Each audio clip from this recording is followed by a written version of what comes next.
Like, swords up, throw it up, throw it up, throw it up, throw it up. Swords up, throw it up, throw it up, throw it up, throw it up.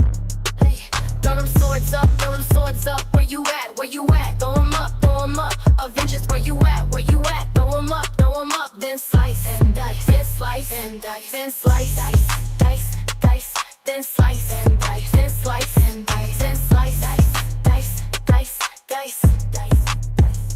Dani in the house, in the house. Avengers in the house, in the house.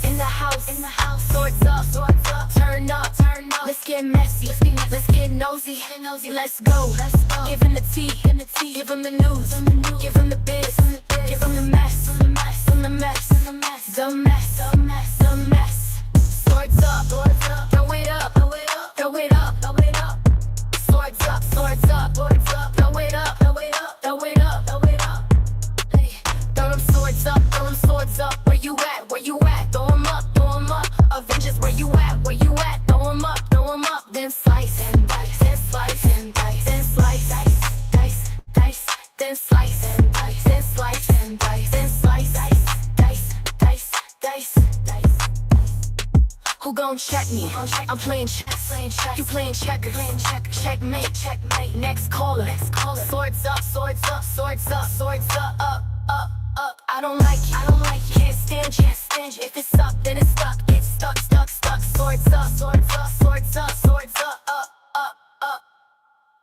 You're mad, they mad. You're pressed, they pressed. Got you bothered, they bothered. Got you triggered, they triggered. Swords up. Throw it up. Swords up. Throw it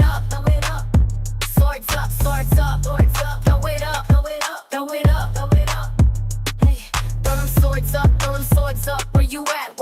Throw them up. Avengers, where you at? Throw them up. Then slice and dice, then slice and dice, then slice, dice. Then slice and dice, then slice and dice, then slice, dice. Let's go. Start the show. Symbol. We in chill. Let's go. Avengers, assemble. Lights, camera, action. We ready. Stay ready. Swords up. Throw it up. Swords up. Throw it up.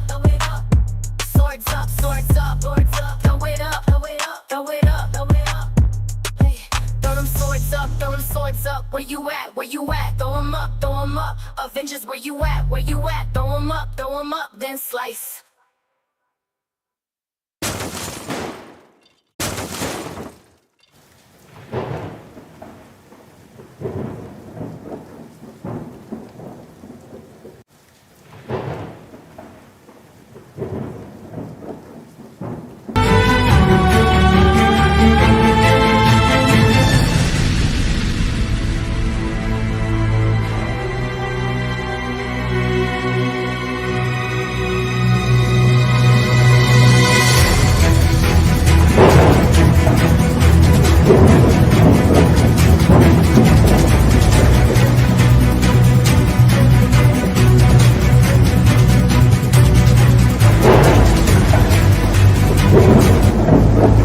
Is used for educational purposes only, under the Section 107 of the Copyright Act 1976.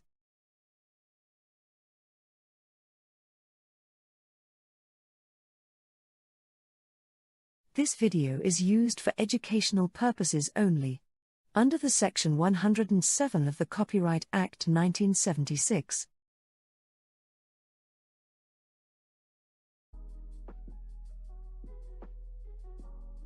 This video is used for educational purposes only, under the Section 107 of the Copyright Act 1976.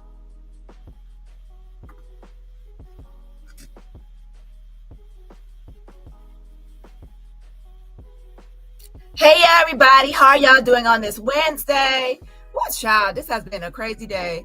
But yeah, hit that like button. Hit that like button on your way in here. Hit that like. How are y'all doing on today? Child, I can already see from all today, people have been on a smear campaign. If you know anything about a narcissist, whenever they feel injured, they have been injured in some way, they go on a smear campaign against you. to anybody that will listen, they will just smear you and smear you and smear you and defame you and make up stuff. And I'm sure a lot of you know who I'm talking about on every platform. Robot, Dani Robertson. And then making up a name. My name is not Danielle Allen. I'm not married, and I'm definitely not married to no drug dealer. Okay, it's just a bunch of lies from this person, and that's because this person, aka Jaguar Wright, is always getting exposed by me. I'm always exposing her. I'm always debunking her and calling her out. So since I am doing that, you're gonna get smeared. That's what narcissists do. Okay. And of course, they're not going to have any receipts or any proof of anything they're saying, just making up stuff. For everybody else that's new, you're new, so you're just getting used to this stuff. But everybody that has been here for a while, they already know what time it is and they already know what's up. And that's what happens when you're on this platform and you're a person that tries to make sure that the truth gets out there. And not only that, but with receipts. And you're backing up your whatever you're saying with receipts against narcissists and liars and compulsive liars and pathological liars and sociopaths and psychopaths. You're already going to you're always going to have to deal with them getting upset and coming for you. And what they do is they go on a smear campaign to try to discredit you. And try to get people not to listen to you, because if they can get people not to listen to you, then they can stop people from finding out the truth about who they are and what they do and their lies and their frauds and their scams. Okay. But they need to understand that some people might fall for it, but there are some people that actually go and try to find out what's happening. And then they look at both sides and hear what I have to say. And then some people end up like, oh, well, now I'm going to stay over here because I see that this person actually isn't what that person is saying. And thanks for so basically I will say this, thank you for the free promo. And I know you're out there in the bushes, you're press, worried about what I'm going to say. And yes, I am adding you to today's live, Jaguar Wright. Okay. Because you are also a part of the exploitation of Kim Porter. So I'm going to talk about the exploitation of Kim Porter, people claiming to have her book. And a lot of that stuff is coming to the light that, you know, even the book that Courtney Burgess has, he said it was the original one from Kim Porter, it's going to come to the light fully that most likely he wrote that book. And it has already come to the light that the book that everybody was buying on Amazon for $22, that book was partially written by Chris Todd. So tonight's live is going to be very revealing about all of this stuff. If you have already been following me, you already know from day one, I have already exposed Courtney Burgess. And Jag took my receipts and my research. The timeline will show. She says, no, she didn't. You can go back through my videos and her videos, and you will see I'm the one that did a whole breakdown of Courtney Burgess and his whole thing of how he took Dr. Shakur's, Tupac's father or stepfather's book. Well, you know, he wrote a book and he claimed that it was written by Dr. Shakur. I broke down that whole thing, and you can go check out my previous books on not books. I'm sorry, y'all. You can go check out my previous videos on Courtney Burgess. I've been calling out Courtney Burgess.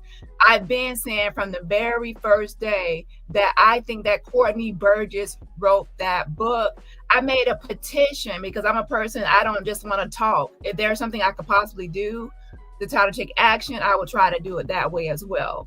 So I made a petition like Kim Porter did not write that book. I pretty much just kept saying it over and over. I know people got sick of me. Kim Porter did not write that book. Kim Porter was a Black woman in America. She was, you know, she had to be a domestic violence victim. People have made, you know, claims that she was being victimized with domestic abuse. And most likely that was financial abuse, emotional abuse, psychological abuse, verbal abuse. the whole gamut, like all across the board, right? She was an abused woman. She also had children. And in a lot of her videos, you can see that she clearly loved her children and she was very family oriented. And most likely she stuck around probably longer because of her kids. With that being said, she also has a certain personality that's kind of like charismatic and not want to be like this, like all the way in the spotlight, but still you can watch some of her interviews and see her personality. So once you take all of that into account, you would expect a book to be family oriented, like her book to be family oriented. It will have a good focus on her kids. Another thing is, since she is a Black woman in America, you would also feel like something in there about, you would see something in there that's kind of relatability. If you're a woman, you would feel like the book is like in some way with somebody that has been abused or anything that's happening in that book, been cheated on, anything, it will have some sort of emotional element or component. That book did not have anything that's like, oh my gosh, like really emotional, like where she's connecting to some sort of memoir or diary as a woman speaking about her life. Also, the book really wasn't exposing Diddy on anything. It was just talking about Diddy and Tupac, Biggie stuff that was rumored and gossip. It wasn't really talking about, anything that would be considered new. So this obviously isn't an insider, because an insider would know new stuff and more revealing things and more personal things about Diddy and not just stuff that's in the blogs and vlogs. Another thing is, it did not detail like her abuse by Diddy. This is someone that possibly was abused daily and all the time. So this book will be longer. That book would have been way longer if it was really Kim Porter's book. Also, she has a certain personality that was not shining through the book. So once I read the book, I was like, has to be maybe a friend of hers that wrote the book, not Kim Porter. Maybe somebody that, But then I was like, wait a minute. But that's not how they're selling this book. They're not saying that a friend wrote it. They're saying that she wrote it. I'm like, So now the next day I was like, you know what? It's fishy. I started looking into Chris Todd. And I saw that he was fishy. So I was like, yeah, he must have wrote this book, because it definitely wasn't Kim Porter, definitely not a friend of hers. So I was thinking it was Chris Todd. And then later he was saying that it was somebody else behind the book. And now it's Courtney Burgess. And then he came out. I'm like, yeah, so he's the one. If he's the original one, then he's the one that wrote the book. And now, even though I was saying it, people are saying, that's Kim Porter's book. That's Kim Porter's book. Why do you want to take Kim Porter's book down from Amazon? Why do you want to do that? And now the white people are coming out saying this. So let's see what people say now, that the white people are now saying it. And not just anybody, but people that were behind the scenes with Courtney Burgess and Chris Todd. They are now calling out that book as fake. And they are now saying that they believe that guess who wrote the book? Courtney Burgess. And now they are also trying to get, Chris Todd off the hook a little bit, saying that he was as gullible and naive and possibly fell for it too. But nope.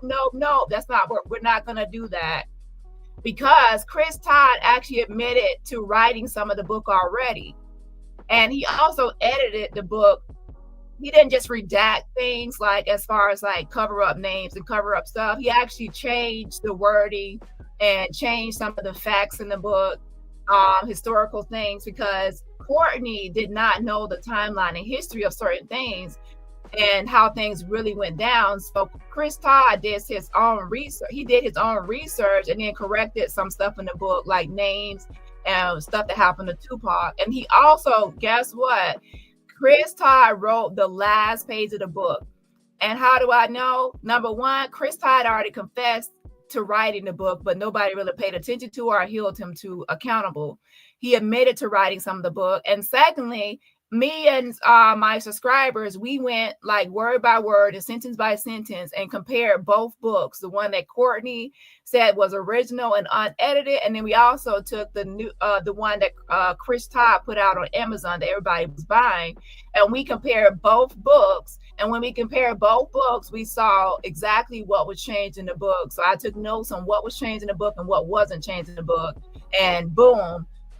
It turns out that last page was supposed to be Kim's final words. The whole page was written by Chris Todd. It was completely different from Courtney's copy. That's why Chris Todd didn't want Courtney to put his book out, because he knew that once he put his out, people would make comparisons between the book and see that those two books were different. So boom. There it goes. Chris Todd was pretending to be Kim Porter, pretending to be a Black woman, and wrote the last page of that book. You see what I'm saying? And then it really didn't create a big fuss, because I don't think everybody was really paying attention or knew the magnitude of him admitting to writing some of the book. It's called exploitation. Kim Porter is no longer with us. She's no longer here. We do know that if Diddy abused Cassie in the way that he abused Cassie, that he definitely abused Kim Porter. So she's definitely is a DV, a domestic violence victim as well. And people are now trying to exploit her death.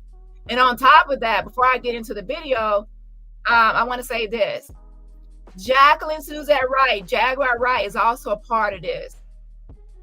Because what I'm going to show you is that every time there's a news story and a topic of conversation, Jag attaches herself to it for clout. When everybody was talking about Epstein Island, Jag attached herself to it and said that she rescued 3 victims from Epstein Island without any receipts. People are not understanding of how can this woman rescue people from Epstein Island. And then she later said, oh, she has a boat, and nobody's asking her, where is this boat? She doesn't have a boat. And then the next thing is, when she was talking about Diddy, she attached herself to the story again and said that she went to Diddy parties. Then she said she's in a Diddy tape with Jay-Z and Diddy. And then she said she has Diddy tapes. And then she said she's a dominatrix. And then she said she's a pimp. She was a pimp. And she said she has Diddy tapes. So she attached herself to that. And then now, when Courtney Burgess started getting a lot of attention, saying that, you know, he had Kim Porter's book, Jag wanted some of that attention for herself. So you know what she says? Oh, I have a piece of Kim Porter's book. Yes, Jag actually stated that she has a piece of Kim Porter's book. So if we're going to call out Chris Todd for saying that he has Kim Porter's book, Courtney Burgess saying that he has the book, we also have to call out Jacqueline Suzette Wright, who also stated that she has Kim Porter's book, and that Kim Porter gave her a piece of the book without any receipts or nothing. You see what I'm saying? So we're going to get into it. I know what left from the dining room, and I know what left from the kitchen. Mm-hmm. The day that Kim started disseminating her book just before she passed away, right after Cassie ran. Mm-hmm. See, he ain't saying nothing real. Question is who gave it to you, Courtney? Because I know how I got my piece, because I actually had a piece of that book. You ain't get my piece, Courtney? Guess you missing a few things. So Jag claims to have a piece of the book. Let me tell y'all something. I made a whole expose of Courtney Burgess of how he possibly wrote this book and why I think he wrote the book. Jag actually took all my receipts and all my research, and she started to use it for herself. And that's why she was coming after Courtney Burgess, because she was copying me and regurgitating and parodying me, stealing from me. That's what happens. I get on here, I do my research, I give timelines and an outline, I give my opinion. Jag watches me, she watches me from the bushes, and then she takes my receipts, and then she goes around and claims it as her receipts and her research. And then people say, oh, you heard what Jag said? I'm like, yeah, I heard what she said, and she stole it from my videos. She constantly does that. So she said that she has a piece of Kim Porter's book. So as we go through this, and everybody's talking about Courtney Burgess and how he claims to have a piece of the book, we also have to have the whole book. We also have to remember Jag said the same thing, that she has a piece of Kim Porter's book. Okay, and now that Courtney Burgess has faded to the background some, Jag is, trying to act like she didn't say this, but here it goes. She said that she has Kim Porter's book, a piece of it. Okay, hold on one second. So the next thing we're going to talk about as well is the Jane Doe. So there's a Jane Doe that we already know sitting on Diddy's lap that Lamisha Fuller was claiming to be this Jane Doe. And yes, as I've been saying to y'all for a while now, there has already been a decision a while back that closer to trial, most likely the Jane Doe will no longer be able to remain anonymous. So most likely within a month before a trial, unless she dismisses it, like voluntarily dismisses the case herself or drops the case, she will have to proceed as just, she has to reveal herself. She can no longer remain anonymous. So most likely, Misha, your gig is going to be up soon anyways, 100% exposed, because that Jane Doe has to reveal herself now. It's 100%. Now, let's be honest here, and I will say this, the judge Ben made this decision, but they said they were going to revisit it closer to trial. And now that's getting closer to for that case to start in progress or whatever, or proceed. They have decided that she has to reveal herself. And that's sad because, she wants to remain anonymous because, think about it. She's already getting a lot of attention due to Lamisha. So now once she reveals herself, everybody around the blogs, YouTube, everybody's going to be talking about the Jane Doe. And she's also going to be now attached to Misha. So that's the downside as well. And people are going around here trying to feel sorry for Misha, and not thinking about the real victim. If you actually put yourself in the real victim's shoes, in her document, she said she was 17 years old when she was gang raped by Diddy, Harvey Pierre, and a third assailant. She said, I'm not going to go into all the details. It can be very triggering. But she said that was the one day at that studio, right, of being gang raped and how traumatic that was. Now you have somebody like Misha get on here and lie and pretend to be her, taking her trauma, her victimization, her story, her incident of gang rape and making a joke out of it, making a mockery out of it, and defaming her and lying on her, just for clicks and coins and views and for clout, right? And that's not right. Okay, you don't take somebody else's story of rape and gang rape and then say it's you and then get on here and collect cash apps. And she said she collected over $600 in cash apps. And that's a scam and fraud, because you're tricking people into thinking that you're this Jane Doe victim of Diddy, and you're not. The law firm even came out and said it. So she takes the Jane Doe's identity and she says that she unalived the baby that's 5 or 6 months old.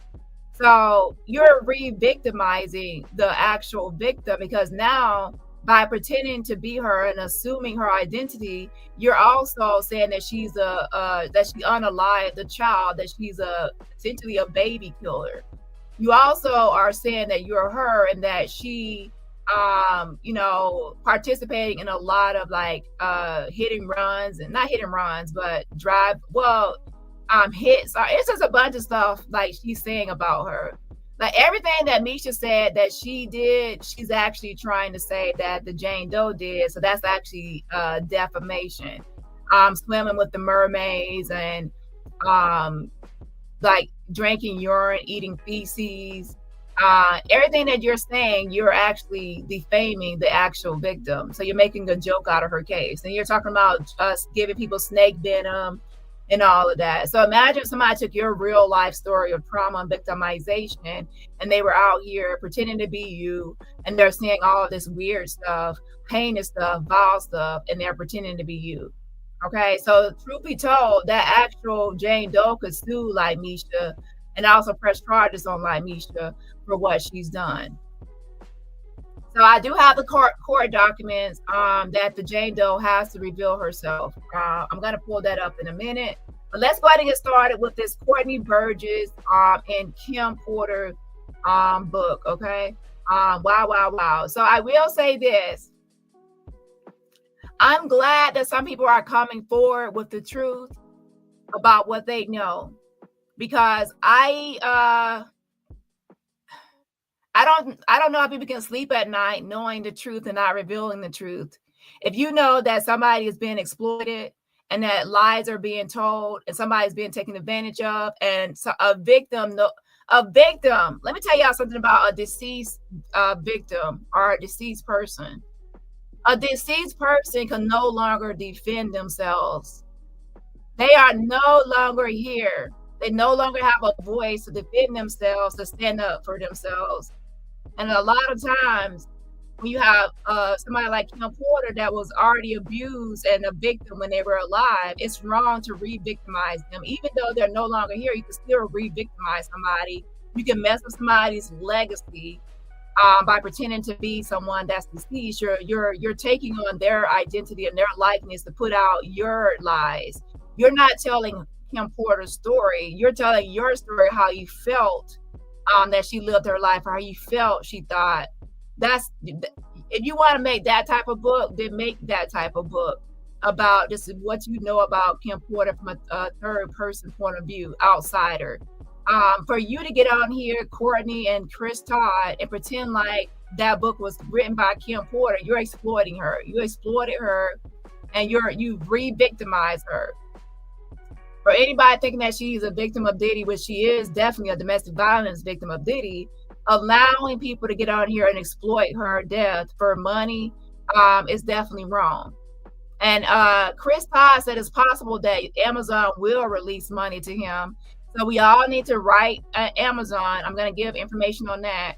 You need to write Amazon and let them know, please do not release any money that was obtained or garnered from this book. That's mail wire fraud, and it's fraud. So no, he should not get any money for exploiting Kim Porter's death. Okay, hold on.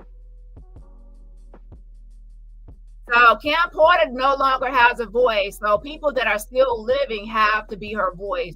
People have to speak up for her. People have to kind of stand up for her and say, look, even though you're not here, Kim Porter, we're not going to let people come in here pretending to be you and exploiting your death for profit with these books. And not only Kim Porter, anybody out there that bought Kim Porter's book because you wanted to hear what Kim Porter had to say, you wanted to hear Kim Porter's story, you were also scammed. You were scammed into thinking that this was her book. The only reason you bought the book is because you thought it was Kim Porter's book. So you were also scammed and frauded. But they also took advantage of you, and they also tried to prey on you because they knew, oh, the Black community, they want to hear what Kim Porter had to say. And not only the Black community, a lot of people out there in different communities want to hear what Kim Porter had to say. So people got the book to hear what she had to say. And now, as it turns out, Chris Todd admitted to writing the book, at least some of the book, okay? And it's a mess. It's a mess, okay? So y'all were also scammed and frauded. So anybody that bought the book needs to also write a letter to Amazon and request a refund from Amazon as well. If it's past your deadline, you can also still request a refund by reaching out to customer support and explaining that, you know, you were scammed, okay? Flash drive by Kamora Simmons. Todd started shopping them around. Combs has asked for a gag order to get him to stop talking. It sold over $1.5 million, and he's trying to backpedal and not pay these guys. I understand 99% of the people that are watching this know the story, but not everybody does. So let me start by saying that Sean Diddy Combs was once with Kim Porter, and they ended up having several kids together. He ends up adopting her son from another marriage. She was married to a guy named Albie Shore. And But at some point, Kim and Diddy break up. You know, he still pays her, you know, child support, helps support the family, everything. And she's got a house, the whole thing. So they're still in each other's lives. Let's put it that way. But she was with him for roughly 10 years. So on November 17th, 2023, a woman that Diddy had dated after Kim, Cassandra Ventura, she and Diddy had dated for a while, I think quite a long time. And then she ends up suing him. They break up and she ends up suing him by saying that he was abusive. He forced her into all kinds of horrific acts. And at that point, a bunch of other allegations come out. So everybody knows that. So she sues him. He, of course, vehemently denies everything, that all of it's a lie, none of it's true. This is absolute blackmail, and he immediately settles the case because there was no merit to it. Like the next day settles the case. I'm assuming at that point her lawyer showed his lawyer the videotape he had of Diddy beating her up Right. in a hotel room, thinking you have to settle. Well, remember he said that the tape was altered, so. Okay. Well, nobody's saying that Diddy's a decent human being. I really don't want to put that out there up front for this video, because even though people will watch this and be like, "Oh, wow, you're kind of, you know, this is kind of helpful to him," but I'm not saying he's a decent human being. Anyway, he settles that lawsuit. A few months later, CNN gets a hold of the tape and releases it. Well, a whole bunch of other women start filing lawsuits. So there's tons of these allegations of forced acts upon them, multiple partners, you know, and I genuinely believe that most of these are probably true. So it's not just Chris Todd that has to be here responsible. Anybody that claims to have a portion of Kim Porter's book and they're not producing any receipts and it's unfounded, they are all responsible for exploiting Kim Porter's death. That's Jaguar, Wright, Courtney, Burgess, and Chris Todd. They all participated in this. Okay, they all did. So all will be held accountable, all in one, like together. Okay. You cannot get on here pretending like you have a portion or a part of or all of somebody's book and they did not write the book or give you the book. That means you're a liar. Okay. And people are trying to go down the rabbit hole of Courtney Burgess and how he allegedly got Kim Porter's book when he has no connection to Kim Porter or even Diddy, right? In that same way, we have to say, how does Jag claim to have a part of the book when she has no connection to Diddy and or Kim Porter? There's no receipts, no pictures together, no nothing. How did she get the book? So as I go through this video, I'm also going to add in Jag in there as well, because a lot of times people give her a pass because she has 30-year-old pictures 30 years ago on stage as a backup singer for the Roots. That's the backup for Jay-Z, okay? 30 years ago. That doesn't mean that she has insider information or that she's an actual insider or whistleblower, okay? She had a short gig and that was it.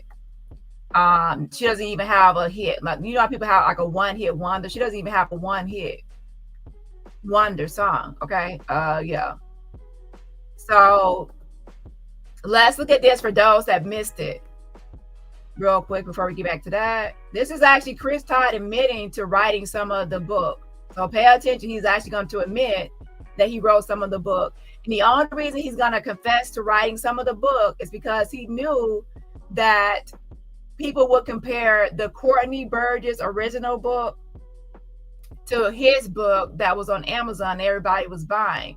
Once both copies were released, people would compare the books and see what differences there were. And they would then expose Chris Todd for writing some of the book, which I did. He wrote some of the book and I knew he did. I knew that he was involved, and that's not Kim Porter's words.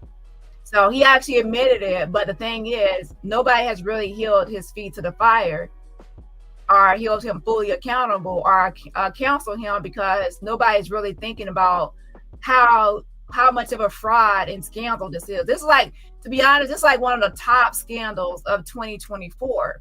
And in fact, he's actually claiming that Amazon might release almost like $1 million to him soon for Kim Porter's book, which he actually admits to writing.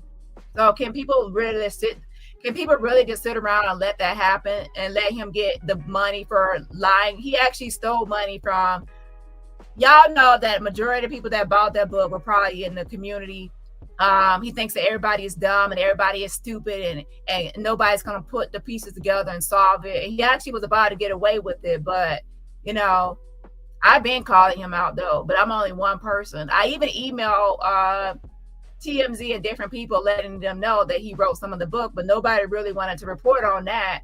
Everybody wants to report on how the book is for sale, but not on how Chris Todd wrote some of the book, which is actually a 2024 scandal, in my opinion. $1 million scandal.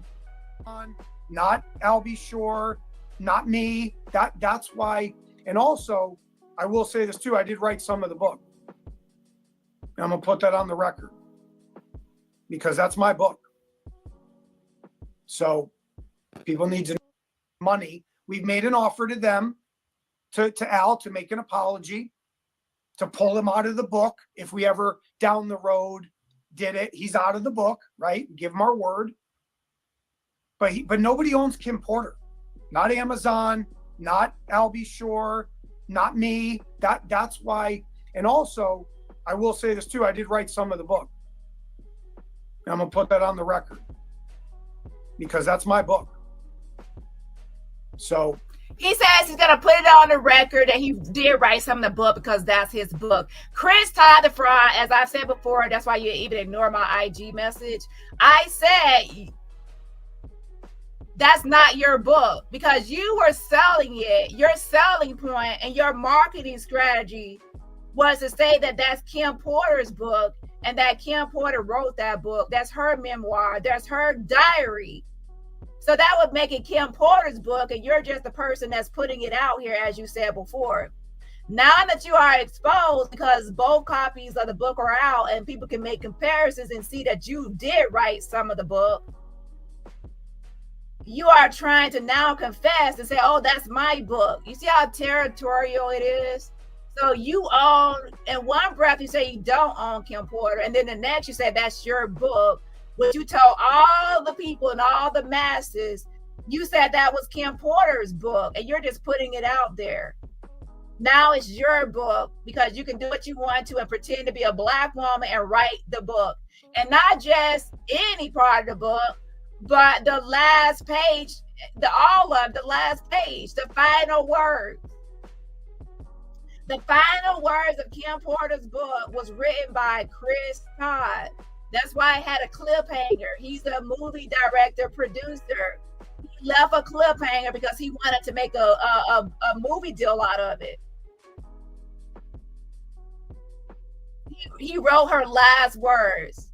And if you think about anybody you love and what were their last words before they died and they passed away, writing somebody's last words, pretending to be her, writing her last word is very serious. Because everybody's gonna think that was her last words in that book, and now it turns out you wrote the book. Well, some of the book. And then on top of that, he also made other changes to the book, errors. There are errors in names, and there was errors in the timeline and some facts. Chris Todd realized that whoever wrote the book messed up. They were inaccurate on some details, so he made changes to the book as far as names of a child and some other changes about what happened to Tupac that were factually incorrect. He knew that if he put that out there and it was claiming to be Kim Porter, people would say, wait a minute, that's not how it happened. So he made changes to that as well. So that's why he actually admitted that he wrote some of the book. So everybody out there thinking that you are reading every word of the book belonging to Kim Porter, think again. Chris Todd, you are reading Chris Todd fooling you into thinking that he was Kim Porter, exploiting Kim Porter death for his profit and gain. And now he's sitting there looking for a payoff from Amazon so he can profit off of Kim Porter. You see what I'm saying? Y'all have to, these people on here, they like to get on here and lie and fraud and scam. We've already said that, and we've already told Albie Shore and his lawyer. We have a good rapport with them. We've already said, made a small offer to them, like, and I don't mean money. We've made an offer to them to Al to make an apology, to pull him out of the book. If we ever down the road did it, he's out of the book, right? Give him our word. But nobody owns Kim Porter. Not Amazon, not Albie Shore, not me. So he's saying that nobody owns Kim Porter, so he can do whatever he wants. Just because she's no longer here and she's deceased, it doesn't mean that you can take on her likeness and her identity for profit and for gain, and pretend that that's her book. So you actually are like really trying to control her and use her as your property, and that, you know, oh, nobody owns her, so I can do whatever I want to. It's kind of like an entitlement and very narcissistic move to say, oh, nobody owns her, I can do whatever I want. I can profit off of this deceased Black woman that was a victim while she was here. Let me re-victimize her while she's deceased and claim she wrote the book. I'll be damned if I pass away and somebody writes a book and claims and slaps my name on it and say I wrote it. No. If I write a book in my diary, my memoir, put my book out if I really wrote it. But when I pass away, please, please, please do not write a book pretending to be me and trying to write my life story into some dumbass book. That book did not make sense to be from Kim Porter. That was obvious. So think about it. You pass away and then somebody exploits your death and then they write a book and slap your name on it and say, this is your last words in your diary. Is that right? No, it's not. That's why. And also, I will say this too. I did write some of the book. And I'm going to put that on the record because that's my book.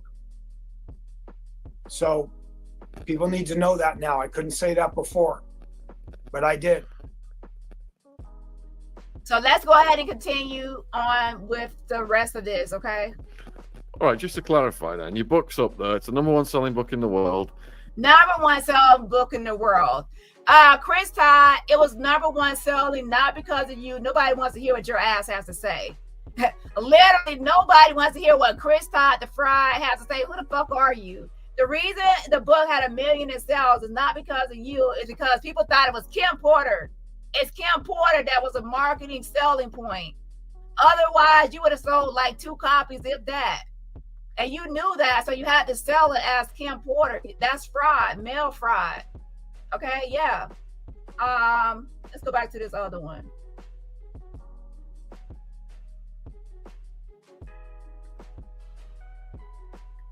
Right, like I'm assuming, because the fact is that if one person calls you and says you're an asshole, but if 50 people say you're an asshole, you're probably an asshole. Oh man, that's bad. That's sad to hear. Right? I mean, you got to start. You kind of got to sit back and say, "Dang it, I messed up." Then. All right, now, March of 2024. I have a friend named Wade Williamson. Wade runs a YouTube channel called Crime and Entertainment. Wade interviews he interviews the mobster kind of guys, right? Great channel. I think he's got like 10,000 subscribers. It's growing. He gets, decent views. Good guy. I like Wade. Well, Wade had heard from someone about this guy named Courtney Burgess. And Wade reached out to his buddy who knew Courtney, and he had heard through the grapevine that Courtney worked with Tupac Shakur. I believe that Wade is a big fan of Tupac and hip hop. So he contacted his buddy. His buddy put him in contact with Courtney Burgess. And he was asking Burgess, hey, I'd love to have you come on the program. Burgess is a guy that claims to have, that he knew Tupac. They were good friends. Tupac's, I guess, one of his most, I don't know. I have a couple buddies who are like that. This song apparently changed hip hop forever. Is it Hail Mary? Oh yeah, Hail Mary. Yeah, Hail Mary. Yeah. So if you talk to Courtney will tell you that he was the producer of Hail Mary. When in fact there's anywhere that says he was the producer of Hail Mary. Now, if y'all recall, go back to my early videos over a month ago. I've already been saying that. I don't see anywhere that he has anything to do with Hail Mary at all. I said that the first video I made of Courtney Burgess, and I did a full expose of Courtney Burgess, and I said that he wrote this book of Kim Porter. He's trying to attach himself to Tupac. I said that he's a Tupac stan. He probably has a Tupac shrine with Tupac pictures all over his house. He definitely is a Tupac stan, if that's the only connection I see. But that's what he says. That's his claim to fame, is Hail Mary, and that he also, if you ask him how he knows Tupac, he'll tell you, one, he did the beat on that. He was the producer of the song, and he also was friends with a group that Tupac worked with, which was called, they were called the Outlaws. So Courtney says that he represented and produced the Outlaws. Well, he did, but it was like 6 months after Tupac died, Courtney signed not the Outlaws, but actually a guy named, I think his name was Hussein. He signed Hussein to a deal that they put out an album. The album did not do well. That's his claim to fame. And by the way, he only did one track with him, and that he was only on the introduction. That's the only thing I've seen him on as far as Courtney Burgess. And then he was also claiming to be the guy in named Courtney B that was in some artist. I got to go back and look at my archives, but he was also claiming to be that Courtney B, and that was actually that wasn't true. That was actually a producer's name, Courtney B. So he has made a lot of lies. I would say look at my old videos on Courtney Burgess. I have already exposed a bunch of his lies already, as far as his background and stuff that he's trying to attach himself to. Fame is that 6 months after Tupac's death, he represented somebody who was once in a room with Tupac. Right. So, so there's no real connection to Tupac there. All right, but Courtney and Wade are talking, but Wade doesn't know this. So Wade talks to Courtney and says, "Hey, Courtney, I'd love to have you on the program. Love to talk about Tupac." And Courtney, he checks out Wade's channel and he figures, "Hey, Wade's got a good channel. Wade can get me some publicity." Mm-hmm. And he says, "Listen, man," he said, "I have a flash drive, one flash drive."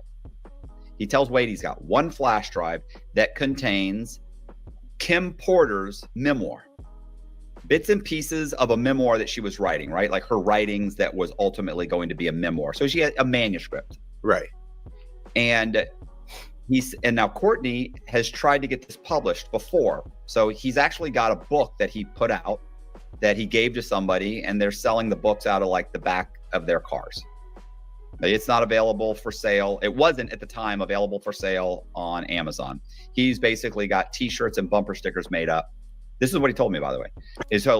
And that they're selling the book out of the back of one of his buddy's cars. Right. And that's how they had tried to promote it. Neither one of them apparently could get it placed on Amazon for one reason or another.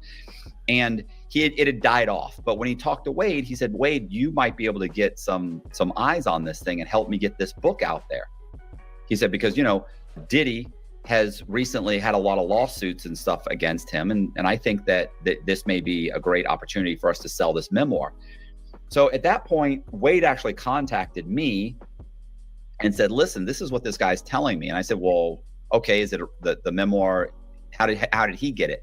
Courtney told him that he said that a close friend of Kim Porter's had given him the flash drive the day after her funeral. And I was so pay attention. Courtney Burgess first started out saying he had one flash drive, and then later on he starts adding on that he has 3 and then 8 or 11. If you know anything about flash drives, there's a certain amount of storage for each flash drive. And for what he's talking about, a memoir and those short tapes, you wouldn't need 8 or 11 flash drives. That's how you could tell that Courtney really doesn't understand flash drives, to where you probably only need 2, if that, depending on the amount of storage. 3, you definitely would not need 11 flash drives for what he's actually detailing. Was like, "Oh, okay." I said, "Well, wait." He said, "Would you want to do something with this? Maybe help this guy get the book published, or put them on your podcast or something, like help get the message out there. And I said, honestly, I don't do a lot of hip hop stuff. I don't know enough about hip hop. It's a very, very diverse kind of, I want to say industry or genre. And people know that you don't know what you're talking about very quickly. And anybody who talks to me about it is going to know immediately, like, this motherfucker don't know what he's talking about. Right. So I said, so I'm not going to be able to do, like Wade talks about it. He knows all this stuff. He grew up with these guys and he knows their music, and I don't have a clue. So I kind of was like, yeah, I don't know. And then Wade said, listen, man, he said, what do you think about me contacting Chris Todd? And I went, he goes, what do you think? Do you think Chris Todd might be interested? And I said, yeah. I said, Chris Todd, this is the kind of thing he looks into, kind of stuff he does. Like, I don't really know much about Chris Todd. I'd had him on my program a couple times. And I was like, yeah, I said, you could talk to Chris about that. Like, that's definitely how I would go. I would talk to Chris Todd. So he contacts Chris Todd. They have a conversation. By the way, between this time, Burgess has arranged for Wade to get a hold of the book. He actually sent like somebody sends him or gives him a book, the actual memoir that Courtney has had published, these little sample books. Wade's read the book, and Wade tells me, like, bro, if this is true, he said, this dude's a monster. He goes, and it's like, literally, it's horrific. He's like, and the book is talking about all kinds of, celebrities and insiders having sex with each other, guys that everybody thinks are heterosexual or actually homosexual. This is Combs taking advantage of people. These are, I'm not sure, like multiple people being forced and coerced into sexual situations.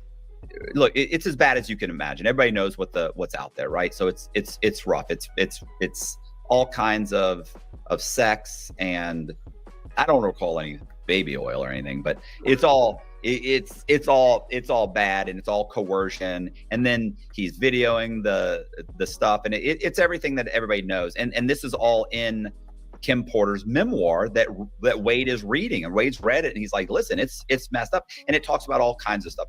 Talks about the whole Albie Shore and Diddy, talks about the kids, talks about, I think it's Bieber, and I mean, like, he's got all kinds of people. J-Lo is involved. Like, there's all these celebrities are involved that they are in the book. It's over the top salacious. So in March 25th, 2024, Homeland Security serves a search warrant on Diddy's residences. Right? They hit him with the residences. They get a bunch. So let me tell y'all, he's giving a background to give you some context into why he thinks his book came out and why it came out at a certain time. He's also gonna later say that Courtney first came out and said that the book was given to him from Kimora Lee Simmons. So Kimora Lee Simmons, he said, gave him this book. And that's what he told Chris Todd and some other people. So that's why Chris Todd was saying an A-list celebrity close to Kim Porter gave him the book. People were speculating that it was actually Kimora Lee. The thing is about it, y'all, Kimora Lee Simmons says that book is fake. She has already been saying that book is fake. Right here in the comments of another friend of Kim Porter, she says, we said this already, y'all. And yes, there was already a TMZ article and other places where they were both saying, well, Electra, Lane, and Kimora, in agreement that the book is fake. So if the book came from Kimora, why would she actually be saying, she would actually say, I gave this book, or this book came from me? No, she's saying the book is fake. Also keep in mind, for those that have been following this, Courtney Burgess said the book came from Shakira Stevens, somebody that that she dated, that Kim Porter dated this guy named Shakira Stevens, and Shakira gave it to him and met him somewhere, something about Rockefeller or something like that. The thing is, Shakira Stevens unalived himself back in 2008. So how can he give you that book if he was it says he unalived himself? Now people believe in that Diddy has something to do with that, but based on Wiki, it's saying that he unalived himself back in 2008. So how can he give him the book, and the book is supposed to be about Kim Porter all the way up until she dies. You see what I'm saying? And stuff. She was, you know, she passed away and she died in 2018. How can Shakira Stevens give her the book? How can Shakira Stevens give Courtney Burgess the book? And don't forget, the book goes all the way until Kim is on her deathbed. She's on her deathbed.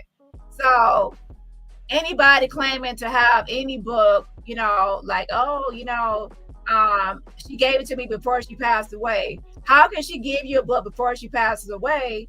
And then the book goes until, you know, until it goes up until she's on her deathbed. You see what I'm saying? So how can it be 3 months before she passed away when the book actually ends on her deathbed? You see what I'm saying? So how can anybody saying that, okay, well, she gave me the book 3 months before she passed away, and then when you have the book and you're showing everybody the book, it has her last words up until she's on her deathbed. So that means that how can she give it to you 3 months before she's on her death? Like, you know what I'm saying? So they're not even thinking it all the way through about their lives. So Kimora Lee Simmons, as we said this already, that's a fake book. She's actually co-signing Lane, another friend of Kim Porter. That is a fake book. She also likes the post, as you can see here. You can see that Kimora Lee Simmons actually liked this post. And yes, this is her real page. If you click on it, I'll hover over it.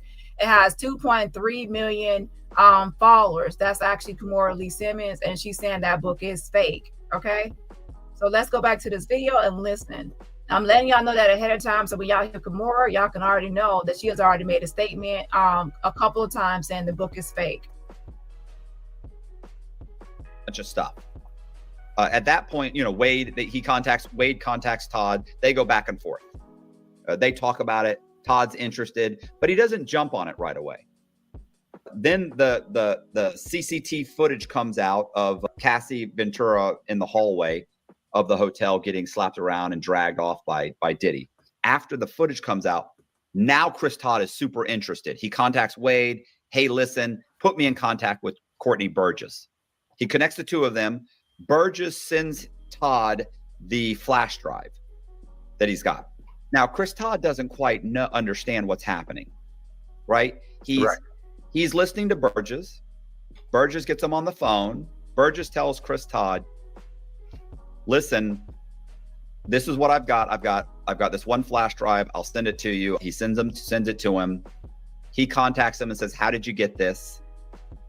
And he says, because there's nothing I can do unless I know how you got this.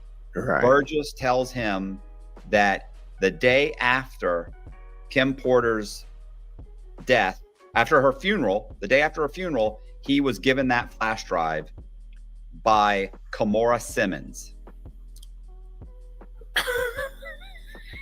He says that he and Kimora Simmons are friends. So a day after her funeral, but I have receipts of him saying 3 months before her funeral and then 6 months before she passed away. And also that came from another receipt saying Shakira Stevens. I'm not going to show all those today. I say go back to my other videos because that's a lot of timestamps. But he has said all these different timelines, and it was all over the place. Okay. Yeah, it's a mess. Okay.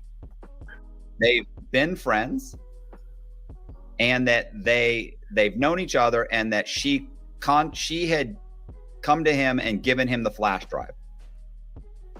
So that's the story that I get from Todd, that Kimora Simmons is the link between Kim Porter and Courtney Burgess.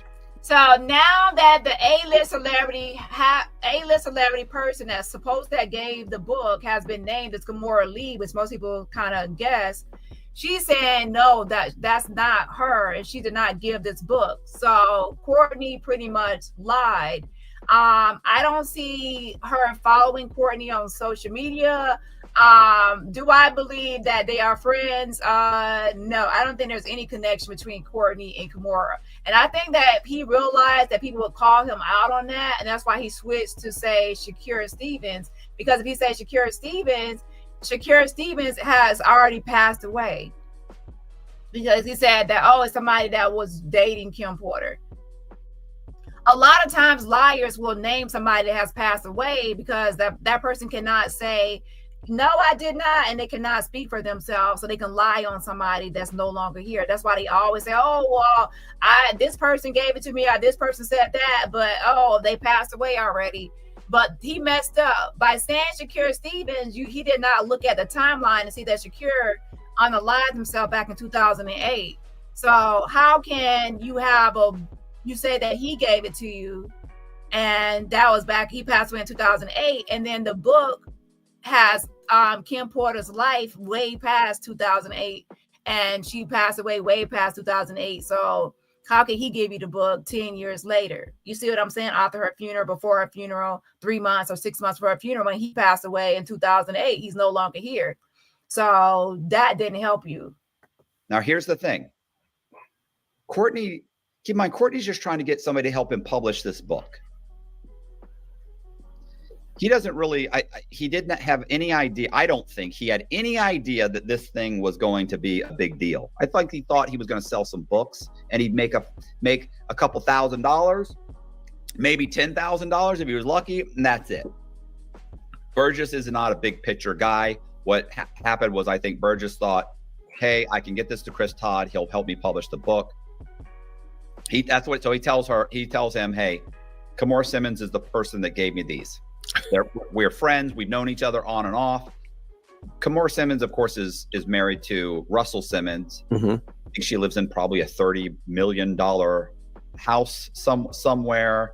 I don't think that Courtney Burgess could get close to her. I don't think that Russell Simmons or Kimora would hire Courtney to wash their car. Let's be honest here. Courtney Burgess, Jaguar, Wright, they're always going to be naming people and saying people, and they're not going to have any receipts, any emails, anything, like associating themselves with these people. Like if people are sending you books and giving you this and giving you that, you will have some sort of receipt, right? But no, they're not going to have any receipts. They're going to lie and make up a reason for why they don't have receipts, and just so they can keep on lying. Okay, they're going to attach themselves to everybody and they won't have any receipts of this attachment. But yeah, Kimora Lee has said, no, the book is fake. So she has nothing to do with this whole book. Right. I don't see how, but that's what he says. Okay, that's fine. So anyway, let's move on so I can get through this and we can have a discussion. I just want to lay all this out. Okay. So right now you just want me to just let you talk, right? Yeah, I mean, you get what is your thought? You want to? No, not at all. No, I just want to make sure I'm doing what you want. Yeah. I just want to get to a point where we can have I want to let you know because how we got to this point. I got you. No, this is good because these are the facts. Like I've already interviewed these people. I've spoken with these people. These are things that have been verified by multiple people. You know, I'm gaining information. I'm enjoying what you're saying. At this point, Todd decides, hey, I'm going to publish the book. It just so happens that he publishes the book and Diddy gets arrested. Here's the thing, though. They publish the book. Diddy's been arrested, but guess what?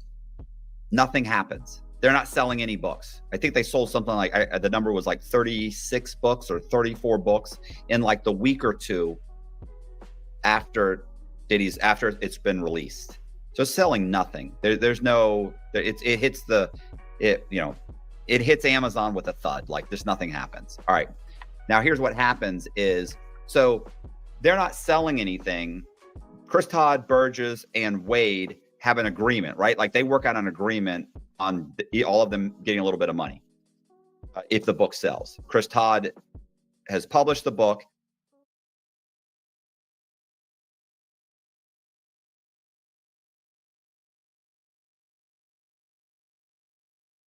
So there you have it.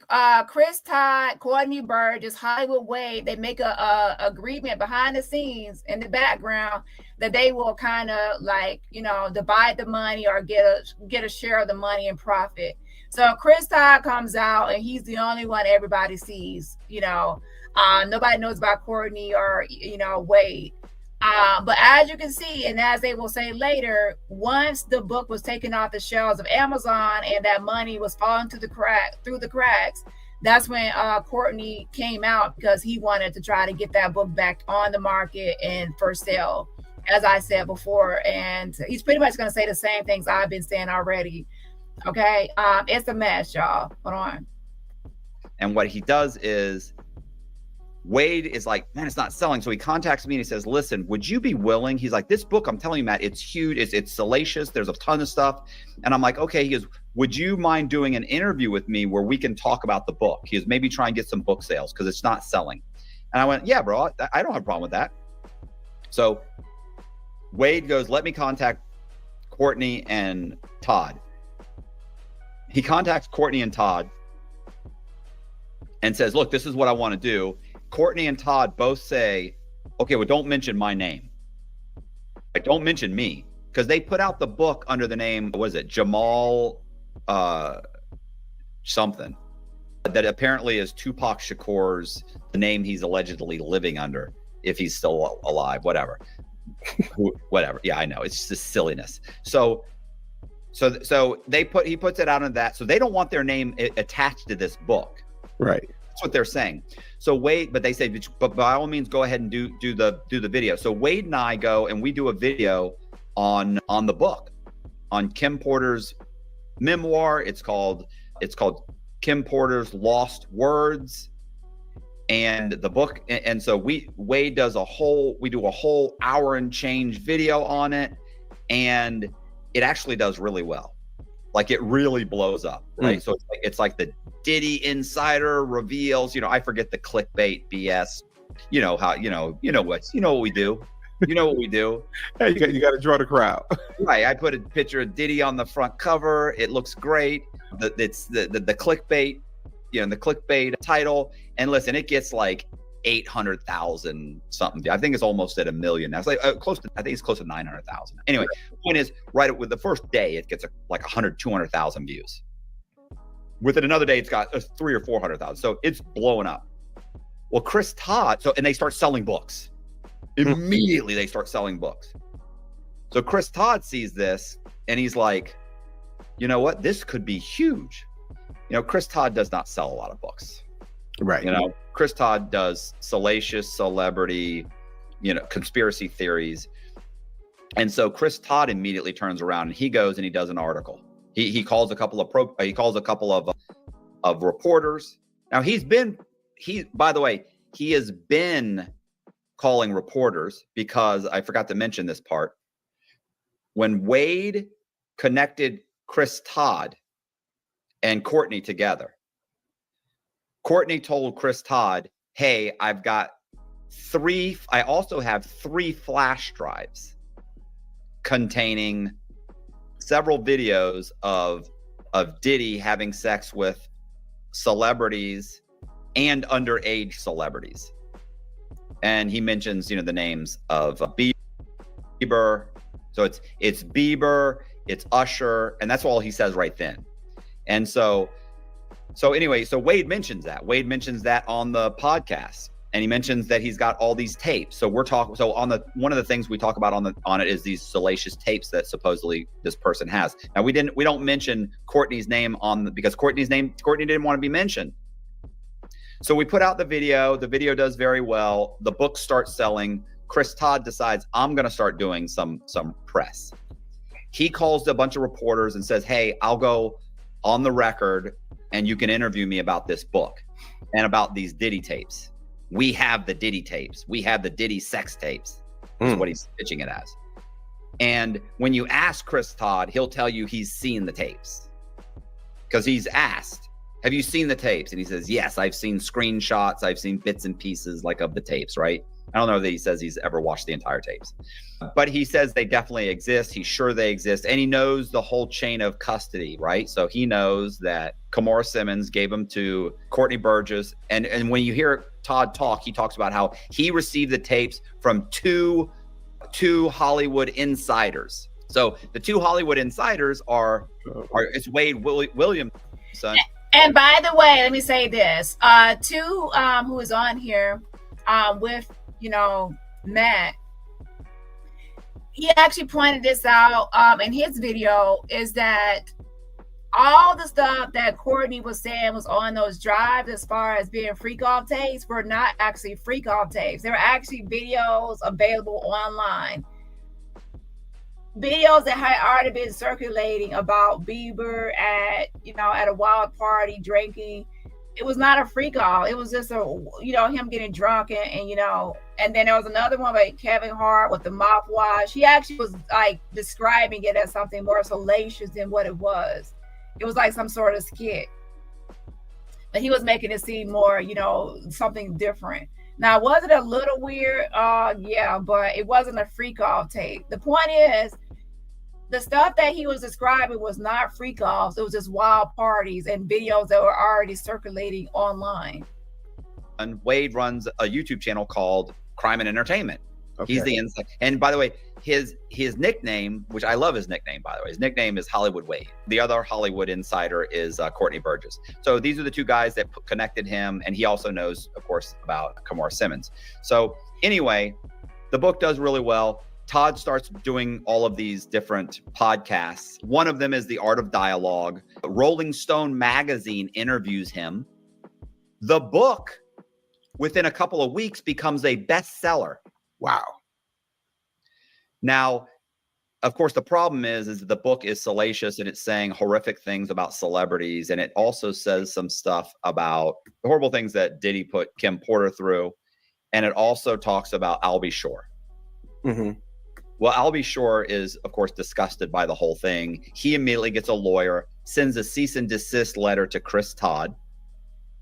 Chris Todd, at this point, we're texting back and forth, and he's telling me about what's going on. And he's not worried at all. I remember he's like, oh, well, if he wants to sue Jeff Bezos, he can sue Jeff. It's like, you're an idiot. He's not suing Jeff Bezos. He might name Amazon in the lawsuit. He's definitely naming you. Mm-hmm. And of course, what really happens is the lawyer ends up also sending a cease and desist to Amazon, and Amazon doesn't want anything to do with it. They immediately take the book down. So it was within about 2 or 3 weeks. I think it's up for roughly a month. It ends up being a Amazon bestseller. It's an Amazon bestseller. It sold over $1.5 million in book sales. Man. So you can only imagine how much money these guys got out of it, because basically you get about 1/3 to 2/3 of the price of a book on Amazon. I know I got a bunch of books on Amazon, so I ain't never sold nothing like that. Right. So, but I know what those figures are. Anyway, so at this point, and I'm asking Chris Todd, hey, you need to come on the program. You need to, and he's like, no, not right now, because Chris Todd starts getting a lot of backlash.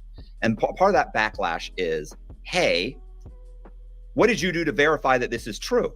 You're saying horrible things about these guys. What did you verify? Oh, I can't reveal I looked into it. Remember, he says, at one point he kind of says, like, if I release, I think he kind of alludes to the fact that he has like the flash drives. Mm-hmm.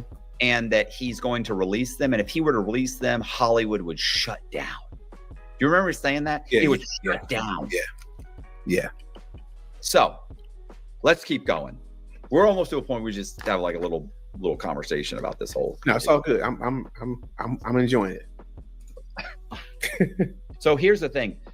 I don't know much about any of this, right? Like, so y'all, listen, this is just like a scandal, to be honest. Now, I'm glad that Matthew made this video, and there's another video of him on Atwood's channel as well, going over this in more detail, because people are, able to ask questions. And what I want to say is that, Courtney put this book out already a long time ago, as I detailed in my other video. That's why it's important to try to keep up a little bit, because a lot of this stuff has a lot of receipts to go with it, a lot of background, and I can't like rehash or go over everything in a new video, because it's like going to be repetitive for people that have already watched it. But for a little bit of background, Courtney Burgess, he also has a magazine called the Hip Hop Herald. So he's actually somebody that writes. So he's not like a person like, oh, he doesn't write anything, or he calls himself an author. He writes. He has, he was promoting this Hip Hop Herald. And he also wrote a book called, Into the Woods. And when he wrote Into the Woods, at first it was like it wasn't spelled correctly as like Into the Woods. It was like the letter N, and then it was to the woods, like duh, like D-A Woods. And it just had him as the author, Courtney Burgess. The book stayed like that for a while. It really wasn't selling or getting a lot of attention or momentum. So he then puts out the book again, and this time he only has himself as the editor, and he has and the publisher, and he has Dr. Shakur, which is Tupac's stepfather. He puts him as the author of the book. And then he puts the book out as Into the Woods, spelled correctly. And then the book gets more attention and more sales. So when I said in my other video that I believe that he wrote Kim Porter's book in the same way, he realized, you know, him just saying it's his book is not going to really help sell the book. But him saying that is, you know, Kim Porter is the one that wrote the book, then that's a selling point for the book. Okay. So in this picture right here, this is somebody wearing the t-shirt that, you know, he had the t-shirts for Tell It All, Jamal Millwood, Kim Porter books. This is the original one that I went over on my live with another creator's audio. And this person is holding this book, and let's look at the date. September 20th, 2023. So this book was already released and up for sale, and I showed a bunch of dozens of pictures of people with the book. Okay, that was September 20th, 2023. A year before, almost a year before it even came out as Chris Todd's version. So there's Courtney Burgess' version that was released in 2023. And then there's Chris Todd's version that was released in 2024 around the time of Diddy's arrest, right? And those two books are different. And they are different because Chris Todd, once he released the book to Amazon, he realized that the original book had errors. There was errors about Tupac's life. There was errors about Biggie's like child's name. There were other errors in the timeline that he fixed. And then he wanted to redact Snoop Dogg because he didn't want any backlash from Snoop Dogg. So all the X's in the book was just covering up Snoop Dogg's name. Another change that Chris Todd did was he removed the prologue and the epilogue, which he actually admitted to because he said that was somebody's voice that he believed was the A-list celebrity now known as Kimora Lee, who's denying the book. And then the biggest change and the ultimate shocker was that he rewrote the entire last page of the book. And y'all know there was a small chapter. He rewrote the entirety of the last page was completely changed. So if you read the last page of Courtney Burgess' book that was released in 2023 and the one for Chris Todd in 2024, is a completely different ending. And that's because, you know, and you will say, why would Chris Todd change the book? Why would he just leave it as is? It's because Chris Todd knew that that was not Kim Porter. He already knew that it was something fraudulent going on, but he didn't care. He was just out for profit. And that's why he felt like he could just, why not, you know, Courtney wrote this and he's putting this out as Kim Porter. Why not let me edit some of the book too? And I'll just keep going with this lie. Okay. Because why else change it? If you thought it was all Kim Porter's words, why would you change it, Chris Todd? Right. Okay. So let's go. So let's give y'all a little background. This is the real book right here from Courtney, and the Kim's Lost Words version is the one from Chris Todd. Okay. That's some background.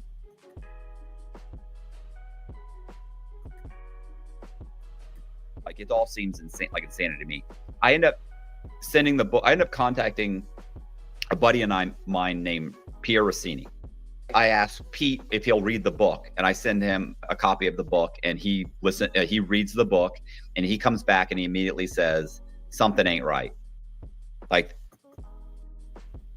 you know, there's no way. Like, I mean, he's talking about Snoop Dogg being gay and having sex and having, you know, semen on his back. And it's just a whole despicable, it's just ridiculous. Like, you know, that Kim Porter walks in on the two of them together, and it's, you've seen it, right? Have you read it? No, I have never taken the time to read that book. I think it wasn't worth my time. I knew it was fake. Okay, well, I read it. Well, I read most. I think I read all of it. Actually, to be honest with you, I think I've read it all. It's horrible. Yeah. So, all right. So anyway, horrible. And according to Pete, he's like, listen, a lot of this doesn't make sense, and he starts going through. Pete starts researching the book, and as he researches it, he finds all kinds of different issues with the timeline and where people were and where they really were and where. So there's all kinds of flaws in the book itself. There's flaws, let alone, let's put aside Courtney Burgess' story for now.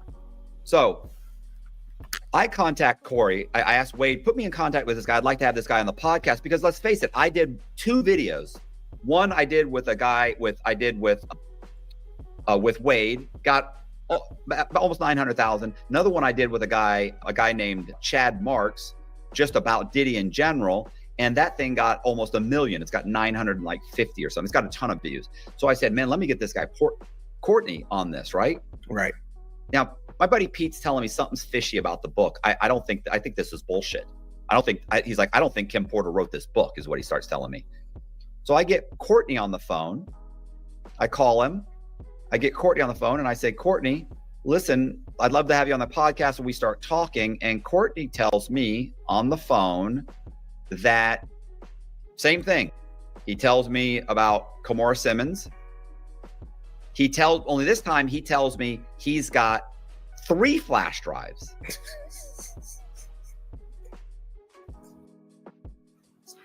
And he tells me that he got the flash drives 3 months prior to her death.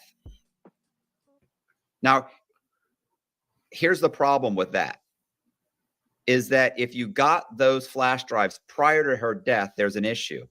Because in the memoir, Kim Porter is writing up until the moment she calls 911 and dies. Oh. So keep in mind, he said that he first was saying, a day after her death, and somebody like Kimora Lee Simmons gave it, and then 3 months before she passed away, and then also 6 months before she passed away, and then also that Shakira Stevens gave it to him. So in my opinion, Courtney keeps changing his story because people keep calling him out on the last lie. No, that lie doesn't make sense, because how could this be possible that Shakira Stevens gave it when he's no longer here? How could it be possible for you to give it, before Kim Porter to give it to you 3 months before she passes away, but the book ends on her deathbed? You see what I'm saying? That doesn't make sense, as he just said. Okay. The book, it would make more sense to get the book after she passes away, because she's on her last words is when the last day of her life is supposed to be. So for those that need a reminder, let me show you this. Where is it? This is the last page, and it says, this is the Kim Porter book from Chris Todd. It says, as I sit here waiting for the ambulance, I am writing this chapter and praying that I make it to the hospital. I don't feel like writing anymore. I may not be around to see it in print. It's okay. I'm sending it out. He won't get away with this. I will have my say, my final words. Sean Combs will get exposed, even if I lose my life doing it. My kids have always been my most cherished possessions. I want the world to know that, but more importantly, I want them to know. And then there's a cliffhanger, and then it's like her last words. Here's the thing, people. This entire page is not in Courtney's version. Courtney's version has a totally different last page and last ending for Kim Porter's book. So this whole page that y'all read, for all the people out there, listen, I'm sorry. but you were completely fooled and thinking, you know, if you actually believe that this is Kim Porter's book that Chris Todd put out, this last page, the whole page was written entirely by Chris Todd. So when you are reading these words, thinking this was Kim Porter's last and final words, and it ended on a cliffhanger, that's Chris Todd doing that. He's the movie director, a producer. He's gonna leave a cliffhanger. He wants to make this into a movie deal. I said this already from when a day after I read the book on my live. So yeah, this is not Kim Porter. This is Chris Todd's work, and that's why he's saying that's my book, so I can make changes to it. You can make changes to it all you want to, but what you can't do is pretend like Kim Porter wrote it. You should have put, oh, Kim Porter wrote this book and I wrote the last page. And I guarantee you, the moment you would have said that, people would be saying, wait a minute. So you wrote her last words. So you wrote her last words. So nobody would have bought this book, because immediately they would have been suspicious. Like, so you're saying the whole book is hers, but then you wrote her last words and final words. You wrote the last page of the book, but left a cliffhanger. So people will automatically suspect that, oh, something is up, right? So nobody would have bought this. So he's not going to sell it as that. He's going to say the entire book is Kim Porter, and I only just covered up names, and I only took out the epilogue and the prologue. That's it.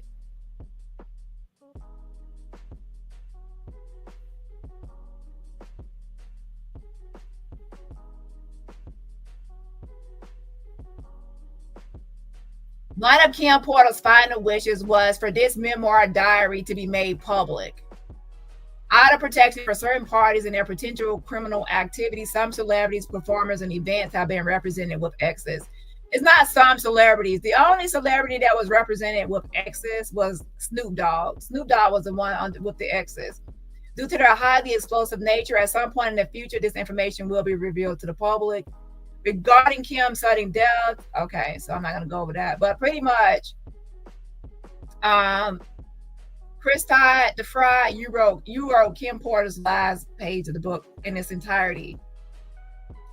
As for the rest of the book, I would say go watch my other video where I actually go over the whole book and I compare the Courtney Burgess book and Chris Todd book. I compare the whole book. And then we pause and stop when there's a difference or a discrepancy between the books, okay? And then I took notes on what was changed and what was not changed. I have a full video, so check that out if you're interested, okay? Let's go back to this other video. So let me say this. So what he's trying to say is, if the last chapter is Kim Porter on her way to the hospital and on her deathbed, you know, the last day of her life, then how can you say that you got this book 3 months before then? Because the book continues past that 3-month period. You see what I'm saying? Yeah. Now, what a liar will do is try to now come back and say, oh, well, I'm not even gonna give him any suggestions, because that's what a liar like him and Jack will do. They will listen to what you have to say, and then they would try to think of a new lie to try to match or, you know, correct their old lie. Okay. Misha, Jack, Courtney, they will all do the same behavior. I'm familiar with it. All I deal with online is narcissistic people and compulsive liars. So I'm used to how they move. So Courtney says he received the flash drives with the book on it 3 months before she wrote what was on the flash drives. Right. Right. But so he's not really thinking these things that he's saying through. You'll see that as we talk about this. So I know, you know, like I realized, like, God, it went from 1 to 3, but I'd never talked to Courtney. So I don't really know. Like, it's like, I'm not in a position to say, no, wait a minute, bro, you said this before. I've only heard what Todd has told me and Wade has told me. Right. So, and this is the first time, like, I talked to Todd. He told me about Kimora. Now Courtney's telling me about Kimora. And by the way, I've heard it from another source, and I'd also like to mention at one point, and this is later on, a few months later, Courtney received an email from someone advocating for Todd, because right now. Now I want to say this too. This is Matt Cox actually spoke to Chris Todd behind the scenes offline and Courtney Burgess. That's why we're listening to him, because he has insider information, as he's the one that was actually helping them to kind of get this book out there in the first place when he was approached to be like this marketing person or whatever, right? For the book to give it more momentum. So he would know some of the stuff that was happening behind the scenes and what was going on. Now he's coming forward with what he knows and what he has to say about Chris Todd and Courtney Burgess and things that don't make sense. Okay, in my opinion, a lot of stuff is already known from day one, and I was kind of suspicious as to why a lot of people are not calling out Courtney Burgess when it was obvious that he's a fraud. But thankfully people are, more and more people are with bigger platforms are going to be calling Courtney out for a lot of this bullshit. Okay, that book is fake, and when it all comes out, ultimately it's going to be that Courtney wrote that Kim Porter book that he was selling with t-shirts. Chris, he couldn't sell a lot of the books, so similar to what he did with Dr. Shakur's book, he realized he needed somebody else's name attached to it because he's a nobody. I hate to say it, but he's a nothing nobody. So he needs somebody else's name attached to it to sell it. So then now Chris Todd and others try to, push the book, and then now it's selling more, right? Now, Todd and Courtney don't even talk. Okay. Todd is such a child. He cannot have a conversation with Courtney without having a temper tantrum. So now, I want to say this real quick for those that need more background. Chris Todd actually came out and it started to expose Courtney Burgess. He actually started going around doing interviews on certain platforms and exposing inconsistencies and discrepancies in Courtney's stories and things that did not make sense. And let's be clear, Chris Todd, I know you're out there, listen. You knew when you got that book that something was wrong, and that's why you made changes to the book, because you knew that as is with a lot of inconsistencies in that timeline, how the book was set up and inaccuracies, you knew that people would be curious or skeptical about that book and realize something was fishy about it. That's why you made changes and edits to it. Well, I'll explain all that. He's kind of trying to backpedal and not pay these guys. He's looking for an excuse not to pay them because the disbursement's going to Todd. Uh-oh. Todd's, so, right. Now, so he's doing everything he can in his power to kind of come up with some rift between them to withhold the funds. That's my opinion.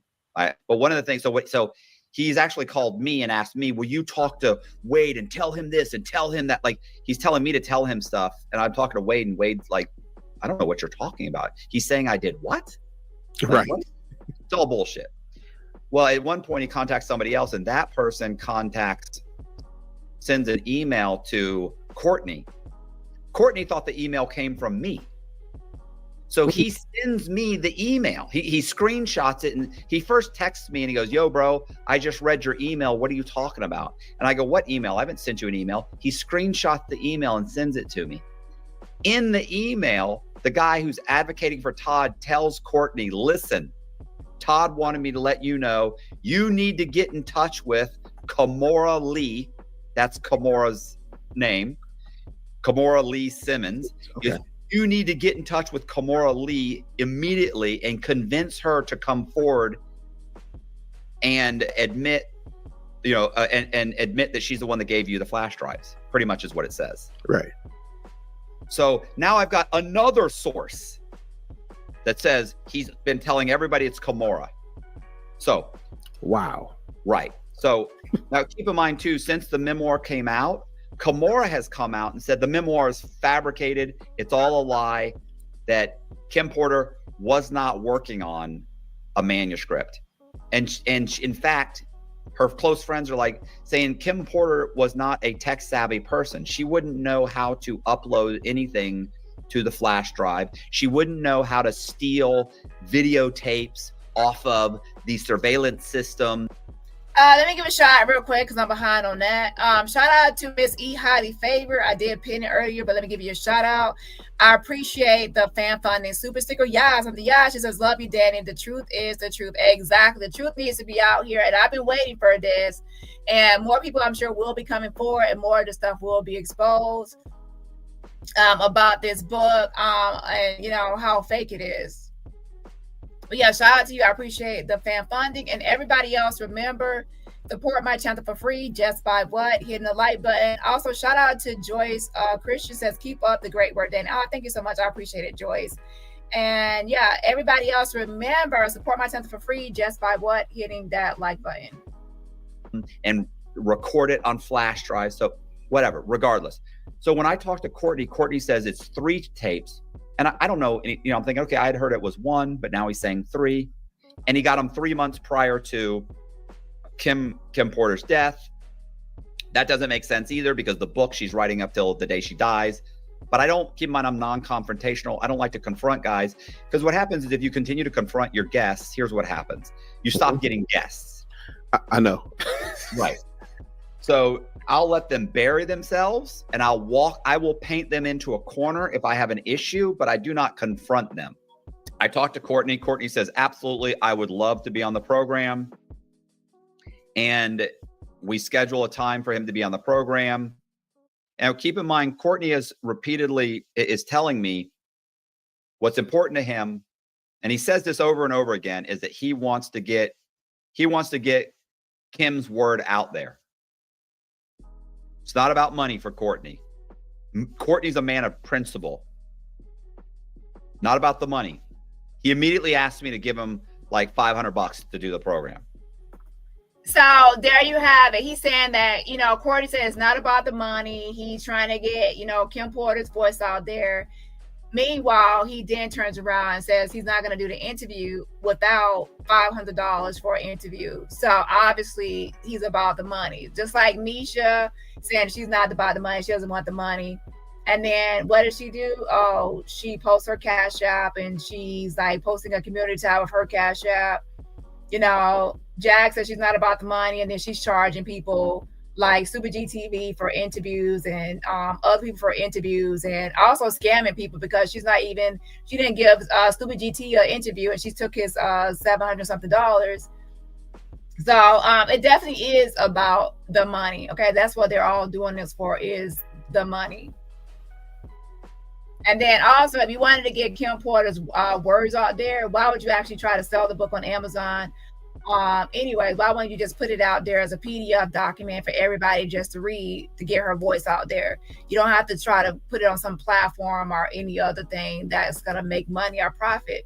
So let's be clear and honest here. Courtney Burgess, the only reason he came out of hiding and out of the shadows, lurking, is because, you know, Chris Todd lost the money through Amazon, and he wanted to come out here and try to fix it, and now try to put the book back on the market himself, which he has done. I tell him, I'm not giving you $500. I'm like, I don't even know what this, if we're gonna even get any views. He tells me it's gonna make millions, or it's gonna get millions of views. I said, yeah, even if it gets millions of views, that's still not gonna be that much money. Like you have a warped sense of how much YouTube's paying me, bro. Yeah, I think people do have an unrealistic view of how much YouTubers can get off of just views on a video. It's unrealistic. If you like, especially for smaller platforms, paying somebody $500 for an interview, you're not gonna make that money back. You're not. So why would you actually pay somebody for $500 interview? You're not gonna get that money back in ad revenue. Okay. Yeah. Like fan funding, super stickers, and all that could help out, but just views, that's not gonna cut it unless you have millions of subscribers. So somebody will be kind of like, that's like a poor investment if by paying people $500 and a lot of money for interviews, and you're not gonna make that money back. So I end up telling him, I work out a deal. I tell him I'll give him $200. No, I tell him I'll give him $200 and 20% of what the video makes. You were extremely kind. So, and I explained how the algorithm works and how much money he could make. If it gets 100,000 views, it makes this much. If it gets 1 million, this much. And I said, that's a rough estimate. And he goes, and I said, I'll screenshot I'll show you the studio, how much money, the analytics, everything. Right. So I guess he gets desperate, because about 4 days later, we're about to do our podcast, and 3 or 4 days later, he calls me and says, listen, man, forget about the 20%. Just send me the $200 now. You don't owe me the 20%. Oh, Oh, Oh, listen, what a mistake that was, because he would have easily made well over $1,000. But So with that being said, Courtney, I guess he was like, oh, well, I'd rather just have that $200 and nothing. So he went ahead and went with the $200. So then Matt says pretty much the video did better than expected. So he actually did get a lot of views on the video. So then if Courtney would have just waited it out, he probably could have paid him more at the very end of it based off the percentages. But that's only because the video did well. If the video had not done well, then he would have lost money on the whole thing. whatever. Like I said, and here's the thing: if he had asked me to give him the $200 right then, I would have given it to him and given him the 20%. But he actually have a text that says it. I have a text that says, "Yeah, don't worry about the 20%." Okay, so I'm not. So we get together and we do the podcast. On the podcast, we talk about how he received the book. He will not say Kimura's name. He just tells me a friend of hers, that someone gave it to him. And he says again, 3 months prior to her death. He also, when I ask him about the sex tapes, he tells me, he also rambles on about Tupac and about how he knows Tupac. He does a bunch of rambling. He mumbles a lot, whatever. Anyway, I slowly back him into a corner about the tapes, and I get him to the point where I'm like, did you watch the videotapes? And he says, yes, he watched. He said, well, I didn't watch all of them. You know, if a man is watching another man have sex with a woman, that makes him gay. I was like, okay, well, you know, I don't know what that says about me, because I've watched some stuff. So anyway, so what happens is he, so, but we talk, and I said, okay, but this is what's funny. He didn't really watch all the tapes, but he watched enough to know that it was Justin Bieber, that he was under the influence. It was Justin Bieber under the influence, and that it was Combs had sex with Justin Bieber. He had sex with Usher. He knows that Bieber, he can tell you all the tattoos that Bieber does and doesn't have. He can tell you what kind of haircut he has. I'm like, okay, so you did watch the tapes. Yeah, I watched some of them. Okay. Then he says, then he throws in Will Smith. Will Smith's son. I forget his name. Is it Jaden? Jaden? Yeah. Jaden Smith in there. He says, oh yeah, and Will Smith's son. And I said, were they underage? They were all underage. He even says that Bieber was probably close to 16 years old. Not quite 16, but close to 16. They were under the influence. He talks about how Usher was like basically drinking champagne. He has a whole thing. Talks about the videotapes. And then I say, okay, do you have the video? Like, I don't understand. You had them on a flash drive. He goes, well, I used my computer to watch them. So yeah, he goes back and forth between saying, oh, I didn't watch it because that would make me gay. And then he goes, the next thing you know, he's describing it, like every detail of it. And then when he's describing it, it's actually not even a freak off tape. It's actually just a video that's already circulating on the internet. So 1 minute, oh, I didn't watch it. And then the next, he's describing it in full detail. And then another video, he said that, our interview, he said that I didn't even read the book yet. I didn't read the book. And then, you know, later on, he says, oh, well, that's in the book, and this is in the book, and that's in the book. But wait, if you never even read your own book that you put out, then how do you know what's in it? Like, he was able to describe what's in the book. So he goes back, and he cannot, his lies are very inconsistent. But I got him off my computer, and he said, I don't know how it works. Maybe it went to the cloud. He's like, I'm not sure, but I got him off the computer because I use my computer for editing at the studio, whatever. And then he ends up saying, and I say, okay, so you do still have them? And he says, yeah, I still got them. I said, well, why haven't you given those tapes to the FBI, or I'm sorry, to the feds, the government? Mm-hmm. That's evidence. That's perfect 100% proof of what Combs has been up, what Diddy's been up to. And he says, oh no, in my neighborhood, that's snitching. And my first thought was, in my neighborhood, that's protecting children. Yeah. But, you know, I guess enabling a sexual predator is acceptable for Burgess, a man of principle. But what I definitely get him to admit is that he's still got the tapes, all 3 flash drives. Wait, does he say 11 on my podcast? Oh, I've heard him say 8, 11, 3. I've heard all kind of. He changed it from 3 to 11 on my podcast. So if you watch that video, it's 11, not 3. Yeah, listen. There's a bunch of liars. There's a bunch of liars on the internet, and they always keep on changing their stories. It's like, it's so crazy. 1 flash drive, then 3, and then 11, and then he says there was like 2 minors on the tape, then 3 minors, then 4 minors on the tapes, and then when he talks about the tapes, it's not even a freak off tape. Courtney Burgess is not even a good liar. He's not. I've done a video breaking down a lot of his inconsistencies, and that was a long video, and I'm still not even done. I still have other notes of a lot of his inconsistencies. He's like all over the place. And yeah, even from like just my first video on him, I'm like, it all boils down to that, you know, Courtney Burgess wrote that Kim Porter book for profit, and he also wrote that other book pretending to be Tupac's stepfather, Dr. Shakur. Again, he wrote that book and slapped his name on it as well. Okay. Yeah. And he pretended like Dr. Shakur wrote it because he's a nobody, so he needs somebody like Dr. Shakur name and Kim Porter's name to make the book sellable, right? Shout out to Almond Brown. Thank you so much for gifting memberships. Yes, and yes. If you were gifted a membership, please say thank you for the gifted membership. And also, please put some hearts in the chat to show love to Almond Brown for her generosity of gifting those memberships. I definitely appreciate it, girl. Yes, and yes.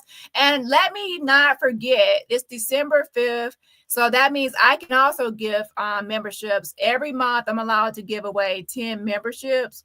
So in about 5 minutes, I'm going to go ahead and do that. And by the way, I cannot select or choose who gets the membership. YouTube automatically does that based on engagement and viewership, I guess. I don't know. So what I would say is engage with the video at least by putting, there's heart reactions. There's also hitting the like button to support the channel. Viewing the video that could possibly lead to it. Also, make sure you go into your studio settings, and there's a setting that you will select to say allow gifting or allow membership gifting. Once you change that into your studio, then you can be eligible for membership gifting on channels that actually do it, or when people gift memberships. Yeah, so anyways, shout out to you. I appreciate the support, and everybody else, remember, support my channel for free just by what? Hitting that like button. So he went from 1 flash drive to 3 flash drives. Now it's 11 flash drives. So while we're talking, he admits to being in possession of CP. And I tell him, you're in possession of CP. Mm-hmm. You're in possession of CP. And because you've moved it from this device onto your computer and off your computer, like that's distribution. And because you're walking around with it, like these are, and you've sent stuff and you've sent stuff to Todd. Now he told me Todd has never seen any of the videos. Means that Todd is lying. If what Todd has been saying, and I believe Todd has said that he's seen the videos. Burgess said he's never seen a video. He says, he told me he hasn't seen any videos because he goes, even though he's been pressuring me to show him the videos, he said, I haven't given him the videos. Oh, he's been pressuring me for the flash drives because I won't give it to him. I told him I'm not giving them to him until he gives me the money. Right. Todd hasn't released any funds yet. From the book? From the book. Okay. So Burgess wants his cut before he gives him the flash drives. Here's the problem. I released my video. And in the comment sections, people crucify him. They just cut Burgess in half. Like they are like, basically, did I just hear this guy say he's watching CP? Did I just hear this guy say he's in possession of CP? That's illegal. I'm going to contact the feds. So, I mean, there's over 3,300 comments. Right. See, a lot of people were upset and in an uproar because him and his lawyer Ariel Mitchell were pretty much shopping around alleged child pornography. They said that there was a sex tape with a possible with the A-list celebrity that's got a bigger name than even Diddy, and that the person was possibly a minor at the time of the taping of that, freak off tape. and that they were shopping this around. There was already some media companies interested, but you know, that it was possible for the A-list celebrity to buy it or purchase it before they actually, you know, sell it to anybody else, right? Nobody had really seen this. Now, Ariel Mitchell said that she's seen stills of it, but not the actual video. Stills is just like images taken from a live footage. Okay, it's not, you're not going to actually see any real movement or action like in the video format, right? So Chris Todd did actually say before that he has been asking Courtney to see the actual videos or get the actual videos, but he will not give it to him. Okay. So a lot of people were upset about them trying to market and possibly sell child pornography. That was something people were talking about. However, a lot of people were not talking about Courtney Burgess' book being fake. People are talking about Chris Todd, saying that he had a fake book. But once Courtney Burgess came out and said he has the real book and the unedited, raw, real book. But a lot of people are not talking about Courtney Burgess' book being fake and how he's a fraud as well. Chris Todd is a fraud, and also Courtney Burgess is also a fraud. And also Jaguar Wright, who also claims to have a piece of the book or a piece of Kim Porter's book, is also a fraud, okay? Right. 95% of them are, this guy's a scumbag. He's watching this material. He has not turned it over to the federal government. I'm contacting the authorities. This guy's going to end up in prison. He's in possession of CP. Mm-hmm. Okay. At that point, I released that video. By that night, Burgess does a live video with someone. I forget what it is because they took it down. So I don't have the link. It may be back up somewhere, but he does a live video with someone. Was that Queen Amadea? It was definitely a black woman. Yeah, that's Queen Amadea Shakur. That's her name. I actually spoke with her about that, and she still got those recordings.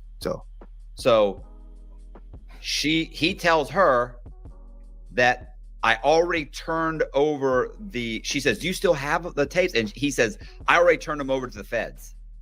Already turned them over. Okay, so what's happened, here's what I think happened in his mind. Now, this is purely speculation. Everything else I've been saying is factual. This is speculation on my part. Burgess read the comments. I know he read the comments because he texted me about the comments and how bad they were. And he texted me because he said that I was liking the comments and that I was like agreeing with and he said, like, you told people you think I should go to jail. And I said, I never said that. I know I never would have specifically said that. Right. So, anyway, so he was upset about the comments. So he then tells her, I don't have the flash drives anymore, because he realizes I'm admitting to a federal crime. Right. So he tells her he got rid of them. The next day, I'm actually in an airport. I was actually coming back from, I forget where I was coming back from, but I was flying in, and I was actually in the security line. And he texts me and says, the feds just raided my house. They took the flash drives. They took all of my equipment. They stole all my, they took all my stuff. And I come back and I was like, who raided you? And he said, the FBI raided me. They had a search warrant. They took everything. They took the flash drives. And I come back and I went, listen, man. Well, he told me he was raided the next day. I said, look, I saw that video last night. You didn't say, I basically say, you didn't say that the feds raided you. And he said, oh, well, what was I going to tell her? I was going to tell everybody my business. I don't tell people my business. I said, and then I end up telling him, listen, why don't you do me a favor? Now, I know that the FBI is not involved in his case. They would not have served the search warrant. So I know this is complete bullshit. Mm-hmm. I realize he's changing his story, and I realize he doesn't want anybody to know he has the flash drives. He doesn't want anybody contacting the authorities. He wants everybody to believe that I don't have them. The feds took them. Leave me alone. Right. So, and he tells me that it was the day before and that he was raided. I said, great. Can you send me the search warrant? He says, I ain't telling everybody my business. I'm a grown man. I'm 54 years old. I don't have to show you nothing. I ain't showing you the search warrant. I was like, okay. I said, I was just wanting to see the search warrant, see what they took, and maybe it would give us an idea of what they were interested in. Right.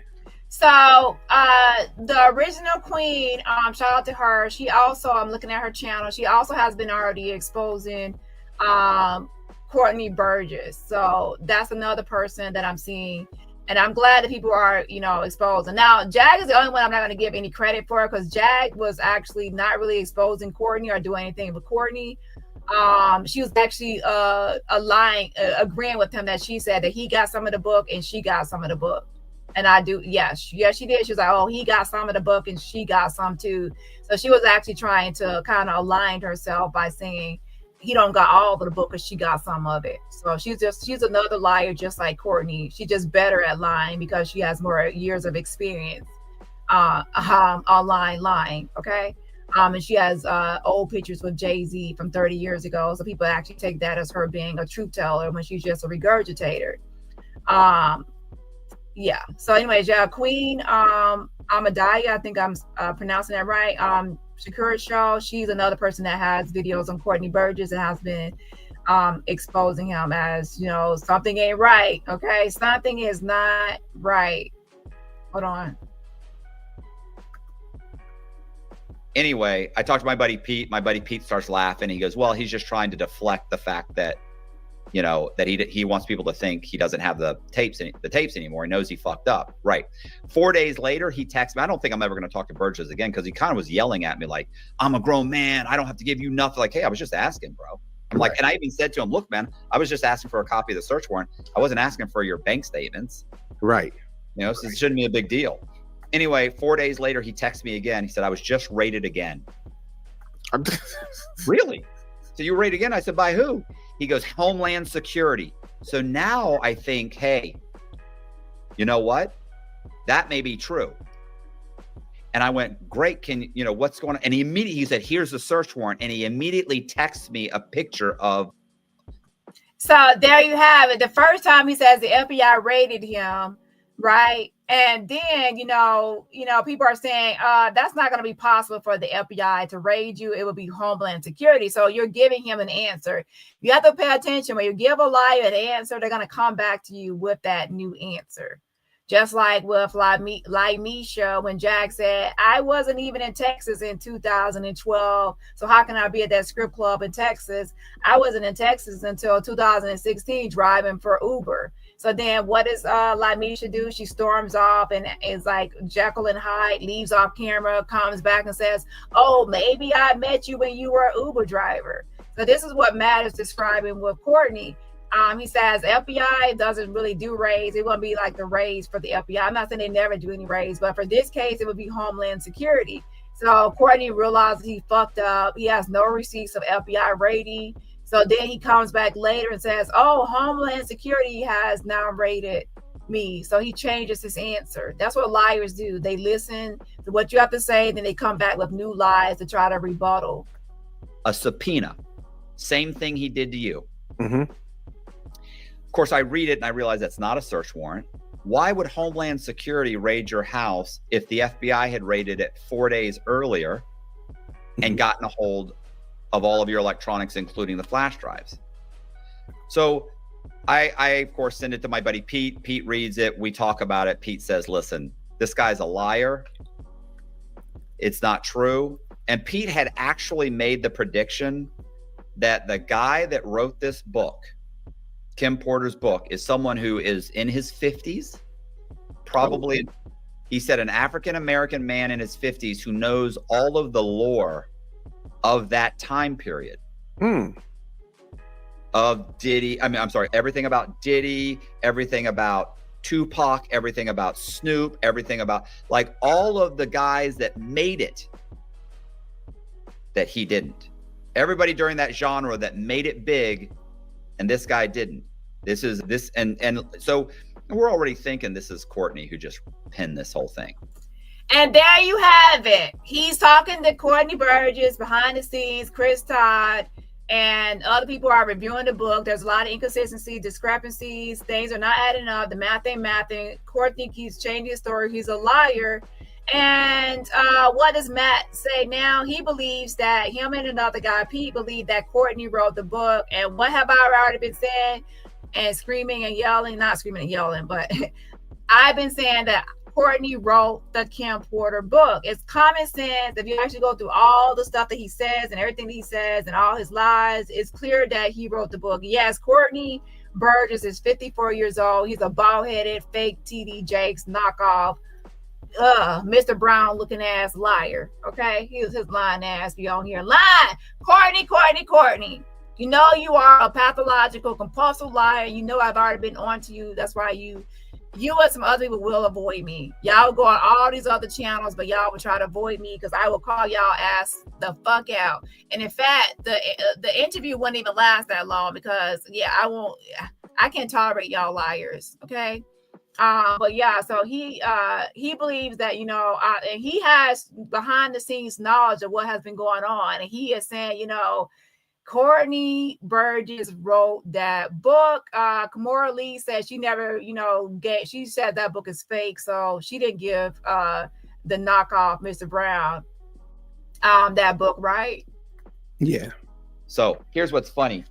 He's been subpoenaed at this point, right? Right. So he appears in front of the grand jury on October 31st. Bro, this has happened fast. This has all happened within a month. He goes in front of the grand jury, and this is what he tells me. He tells me that they played he and I's, because I was the first person he was actually on there he was the first person, I was the first podcast to do a podcast with him. Right. So they played my podcast. If you look at the subpoena, my podcast came out on the 23rd, and the very next day, the grand jury, they issued a subpoena for him to come and appear in front of them. That was fast. On the 26th, they serve him. So on the 28th, he shows up in front of the grand jury. Courtney told me that they played our interview as the U.S. attorney questioned him about the things that he had said.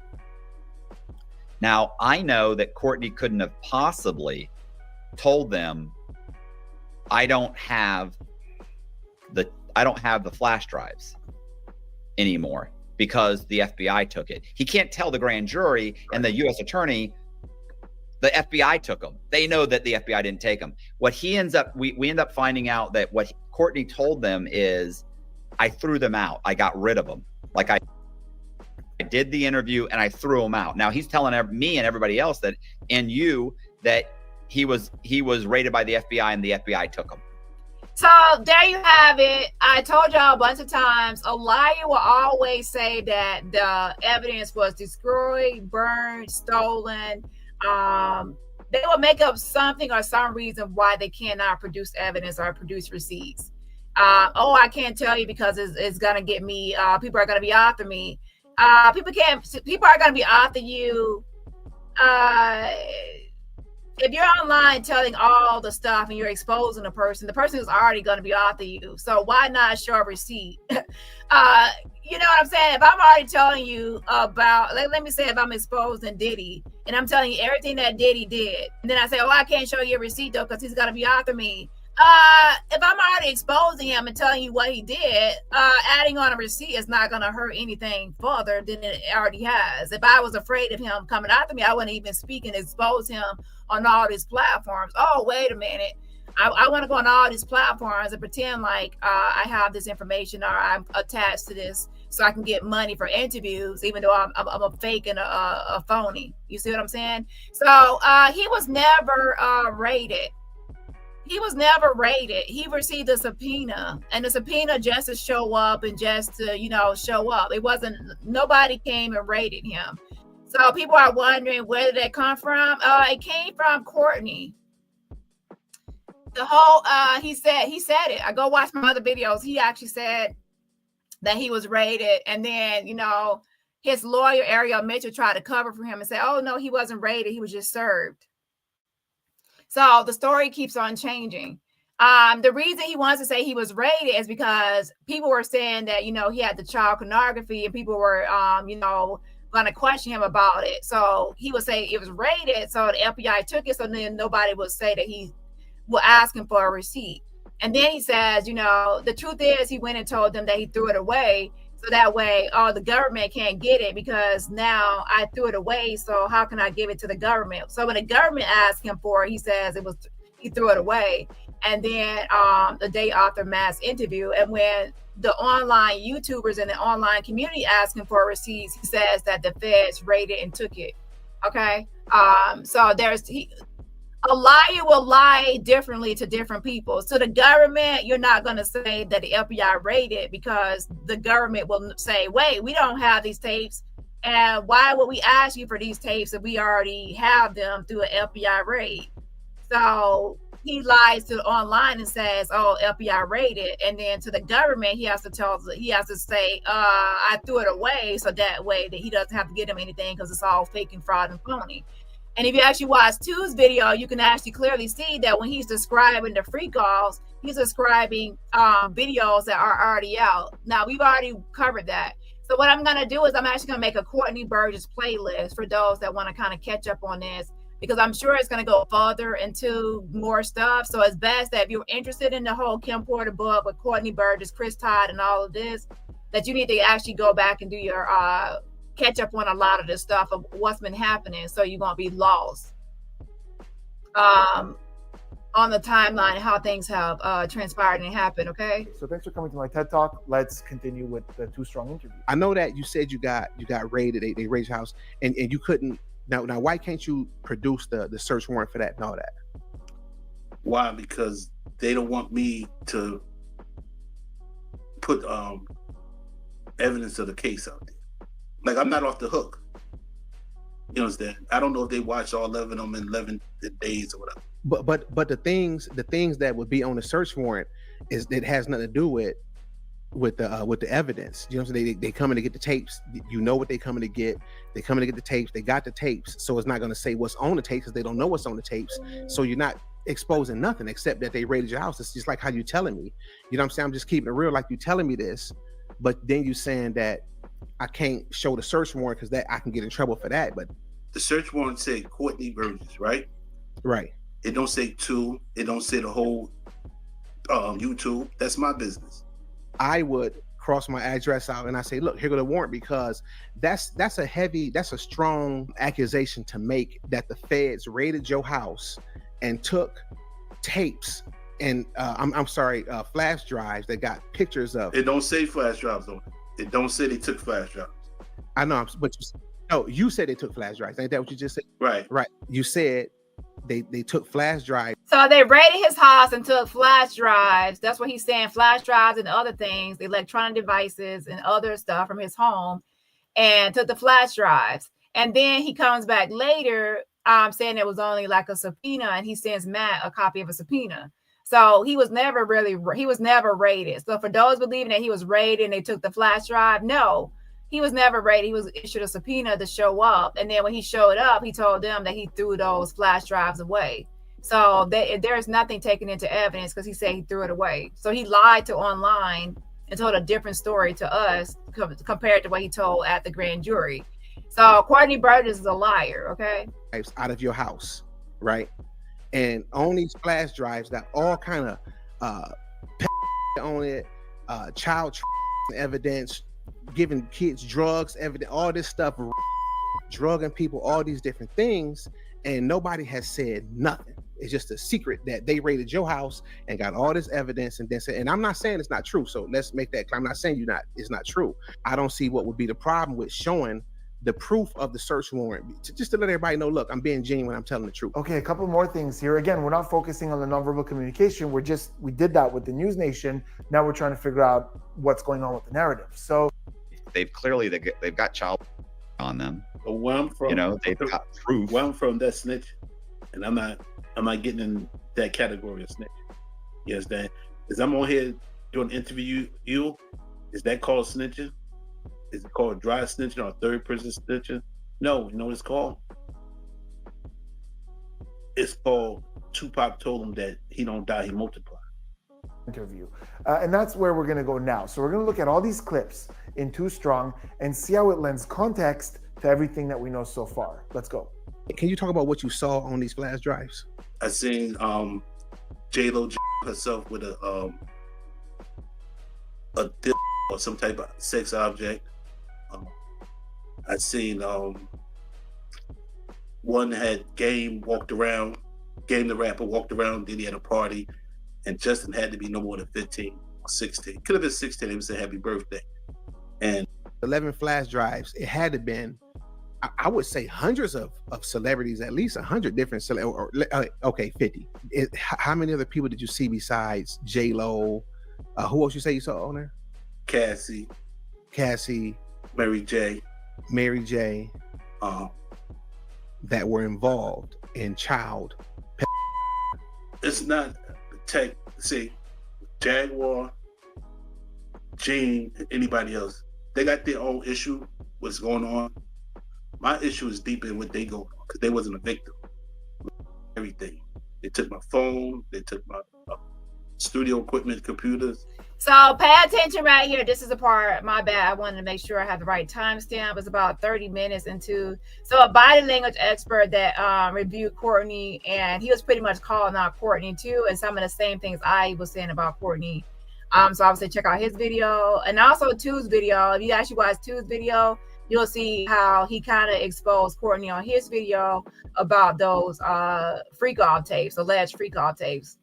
And I cover all of this in my video as well, okay? To point out the inconsistencies. But this is where Courtney talks about being rated, okay? So pay attention. Walking up to the police station and saying, "Oh, here you go." Then I'm looking at it as a snitch. So who is they? Oh, the feds. Okay, so you turned the tapes into the No, I didn't turn it. They came and took them. So he's saying he didn't turn the tapes into the feds. They came and took them. And people are saying, why didn't you turn it in yourself? He said, because that would be snitching.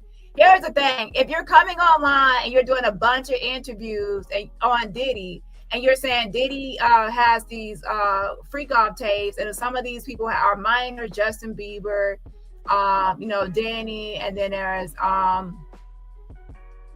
Will Smith's son and Usher. You said all these people were minors at the time. And was it Usher? I think it was somebody else. I can't remember because his story keeps changing. So then you say that you have these tapes, and then you're also accusing Diddy of a lot of things, right? And then you also put out this Kim Porter book.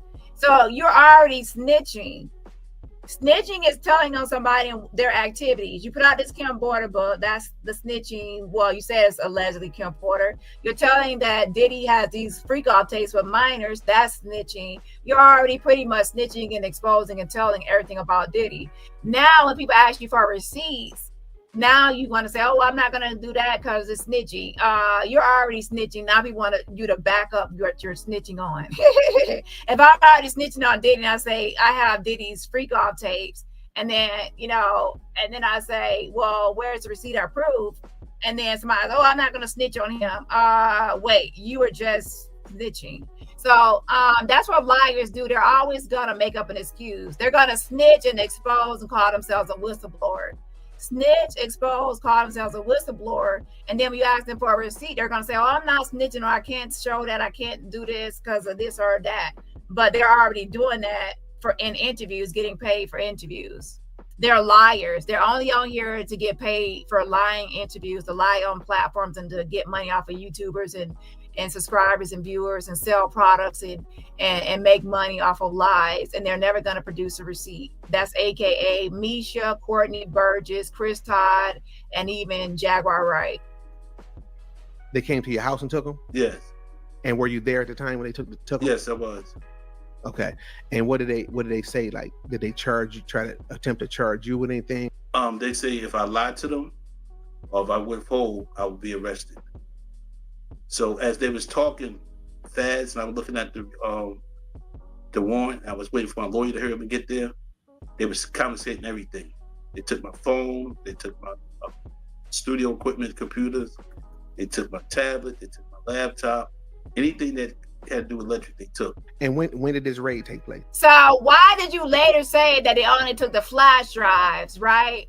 And then you said that's the only thing they took, but now you're saying they took a lot of your electronic devices and stuff and equipment, and then you say later only the flash drives. Which one is it? Your story changes, Courtney.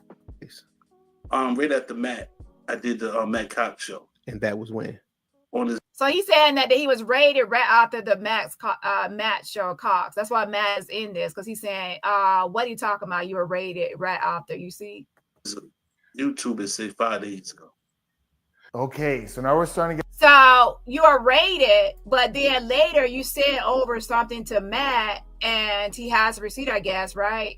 I want them to actually show receipts. Okay, show what redacted and show the subpoena. So Matt is saying he got something finally from him. He didn't get any proof of an FBI raid because it was fake, but he later got something showing Homeland Security was just a subpoena, not a raid. There's a difference between a subpoena compelling you to give information or come forward or to, testify or whatever. Subpoena, which is compelling you, to a raid, which is actually going to go take stuff from your home, search your home, or, look through your home like a warrant search, right?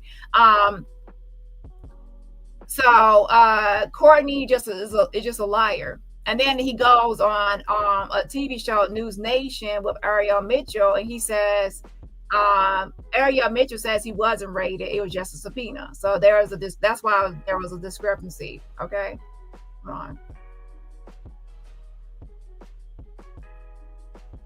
Positions and grips a little bit tighter, one hand with the other. It almost looks like she's moving away and bracing herself for this answer, and her head is signaling no. So she knows that there's something here that's not positive. It's a bad look. She's trying to get away from it, and also communicating that no, this raid didn't happen. And then when she's talking, his body language is really interesting as well. We see positions and grips a little bit tighter, one hand with the other. It almost looks like she's moving away and bracing herself for this answer, and her head is signaling no.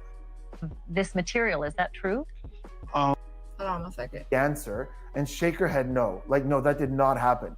And I assume it is because of this material, is that true? I wouldn't say that. Of this material, is that true? I wouldn't say that. She's telling us before anybody answers that a raid did not happen. Then we see her kind of shift like this away from him. So we see her put a bit of distance between her and him. And if you look at her hands, they were kind of set in the middle, said a couple of times at the end. And at the end he said, but I wouldn't know because I wasn't there. And that's kind of his answer to this question, even if that wasn't really part of what she was asking. Your home was raided by federal authorities, and I assume it is because of this material. Is that true? I wouldn't say that. They just went to every one of them looking for me. They said, the paperwork said the 24th, that I had to be there the 28th, and then it was the 27th. I can't make it there, that's tomorrow. So I don't know. From the look of it, was 4 days. And I want to be specific. When we talk about a raid, we're talking about when a subpoena is served for documents, a search warrant or an arrest warrant. In this situation, Mr. Burgess was not in any way, shape, or form had a search warrant or an arrest warrant issued for him. It was just them serving a subpoena. Okay, that was the... So she says, as his lawyer, where is she at now? Ariel Mitchell says he was not raided. He was only served a subpoena just to come forward or just to go or show up, right? There was no raid. So why was he on Courtney Burgess saying to Matt Cox and even on a live interview that he was raided and all his devices were taken? You see what I'm saying? He's just a pathological liar. These people are so weird, y'all. They are so weird. He said they came in there and took everything, and then later on when two questions him, he says about what they took all your devices and all this stuff. He says, no, they only took my flash drive. But you're the one that actually said they took all your stuff, and then now you're saying just a flash drive. He just keeps changing his story. He's just a bald-headed liar. Okay, let's go back to the other video.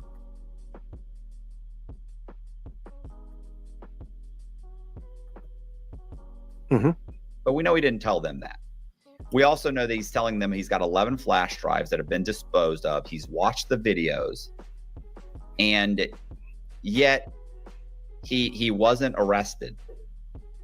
Though I think he wasn't arrested, he wasn't charged because they were just letting him bury himself. Right. At that point. Yeah. So he immediately goes out with his lawyer, Ariel, I forget her last name. Ariel Mitchell. He goes out and they immediately do an interview on the courtroom steps with TMZ. They then go to News Nation And on News Nation, Ariel corrects Courtney's lie about being raided. She says he was never raided. She says, I don't know how that got twisted. She said, but he was served a subpoena, and that was it. That's all she says. He was served a subpoena. So now we've got 2 raids that he lied about. She never mentions the FBI because he doesn't mention that to her. So less than a week later, the grand jury, and I'm assuming at this point, the grand jury, the U.S. attorneys have put it together that Courtney has changed his story, because he's telling everybody at this point it's 11 flash drives. He's saying that, so he's changed his story now. He's told people that it wasn't one of Kim Porter's friends. He's now telling people that it was, I think at one point he said that Kim Porter gave him the flash drives. Another point he said that it was a man that Kim Porter used to date. And then another point he says he received the flash drives from a man that has died, since given him died. He also changed the timeline of he's received the flash drives 10 years prior to her death.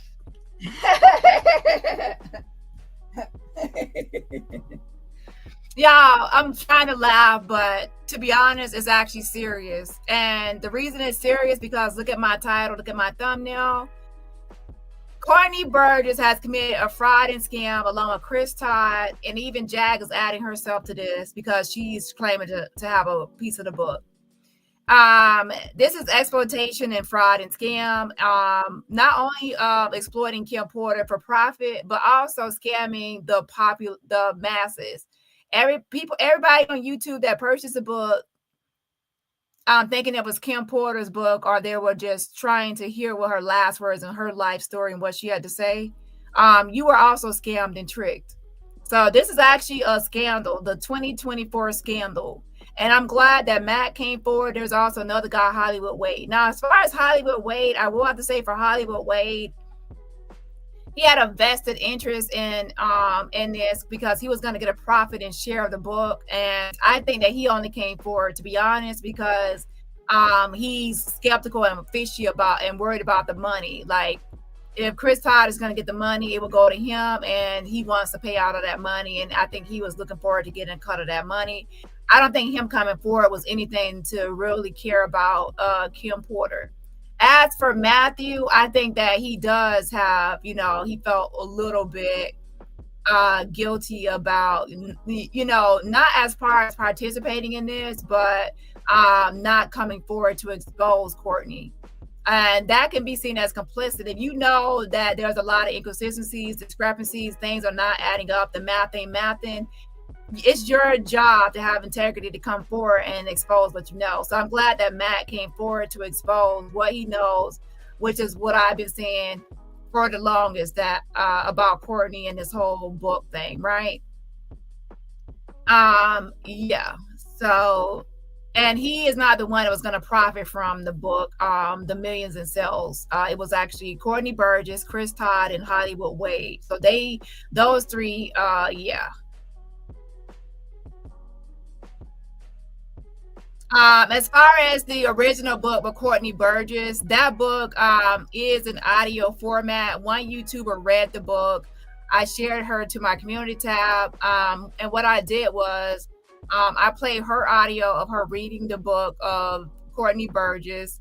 And then I had my copy of Kim Porter's book in text format. And then while she was reading it, I was going over my copy to see what changes were made. And she was also kind of doing the same while she was reading.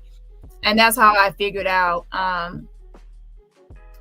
that what changes were made in the book. And my already shared the link in this live if anybody wants to check out to see everything that was changed or not changed between the two copies. To 3 months prior to death and even after her death. So he's changed his story over and over again. He told you that it wasn't really his name, that Courtney Burgess wasn't even his real name. So Courtney Burgess, in my opinion, and I'm not a psychiatrist, but I did do 13 years in federal prison. I've been around a lot of sick people.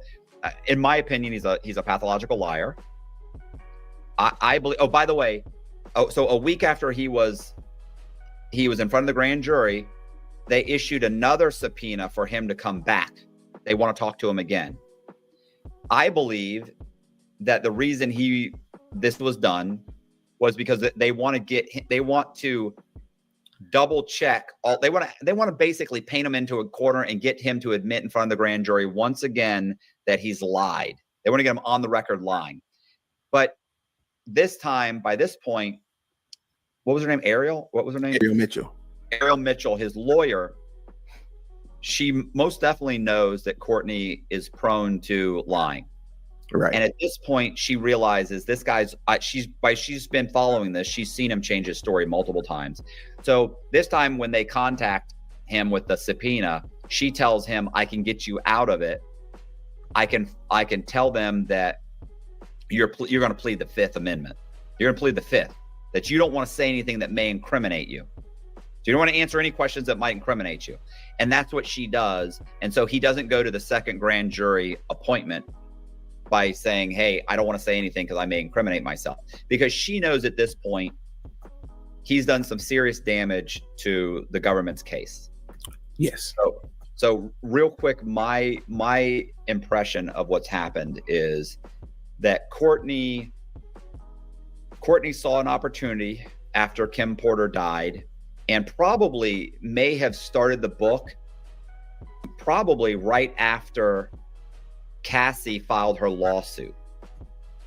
So I think when Cassie filed her lawsuit and he saw the outlandish accusations and he saw that Diddy paid her so quickly,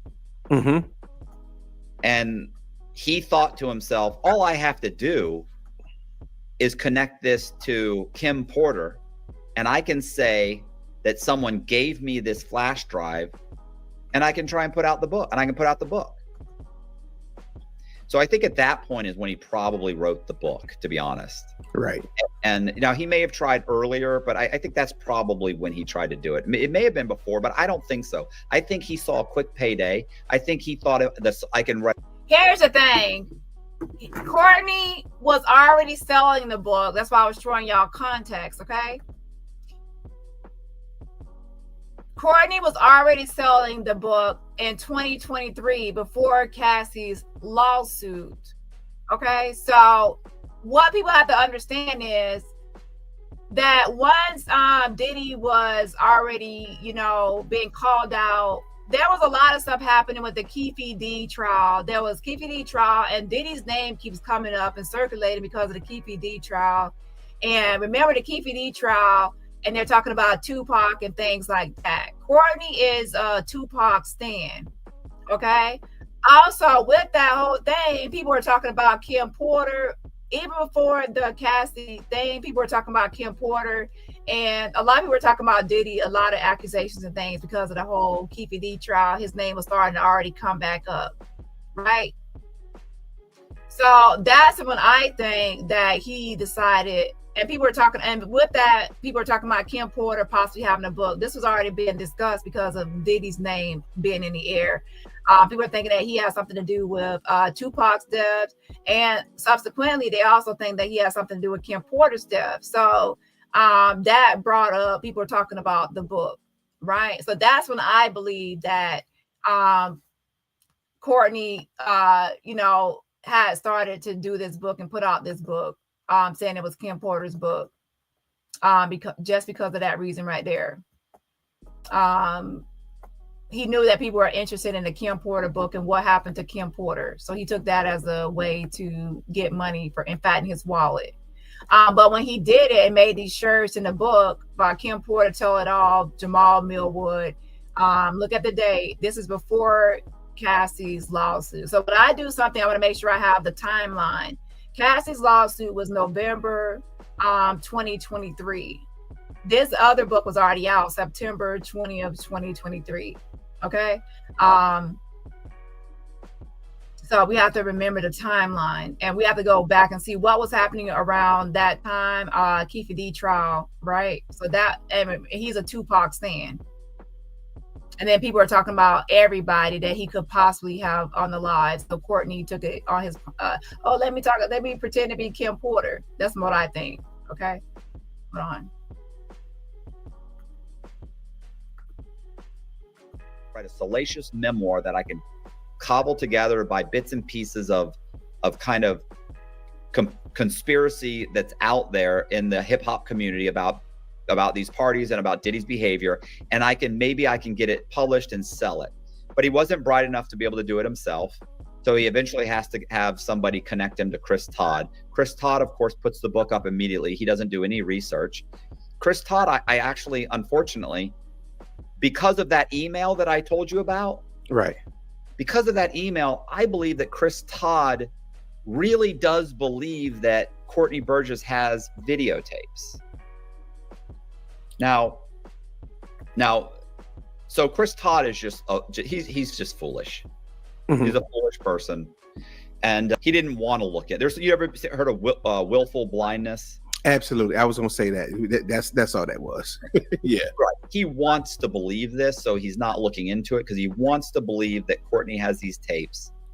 Here's the thing, Chris Todd is a fraud. We have to remember, if you really believe that Kim Porter wrote the book, right? Why would you edit the book to change any of her words? Because you would say, I believe that Kim Porter wrote this book. I'm going to leave it as is, her words. I'm not going to change anything she's saying. And most importantly, I'm not going to change the last chapter of the book, which would be her last words, because if I do, Courtney's going to come out and say, why did you change the last page of the book? Why did you change it? Why did you edit and write the whole last page, her final words? Like, there would be a fight. Like, you change her last words, because remember, Courtney said he wants Kim Porter's voice to be heard. Not Chris Todd's voice, okay? Pretending to be a black woman, okay? Weird. So, for the fact that Chris Todd wrote some of the book, admitted to writing some of the book, I'm not just saying he did it, even though I have compared both books and he did. Remember, he already confessed to try to get ahead of what was already going to come out and be exposed, because once Courtney came out and re-released, because he had already taken his book off the shelves and stopped selling it because he wanted to push through Chris Todd, right? So he took his book off the market. But now that he put it back on the market, Chris Todd was worried that, I don't want him to put the book out. He made a lot of interviews. I don't want Courtney to put it out. I don't want him to put it out. And that's because he would get exposed. Let's be clear. It wasn't about Al B. Sure, the Kim Porter's kids or anything. If he cared about those people, he would not have put it out in the first place. It was to protect his own ass, because once people compared Courtney's book to his book, they realized that he made more changes than he made, and that he had wrote some of the book. So he didn't want to be exposed. That's why he didn't want Courtney to come out and put it back out. But too late and too bad, because Courtney was greedy. He saw that it was $1 million he could possibly make off the book. Amazon had took it down, so he came out here to possibly make it back. Chris Todd admitted to writing some of the book.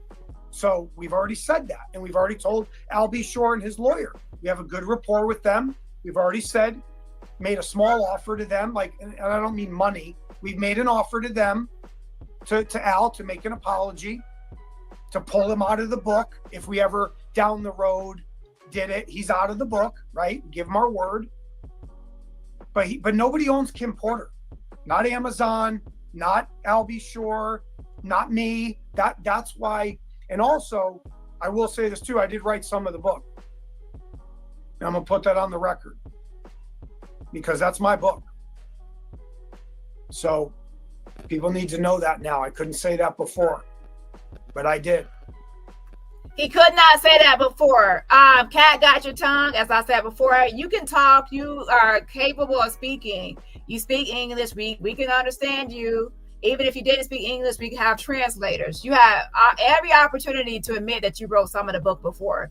You didn't say it because you wanted to sell the book as if it came from Kim Porter. You didn't want to, you knew that nobody would buy it if they knew you wrote some of it. Like, who would write the book? Who would buy the book if they knew Chris Todd wrote some?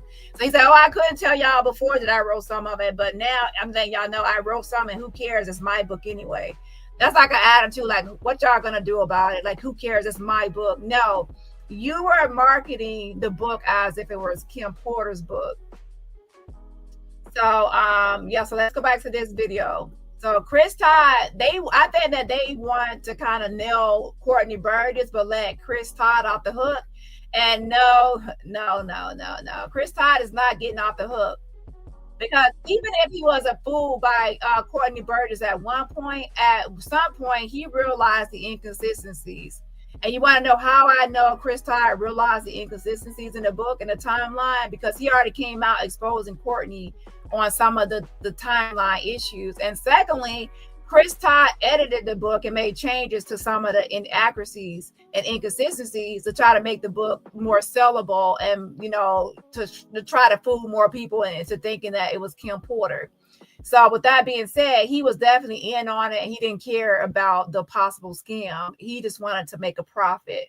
And I think that's why he probably was turning down the book originally, until he finally just said, oh, what the fuck, I'll just try to make some money and exploit Kim Porter. And he even says it's going to be hard for people to debunk this, because Kim Porter is no longer here. It's going to be hard to people to debunk whether the book is true or not.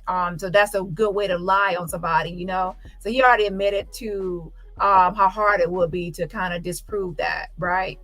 Yeah, hold on.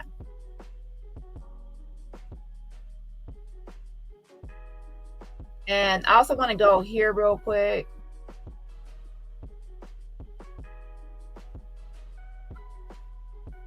What we're not going to do is we're not going to be sitting here trying to go down the timeline of Courtney Burgess. Go down the timeline of Courtney Burgess, how he got this book, when he got this book, who gave it to him, his flash drives, his evidence, his receipts, and what can he prove.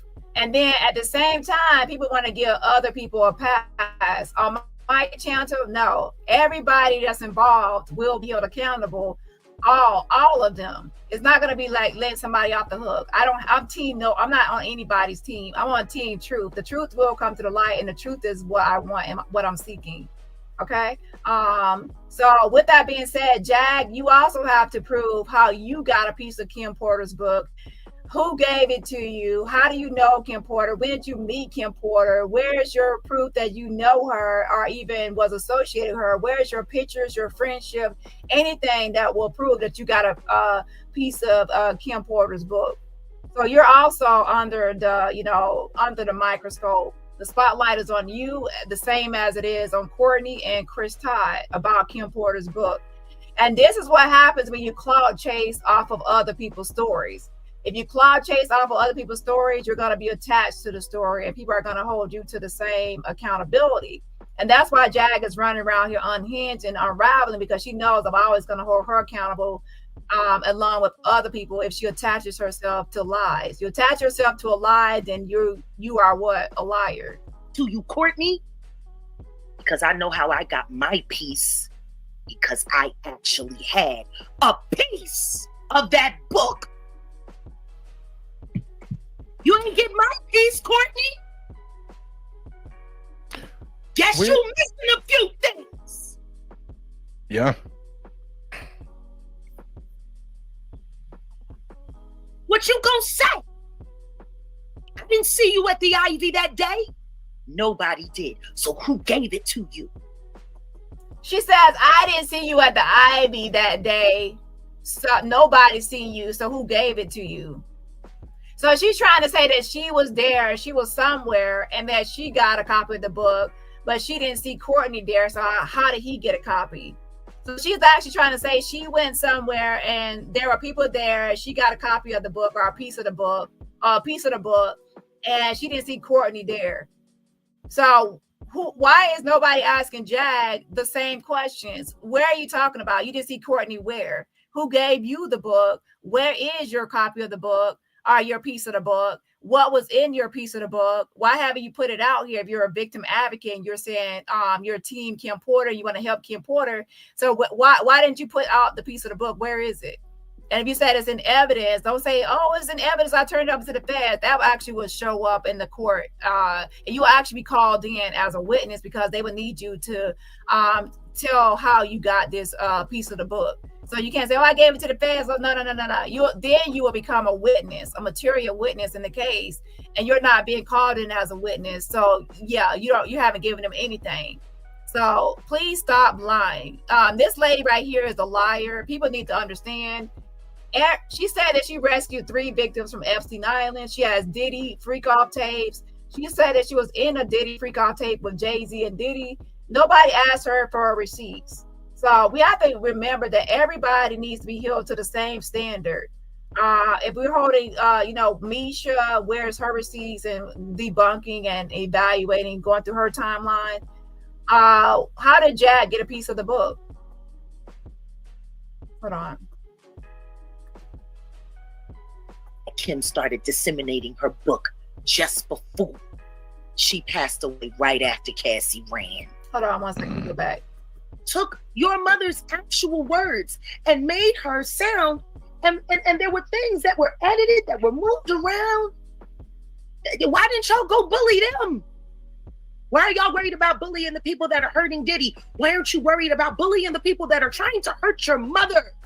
And by the way, Jag only watches my videos to hear what I have to say so she could think of a new lie, and she can also steal my receipts. So if I come out the Courtney, she's going to make a video coming off the Courtney. If I come off the Misha, she's going to flip-flop and start making videos on Misha. So whatever I talk about and whoever I go against, she'll just go get ahead of me and try to go on bigger platforms to try to take my receipts and go after people.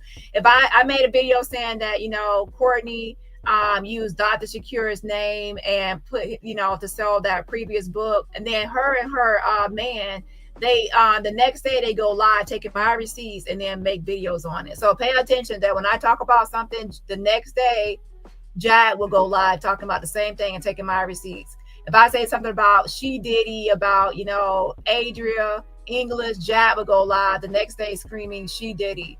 That's what she does all throughout her life. She takes other people's receipts and then she goes on platforms parroting and regurgitating and stealing other people's stuff, and as if it's her information, like she's smart. Girl, you're fucking dumb. You need to stop taking my shit. And number one, you're out here attaching yourself to stuff, making yourself look foolish. What about this then? You've got real strong and legitimate views on the book, how it was put out there, the name, the ghostwriter, and to be honest, I kind of get why you're feeling like that. Like that crap that he got was the actual original stuff that went out. Because I can tell you for a fact that I know what left the Ivy. I know what left from the dining room, and I know what left from the kitchen. So she says that she knows for a fact what left the Ivy. She knows what was in the dining room and what left from the kitchen. So she's placing herself there. Follow along. She's placing herself there.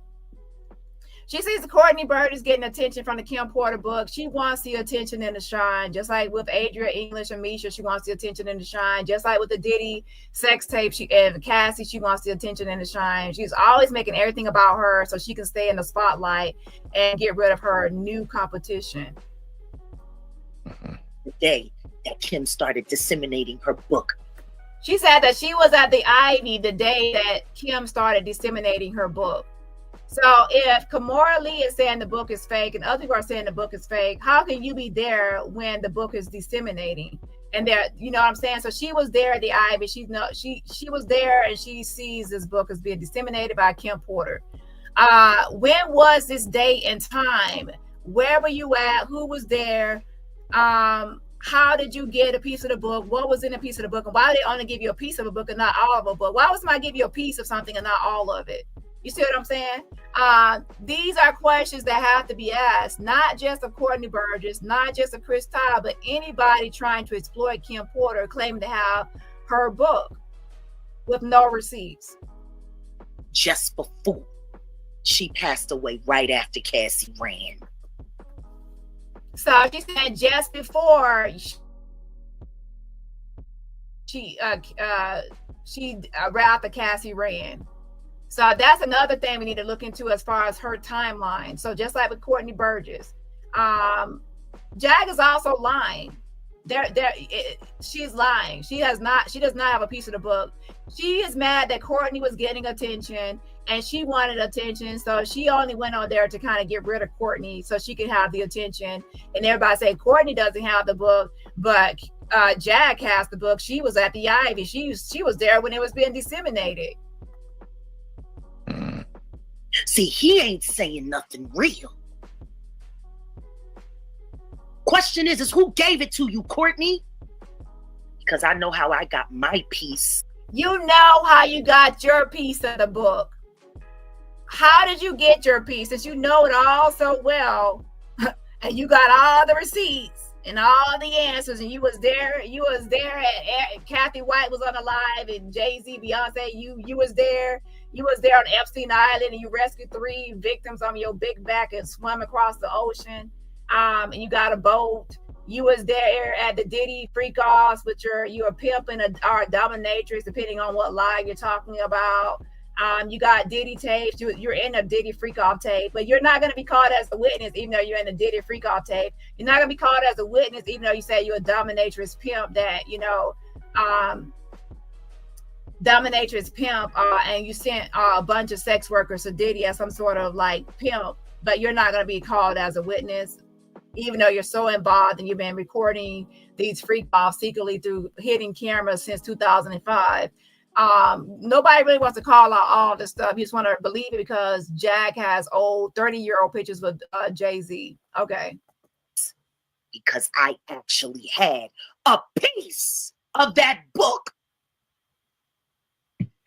Where is it? What's in it? How'd you get it? I could give you like 40 questions, so let's see if you can answer it. The same questions I have for Courtney Burgess and Chris Todd about the book. The same thing I will say to you. You ain't get my piece, Courtney. You didn't get my piece, Courtney. So she's saying that she got a piece of the book that Courtney don't got. Why would she say this? Oh, Courtney has a book. He has it, but guess what? I have a piece of it. He ain't got my piece. So she wants to make herself relevant. Guess you missing a few things.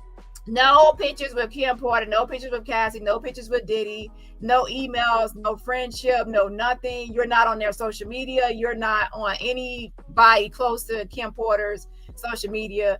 But all of a sudden she chose Dusty, Jag, and nobody, Courtney, to give her book to. And why would Kimora, give a book when she can actually put out the book for her friend if she wanted to? Yeah. What you gonna say?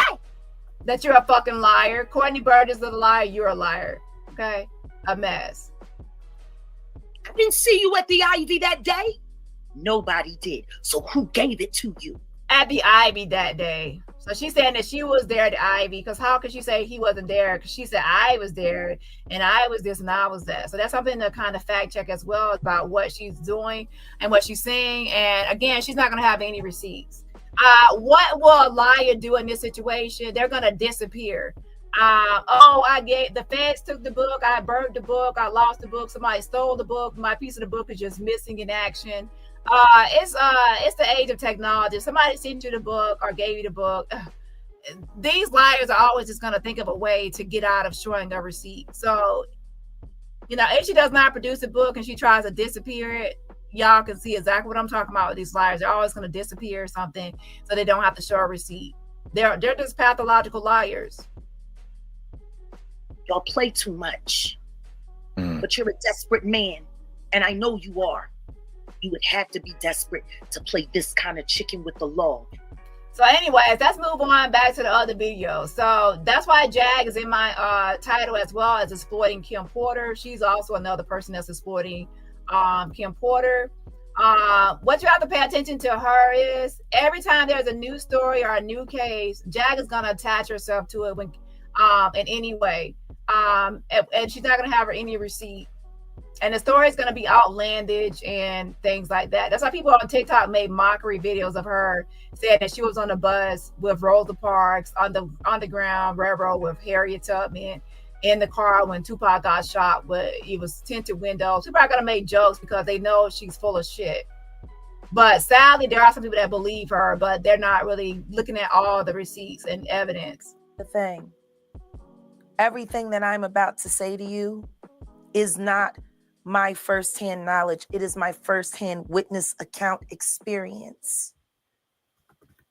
I was a sex worker. I was a dominatrix before I got my record deal. That's how I know how the dark world and the sex world and the entertainment world run hand in hand. That's why the movie Blink Twice is so important. Salute to Zoe Kravitz. The sex workers that I have worked with throughout the years and continue to work with even to this day have worn hidden cameras. I have my own tapes. I've seen what they do. The ritualistic behaviors, the drugging, putting girls in the suitcases, dumping them in alleyways. So she said she has her own tapes. Nobody's asking her, what did she do with these tapes? What was like, you know, why did she turn these tapes in originally? Why was she recording these tapes since 2005? Because yes, she's gonna say since 2005 she's been recording these tapes. There's no evidence of anything. And then there's another interview. I can't go through all the old stuff today, but she actually says that she's actually in a freak off tape with Jay-Z and Diddy.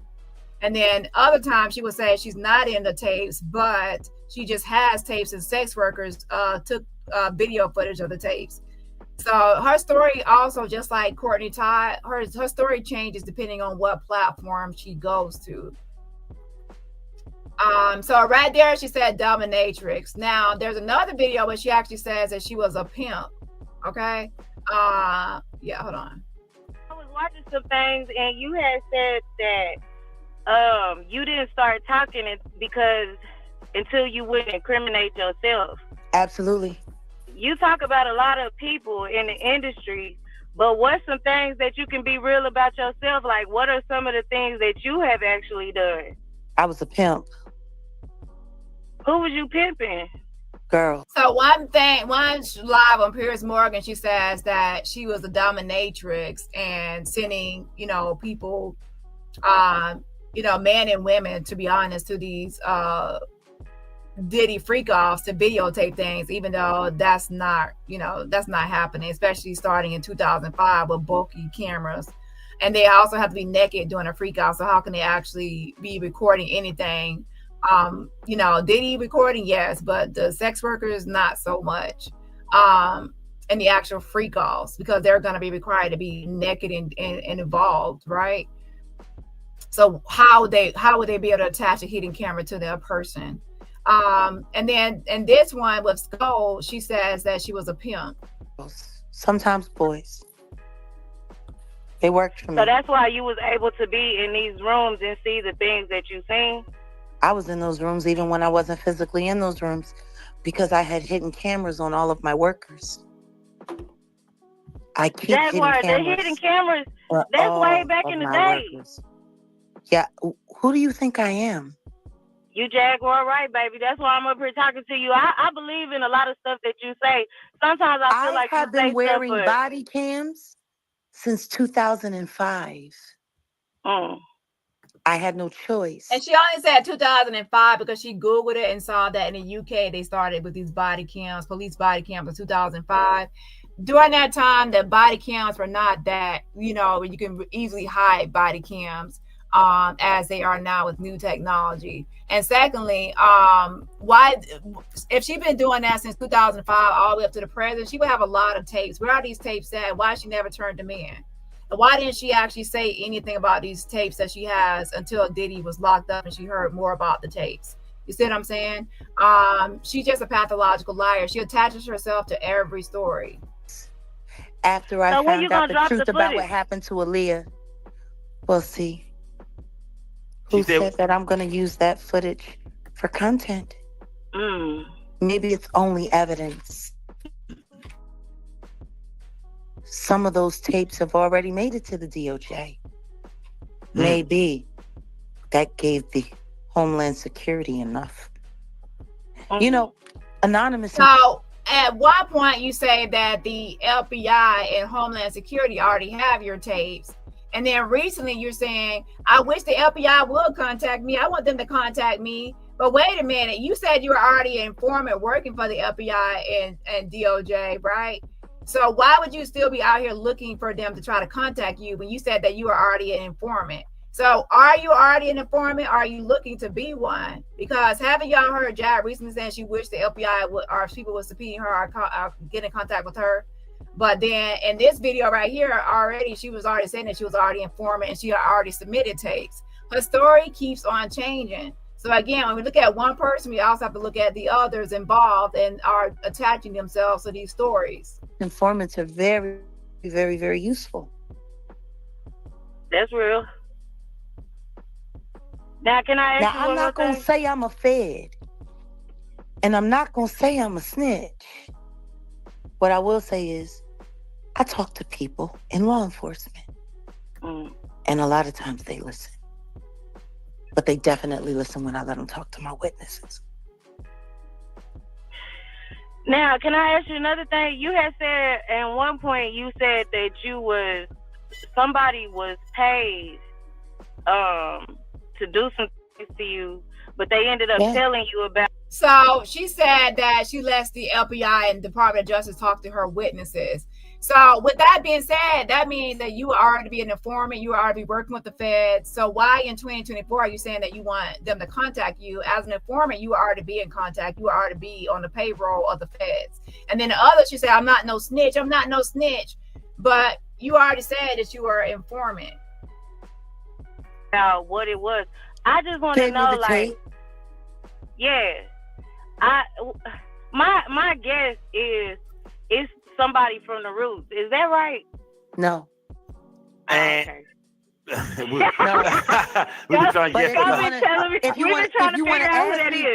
you want to ask me a question about any one of those ungrateful brats, you can. And I tell you the truth, 'cause I know plenty. Now, while we on the Roots, right? What, on that You Got Me record, was that you for real? No.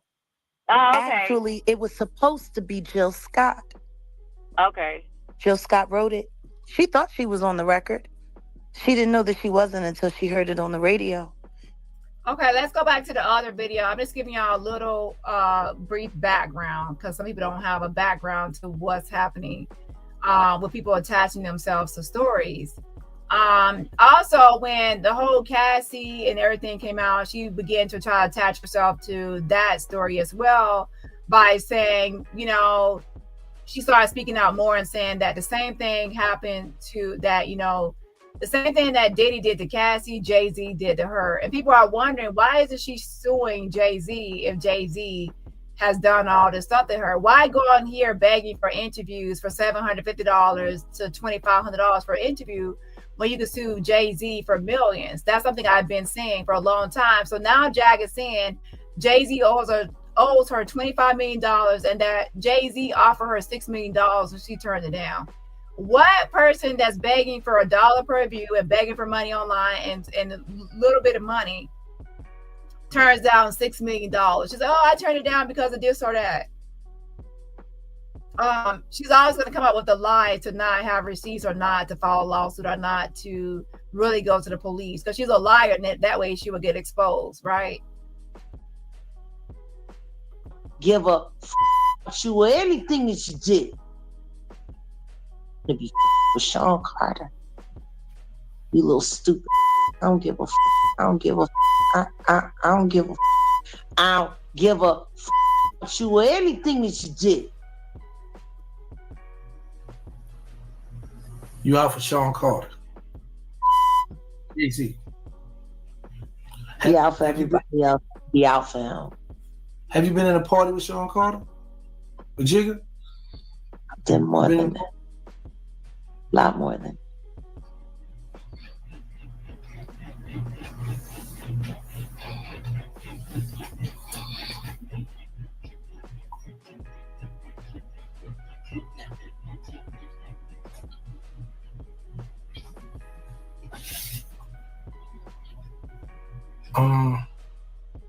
Anything else you want to talk about, Jag? Because seem like it's something there with you and the Jay-Z, but you don't want to open up.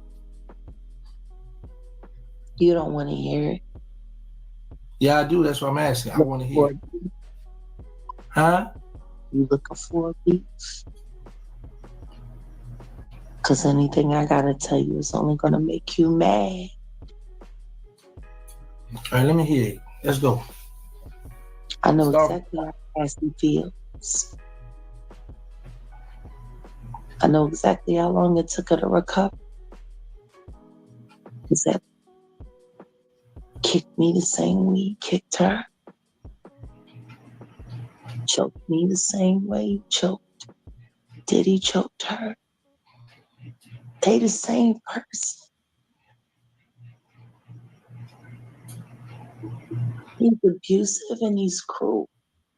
So she's saying that the same thing that Diddy did to Cassie, Jay-Z did to her. So the thing is, Diddy and Cassie were in a relationship. They were in a relationship, and everybody knows they were in a relationship. That was like a intimate partner violence relationship, domestic violence relationship. You are not in a relationship with Jay-Z. You're pretending like you were the same person in the same light or same way as Cassie, and that he did the same things to you as Cassie. Yeah, Kim Porter and maybe other people he has dated, but you're making stuff up. And if it's the same thing, why can't you file a lawsuit just like Cassie, but against Jay-Z? Exactly. She's bitter because she has not became famous, just like Courtney Burgess, just like Misha, who's not famous off her SoundCloud. So what I'm showing y'all is that a pattern of behavior. The pattern of behavior is that Jag is attaching herself to every story. Every time anybody has any shine or in the spotlight, she has to take the spotlight and put it on her. That was about Cassie, not you, Jag. You make it about yourself and start talking about Jay-Z did the same thing to you to take the spotlight off of Cassie and onto you. Courtney Burgess' book comes out. He gets attention for the book. You attach yourself, and now you got a piece of Kim Porter's book. People talking about the Diddy sex tapes. So then you are on a Diddy sex tape. You got Diddy sex tapes, too. People talk about Epstein Island. You say that you're a big back ass rescue people from Epstein Island. I'm sick of this bitch always attaching herself to every story that comes out. It's sick. Like, you need to stop. Everybody gets attention and shine. She has to steal the spotlight and shine to get the attention on her. And he stole. He tried to steal everything I love.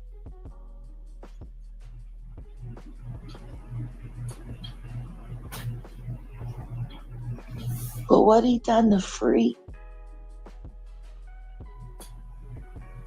Anyways, I can't stand this voice. This is a fake voice. And if you actually watch her video when she was yelling and screaming this morning about me and pretending to have all this sympathy and empathy for victims, her verbiage and terminology towards victims when describing victims was very much so weird. Secondly, you'll realize it was a Tubi performance. 1 minute she'll be fake crying, and the next she's screaming and hollering, and it's like, what happened to your crying? You just were crying, and then now like this fake crying voice, and the next thing you know, you have this menacing voice. Jag is just upset because I'm calling her out, just like I call out all these other liars. You're a liar. You're like the queen liar. Okay. Hold on 1 second. So she attached herself to that one, and there's another one too. So let me play that one for context.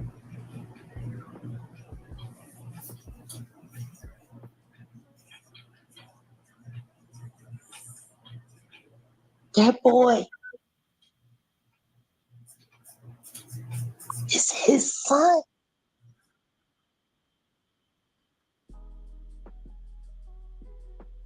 And by the way, Free has already came out and said she has no biological children at all. Meaning not like biological. Okay. And that she said that's not true about what Jack is saying about her and Jay-Z. And that was actually started by Wendy Williams, by the way. And that's what Jack does. She takes stories from Wendy Williams, 50 Cent, other people that are actually connected, and then she regurgitates and parrots this information. Y'all might not be able to hear this. Let me refresh just in case.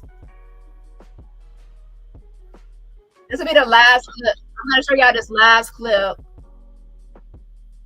And then I'm going to get back to that other video.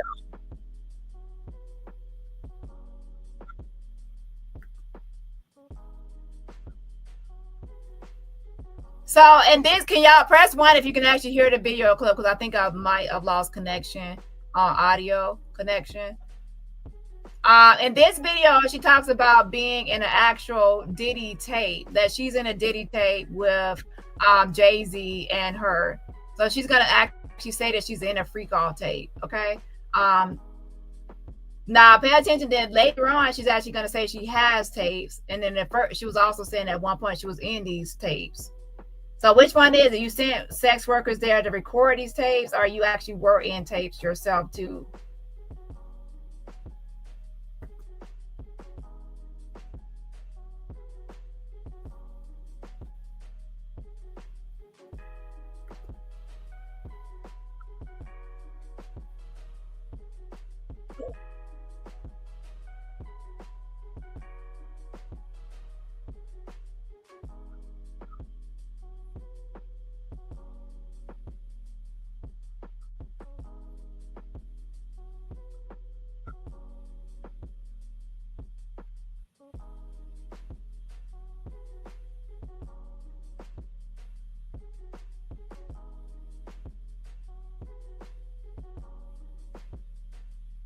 Yeah, that's why I was asking y'all if y'all have sound. Now I gotta start it over. Hold on. Sometimes if I keep on switching tabs, it will lose sound.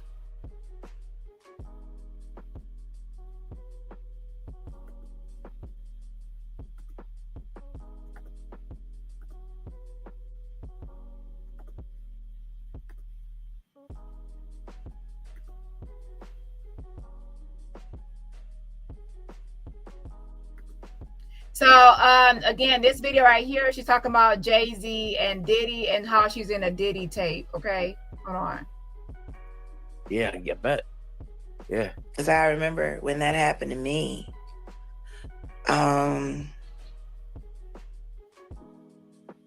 Running out of that hotel room with a sheet. And he came out.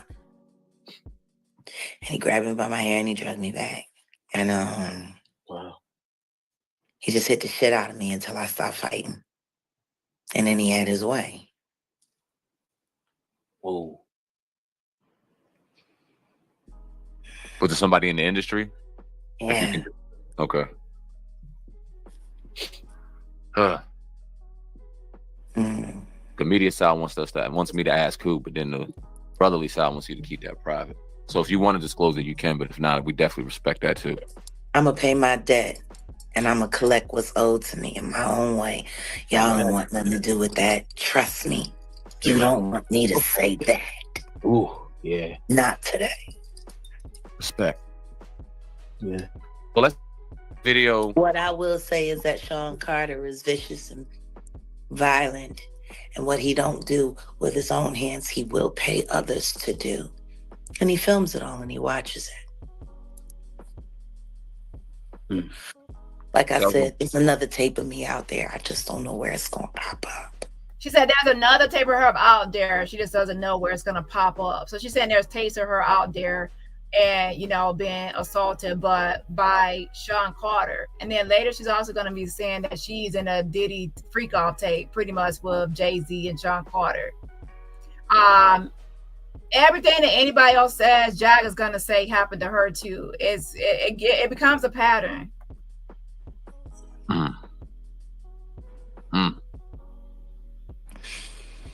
So there's a video circulating out there. I seen it today actually. With you speaking. I'm on a Diddy tape.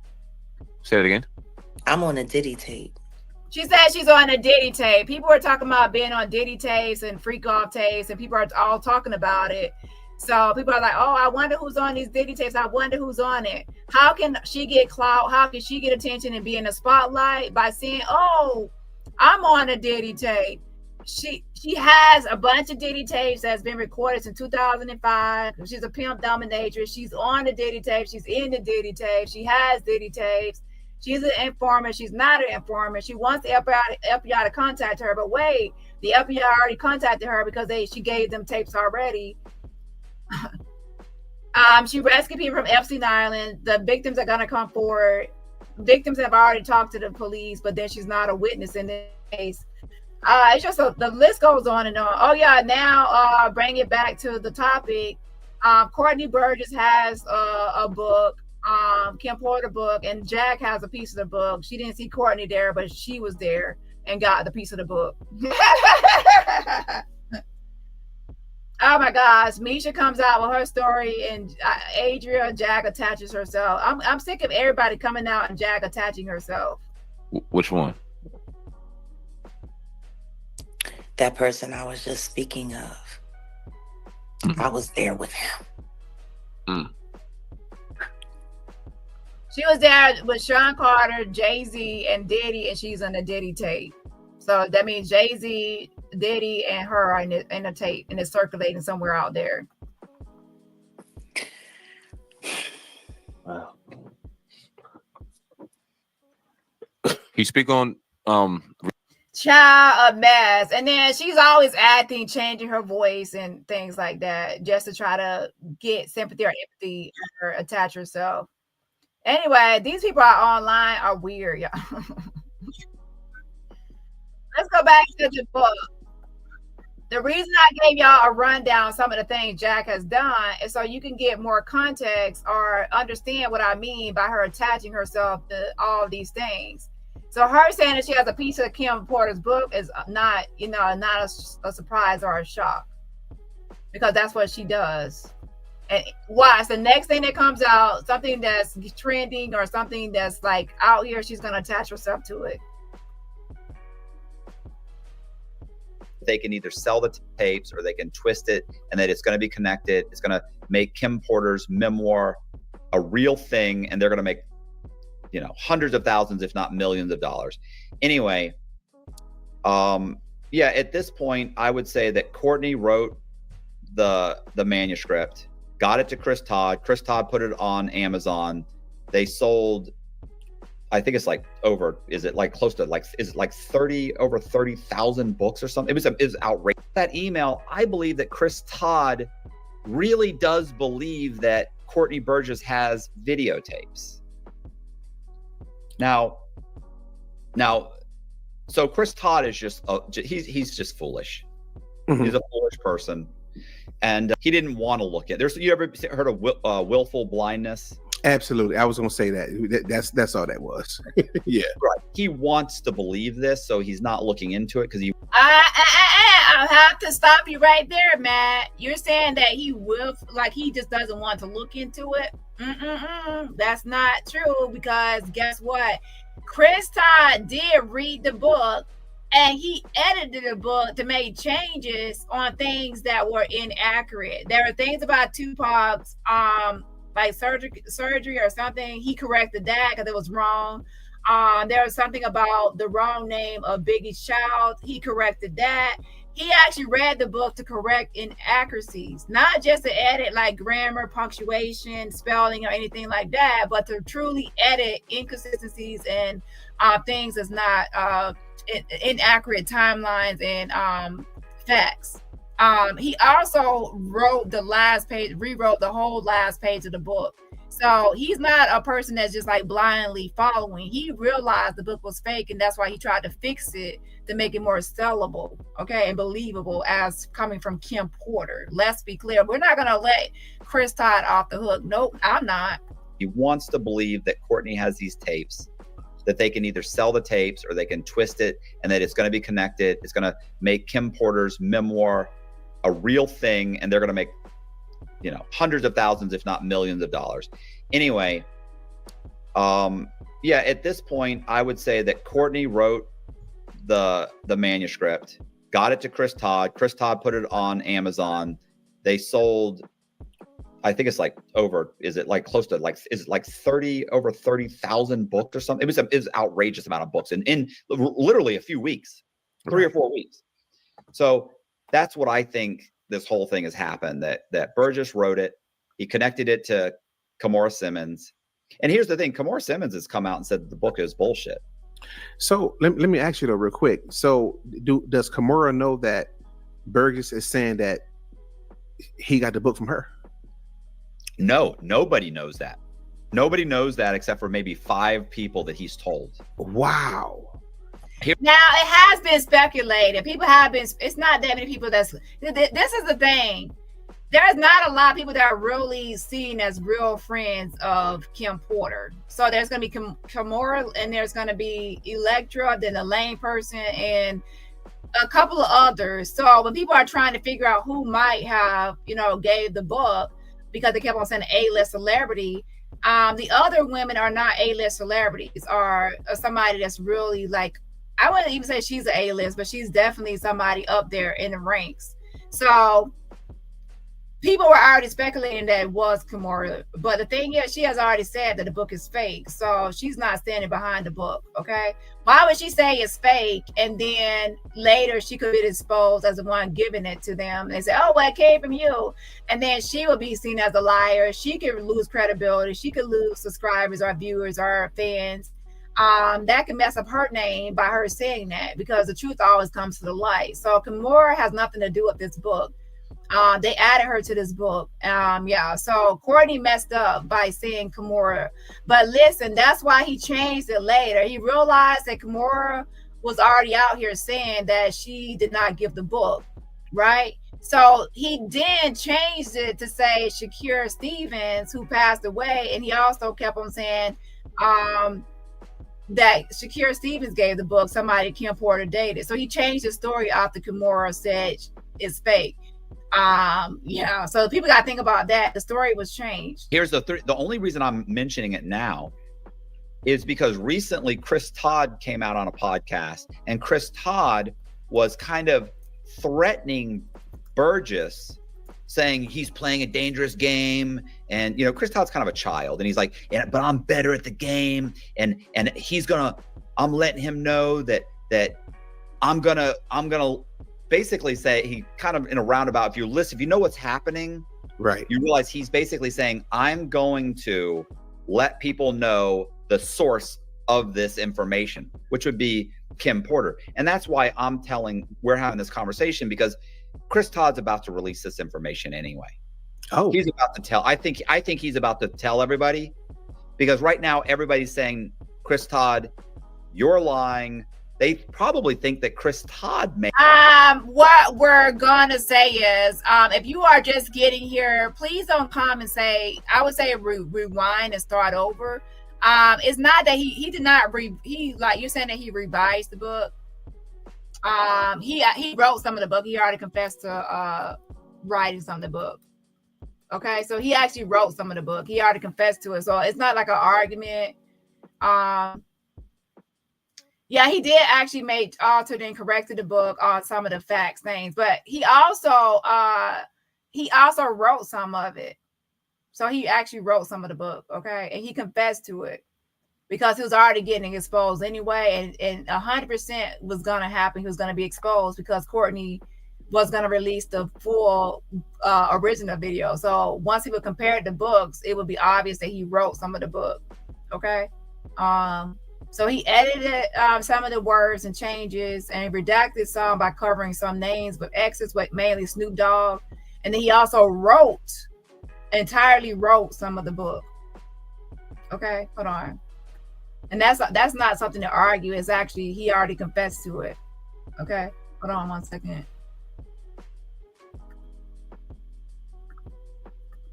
May have known about this. Oh, okay. And he's trying to say, hey, we need Kimora to come out and admit she gave us Courtney, the flash drives. But he's a fool, because because Kimora Simmons certainly has never had anything to do with Courtney and wouldn't entrust him to get this. Like, why wouldn't you just give it to the government? Right.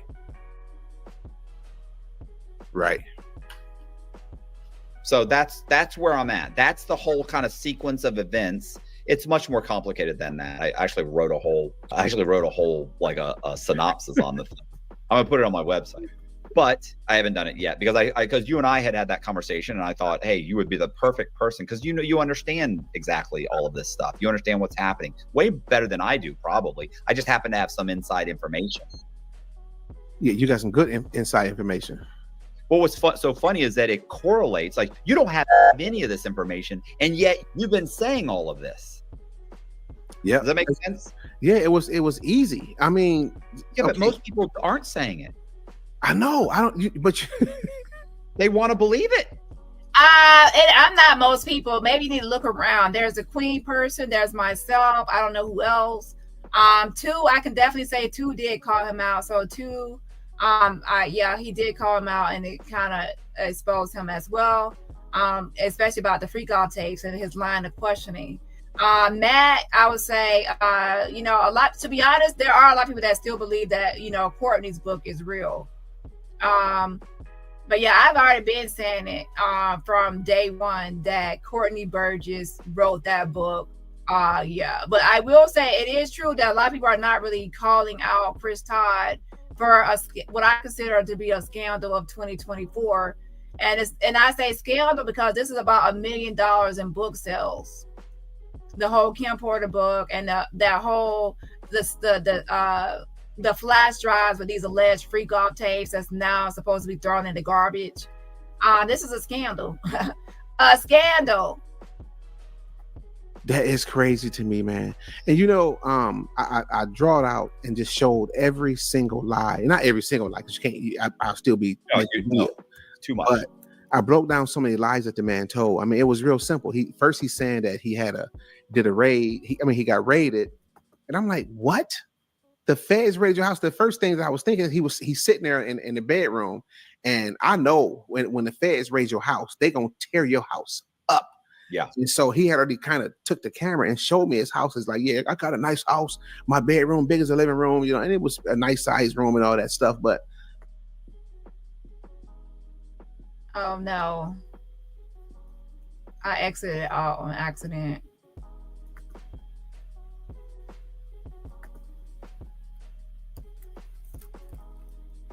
But yeah, I do have a petition as well. I did make a petition about the book, and people are actually, oh my gosh, people have been going against me. Hold on. Yeah, thanks for reminding me, Bree. I did make a petition to remove that Kim Porter book and the book being fake. And people are going against me on it too, saying the book is real. Yes, I want Kim Porter's words to be heard, and you want her voice to be heard. Why? See, that's how I know some people. I'm not talking about my own subscribers. My own subscribers know that's not true. But some people out that don't know me, they automatically assume that, oh, she's working for Diddy. She does. No, I would know if it's a real Kim Porter book.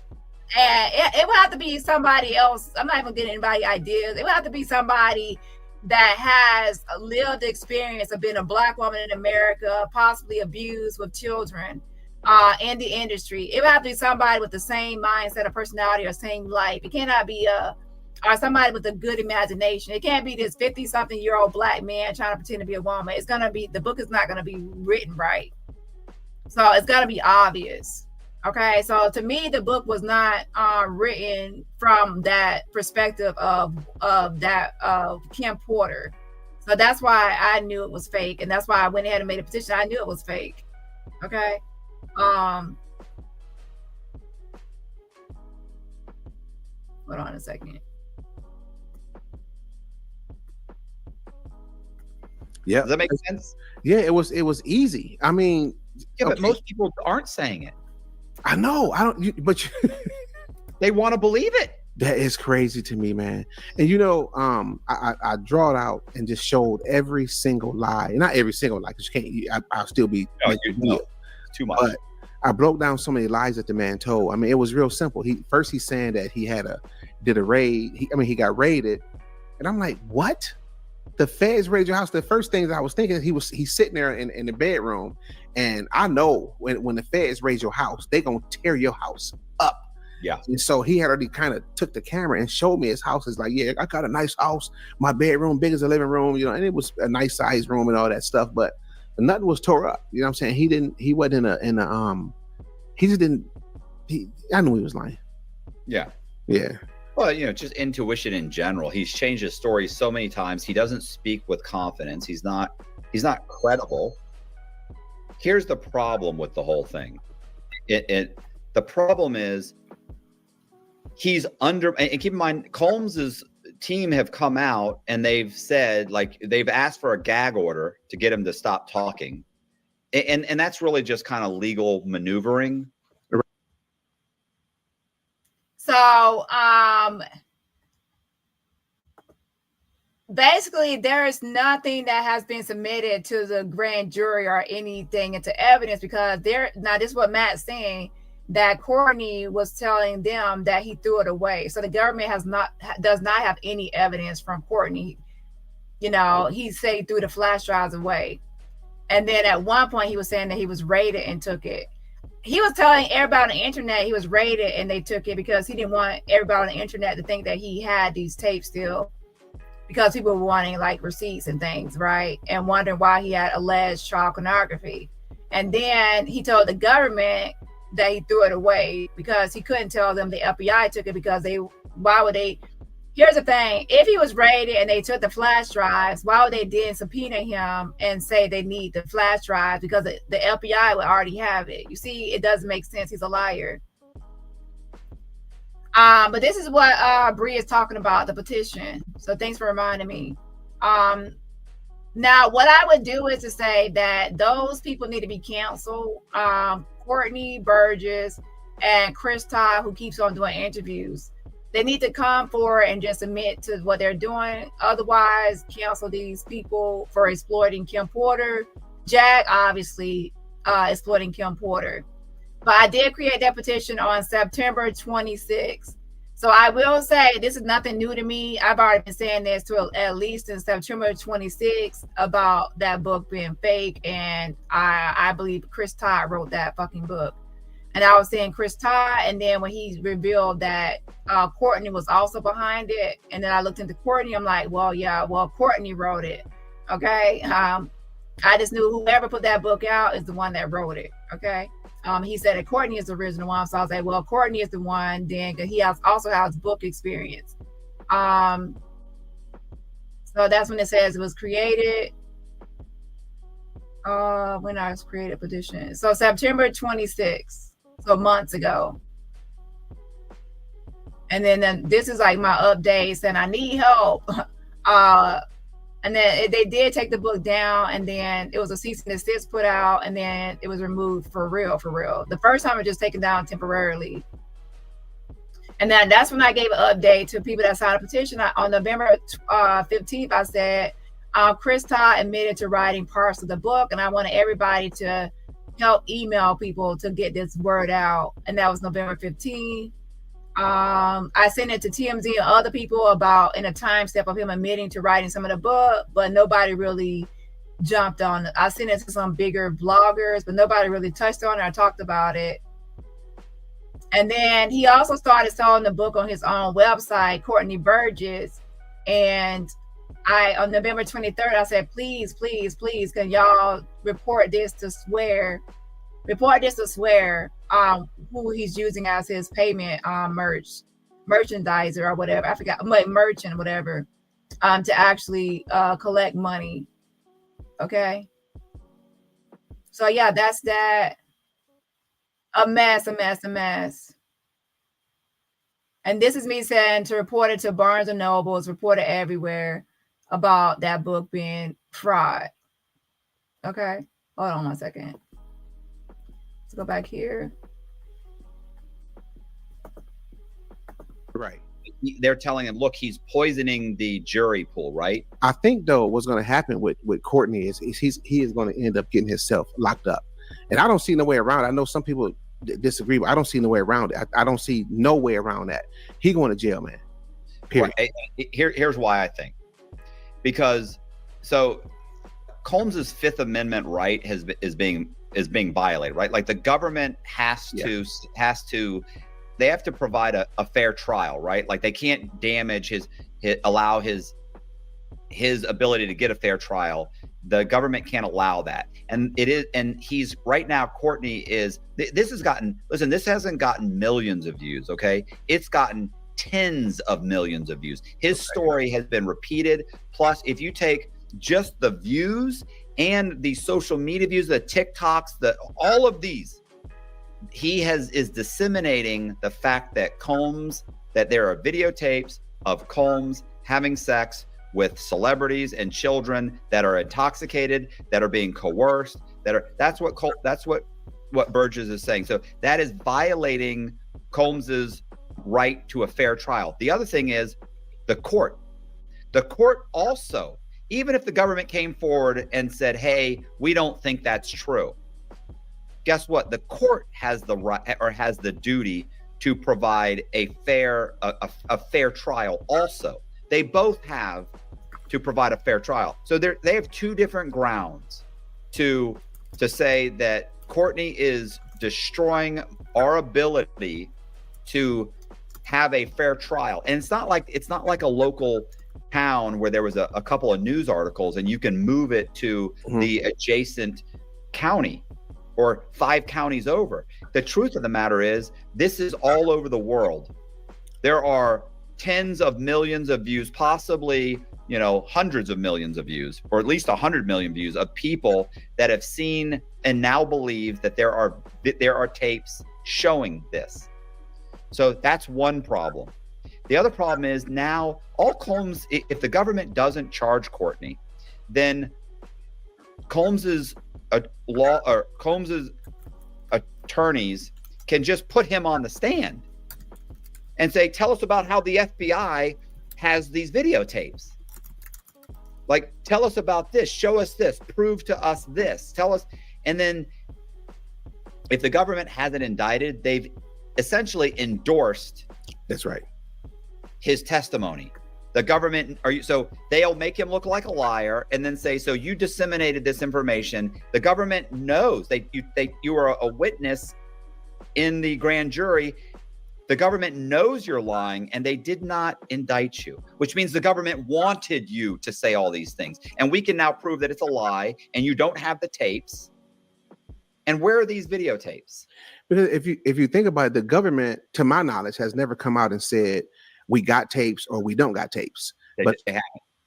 You think they do got tapes? No, they've never said. I've never. Oh, heard They've never said we have tapes of Combs doing this and this and this and this. Never. Right. That started on social media, all the talk about tapes. So that's why he jumped on. So I have to read the indictment for the wording used by the government about what evidence they have or don't have. I have to reread it again because that was a long time ago and I don't want to give misinformation. So you said, okay, so I would say this. I agree that he did revise some of the book, which would be like enhancing some of the book that's already out there, like enhancing, editing certain things. Also, I just wanted to add on to that by saying that he actually wrote some of the book as well. So I would say revising is like enhancing or, improving some things. Just like what's already existing, like that's already there. Writing some of the book, you're adding on something entirely different. Like you're adding on to the book that is not actually, you know what I'm saying? So I just wanted to clarify that he actually wrote some of the book too, and not just revised existing material and content, but also added on to a whole new page of what he wanted to say. Entirely what he wrote. Yeah. Hold on one second. On the bandwagon and said, okay, I got tapes too, that, like you said, to add to the story to try to sell the book.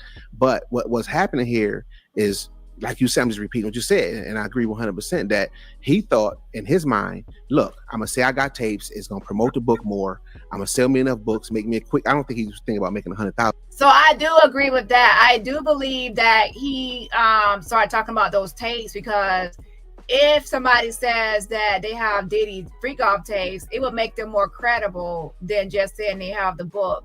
Because everybody was, to me, really interested in those what's on the freak off tapes. So if he has freak off tapes, then maybe he does have a Kim Porter book. So that was just a way to give him more credence and credibility. So that was, and then now though, I would say watch 2's video because he really exposes and he already has edited the content to show you that when Courtney is talking about freak off tapes and what's on there, he's describing existing videos that's already out here, and it's not actually freak offs. Maybe wild parties and weird skits, but not freak offs. He was trying to make $1 million in my mind. I'm gonna make me a quick million, and then I'm done, and that's it. Listen, he's about to collect a small fortune. Like I don't want to get into exactly. Well, I'm not saying that. I don't know if Todd's gonna pay him or not. But Todd I know not get paid. Huh? Todd not gonna get paid for that. I don't think. No, I can tell you why. I believe. So you know that Diddy Kids has filed. Well, I'll have to say this. Todd just did an interview with Atwood, and he said that it's possible that that money is going to be dispersed. I will say this about Chris Todd. I guarantee you he has been back and forth with Amazon arguing. That's what he does.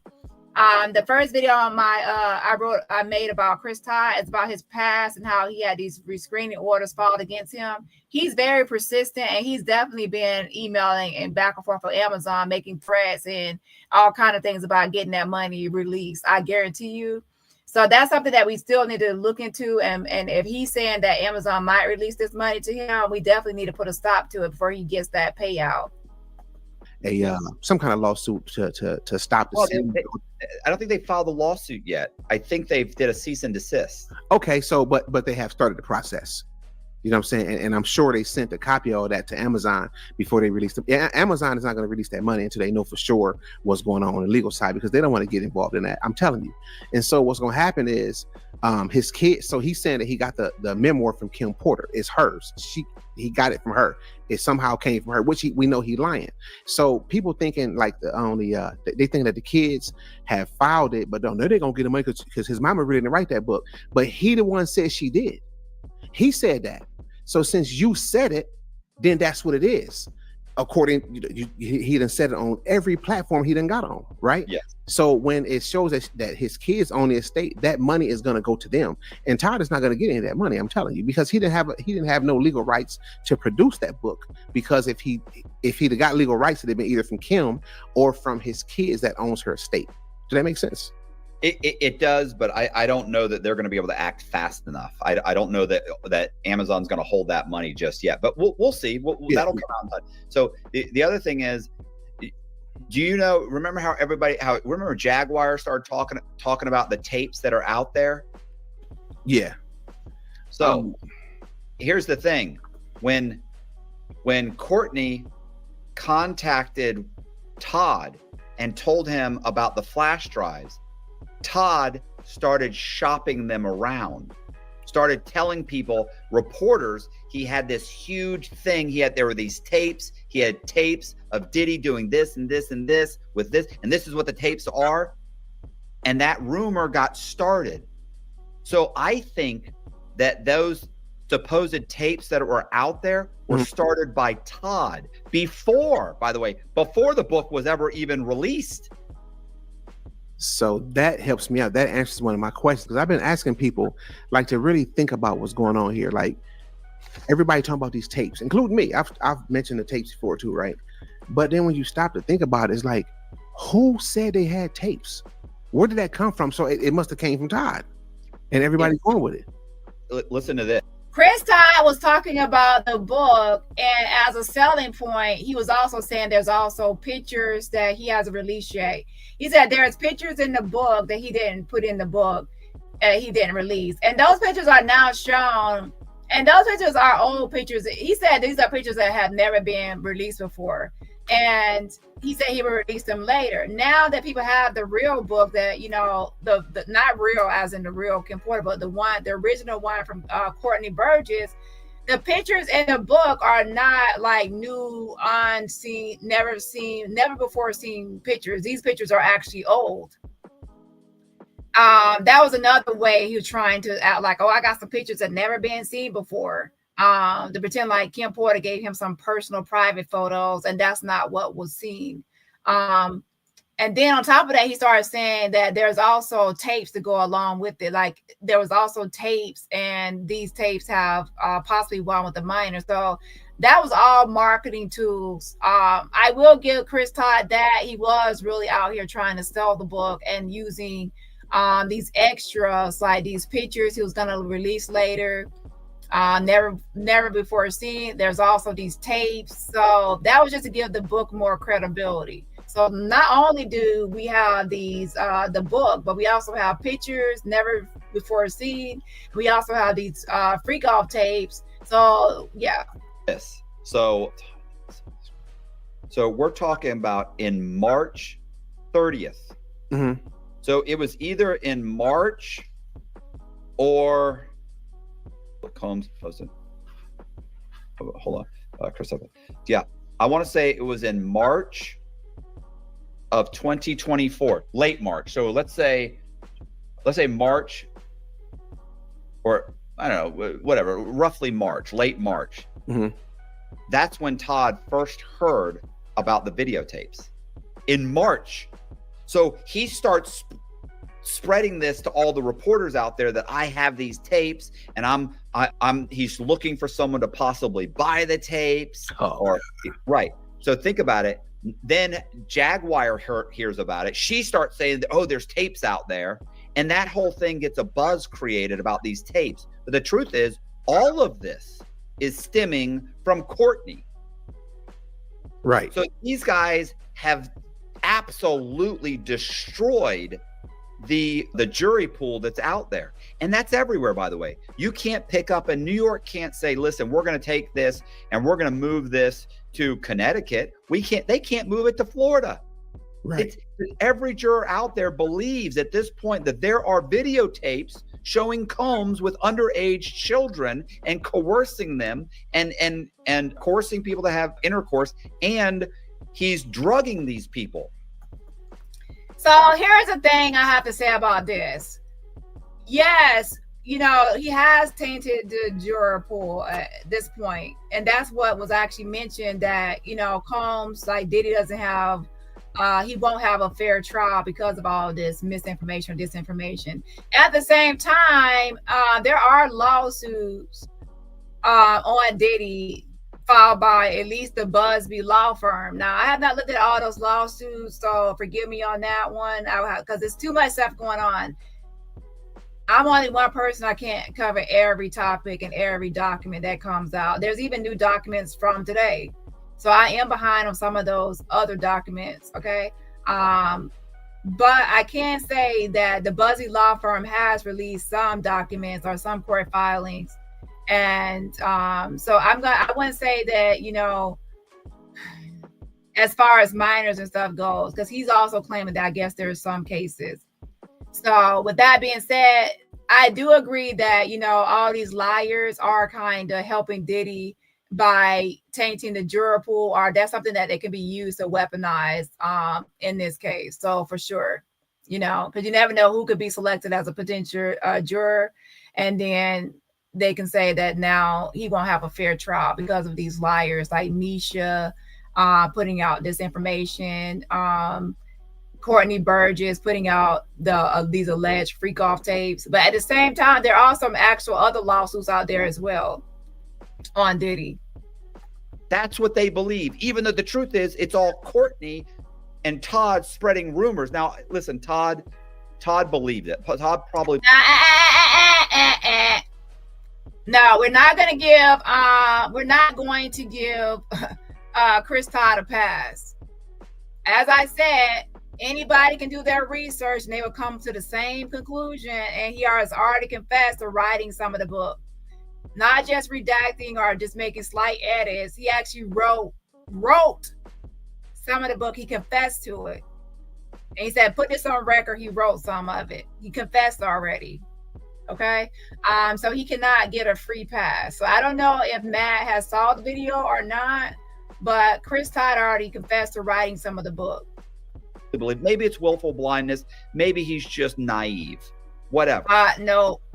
And I also watched my other video. It was hilarious. But Todd already started to expose Courtney Burgess. They got into a tip or some sort of argument behind the scenes.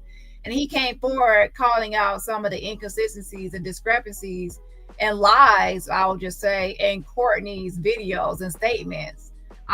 He's the one that actually mentioned the whole Shakira Stevens, I think, and how the timeline wasn't adding up. So he was actually kind of exposing Courtney.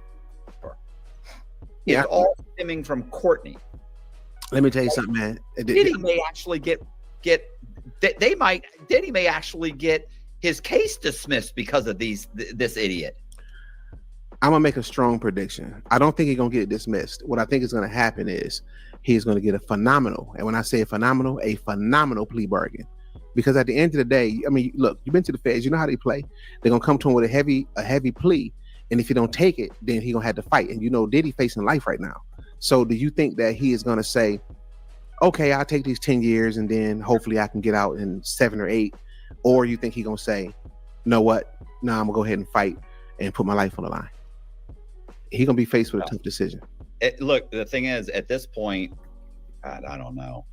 I mean, if it was me, I'd take the 10 years because depending on what he pleads guilty to, he could be out in 6. Exactly. He could be out in 3 or 4 years and get probation. But once again, you know, this is a guy who's doing everything he can just to get bail. He's in such agony right now and such stress because of being in prison. Like, he's desperately trying to get out of prison right now, get bail. So he may actually want to go to trial. I wouldn't go to trial. Man. Yeah. I don't think he's going to trial. Because all of these women that have sued him, they'll all just get on the stand and say one horrific thing against him after another. And people, they'll throw him in, they'll convict him just because of those stories alone. Yeah. You didn't, I want to ask you, didn't Ariel Mitchell, his attorney, say that she saw stills of these tapes before on News Nation or something like that? Or am I wrong? So I want to say I've heard that. I'm not sure, but here's the thing. Yeah, she said that, I can't remember where she said it at, but she said that she saw stills of it, but she never wanted anybody to send her any real footage because she was not going to be in possession of alleged child pornography. So she said she didn't want it sent to her. But yeah, she did say she's seen stills, but different people said they seen stills of it, but not the actual videos. Yeah. Ariel wouldn't know what those stills were. That's right. Didn't he send you stuff? Yes, he did. Right. So and Todd said he's seen stuff too. Yeah. So, but these are videos of. Okay, so that's what I want to see. I want to see the behind the scenes more in depth. Like, I want to see what Courtney was sending y'all, because y'all are all individuals, right? And the thing is, once y'all all put all y'all receipts out of Courtney Burgess, we can then combine all the receipts and all the stuff, and we can kind of analyze it to see what was being said to different people. That actually can like further debunk and put holes in his story. You see what I'm saying? Because one thing liars do is they will tell each person and different people a different lie. So once people get together and start like comparing notes, that's when they're like, aha, I was told this, no, I was told that, and then completely exposed. And I would love that. So I will say, if you're really an advocate, or you really want to protect Kim Porter's legacy, and not let this happen to her, expose the fraudster. There's no need to protect Courtney Burgess. To me, protecting Courtney Burgess and Todd is not protecting Kim Porter. So who is your real interest in this? If it's Kim Porter, you will expose the fraudsters. There's no need to protect the fraudster. The whole thing was weird from the beginning. People coming out here saying they have alleged child pornography, and they're trying to catch and kill it and market it and sell alleged child pornography. If somebody in the tape was a minor and they're being victimized and assaulted and inebriated and drugged, and you're wanting to sell it instead of trying to give it to the feds to or get the person arrested or real justice for the victim. You're not a victim protector or advocate. You're a fucking weirdo, immoral person trying to sell. If I had somebody gave me something like that, y'all know, anybody watch my channel, it's number one, I'm immediately reporting you to the police. Okay, ain't no ifs, ands, or buts about it. I'm not gonna think about, oh, I need to sell this, I need to try to catch and kill, I can make a bunch of money because it's a celebrity. No, I'm reporting it. That's it. End of story. So Ariel Mitchell was wrong as a lawyer to even talk about catch and kill. She's all about money. She's all about the spotlight. And now I feel like she's probably hiding in the shadows because Courtney Burgess is a fraud and she doesn't want to be, you know, her name attached to this shit anymore. Have anybody seen the socialite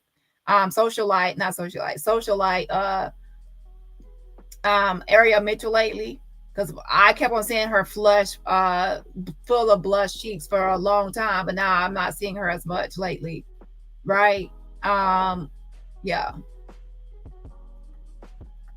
Diddy that are already circulating from decades ago. Yeah, a decade ago. And he also sent me some stuff of some other people that didn't. I'm like, who was that? This is Courtney. Courtney sent you this. Yeah, Courtney. He said that's J-Lo. And I'm looking, I'm like, dude, come on, man. That ain't no dang on J-Lo, man. Quit lying. But you know, he sent me some stuff. But see, the thing is, and I know a lot of people say, well, why would you be willing to tell him that some P. Diddy sex tapes was that was alleged to be sex tapes was sent to your telephone? I don't have nothing to hide because the feds already got this information. Because remember, they took his telephone. And I still got the messages in my telephone, and I'm not deleting it because if or when they ever approach me, I'm just say, well, you know what he gave me. Here go my phone. That's it. I'm not even going to like mess around with it or whatever because he sent me that stuff in order to get me to interviewing. You know what I'm saying? And listen, trust me, as a podcast, I'm like, what? In the beginning, I'm like, man, you know, let's do this interview. And then, of course, he told me, you know, he gonna charge me and all that, and I paid him. So I hit him back, and I'm like, look, I'm not in a position to lose the money, bro. I don't want to do the interview no more because I know you're lying. You know what I'm saying? I just told him straight up, I know you're lying. And I got text message to prove all this stuff. And he just hit me with, no, I'm not giving you nothing back. You know what I'm saying? We're gonna do this interview. Or basically, I'm keeping your money. Okay, then let's do the interview. And then that's when people got so upset with me because of the way I was talking to him and dealing with him. But the whole time, you got to understand that I already knew that this dude was lying. Yeah. You knew more than I did because I kind of thought that he was just a scumbag, that maybe he had some tapes. Like, well, I don't know. By that point, I talked to Pete. My buddy had basically told me something's wrong. I think this guy, I think this is bullshit. This book doesn't make sense. And Pete didn't know enough about the situation other than the history that's there to say. And so Pete was, so while I was talking to him, I was still very skeptical. But yeah, you figured it out pretty quickly. I think he's got to get indicted. I think the fact that they've called him to grand jury twice, the government doesn't indict him, then if I was Diddy's, and look, this is the thing. Look, like I'm not a fan of Diddy. I think what Courtney has done is horrific. I mean, Courtney thought to himself, hey, how can I make a bunch of money off the back of a dead woman who, honestly, from all accounts, despite her taste in men, seemed like an absolutely decent human being. Mm-hmm. And Courtney thought to himself, hey, how can I make some money off of this woman's death? But even if she wasn't a decent human being, like, what gives you the right to do that, man? That woman got kids. He wrong on multiple levels. You know what I'm saying? But I want to go over that jail thing, if you don't mind, again, because I'm really like sold that he gonna get arrested for this. And because, okay, so you online saying that you got these tapes, right? And then they subpoenaed you to come in, and they subpoena. If you look at the subpoena, it clearly says bring in tapes, electronics, everything you got that basically could have any kind of recordings on them. You get to the grand jury and you tell them what? Oh, I throw them away. I throw them away. Okay. Now you threw the tapes away. So what did you do? You lied. Yeah. Once they prove he lied, there go a warrant right there that they can just put right on him. And then people might think, well, why ain't they did it then? Because this is a huge case. They busy working out so many other details right now. But when they get to him, we'll probably be the first to know because they probably gonna contact us because we got one of the people because we got information in our telephones that he sent us that's fake. So they're gonna want to know about that, and they're gonna watch. If they don't get him, the only way I only see right now as I'm sitting here thinking about it, is only one way for him to wiggle out of it, and that's for him to play like what he really is crazy. So they're pretty much saying that they're trying to see what's going to happen with this Courtney thing. And what I think is that some people are wanting him to be held accountable, and they don't want him to get away with it. I think for Matt, he doesn't want Courtney to think that he outsmarted him, that he tricked him. One thing about it is some people are like really narcissistic, and they think that they can fool anybody and, you know, get away with certain things. And I think Matt feels like, you know, Courtney, I want you to know that you're stupid, you're dumb, you didn't fool me or get over on me. I'm going to call you out and expose you. Because to be honest, as a creator, if you're easily fooled by some of these fraudsters and con artists, people are going to be like, especially if you're doing certain like certain types of commentary, people are going to be like, if you don't have discernment or you're not able to piece things together or do research on some of these people, and you're able to be fooled, and then that can kind of mess you up. So for Matt, he has to call this out, because once everybody starts talking about Courtney and how he's a fraudster, people are going to say, well, you had him on your platform and you interviewed him and you were backing him and you were doing this and you were doing that. And that can mess you up as a creator. That's why I always say to kind of do your research on some of these people, kind of look into things before just like believing them, because if they are exposed, the people will be like, well, you were actually pushing this person or promoting this person or co-signing this person or seeming to go along with this person, so it can mess you up. So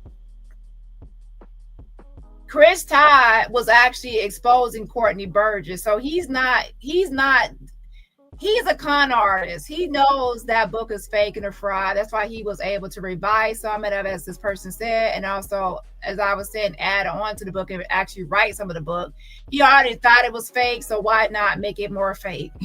It's already fake, so why not add on and twist it up and write some of the stuff for myself as well? So for people thinking that I'm saying she doesn't know really. Listen to how he's saying that, you know, he thinks Courtney is dumb, and he had to pretty much, you know, he was already recognizing that things were not adding up or consistent. That's why he fixed some of the book and he was editing. Okay, now listen. Hilarious. Which I can look past. You don't have to be articulate for me to, you know, listen to you or whatever. But I think that because of that, you know, a lot of people could pick him apart. Yeah. You know what I mean? And then I see that sometimes. So this is Nyla's channel. Check out her channel, Nyla.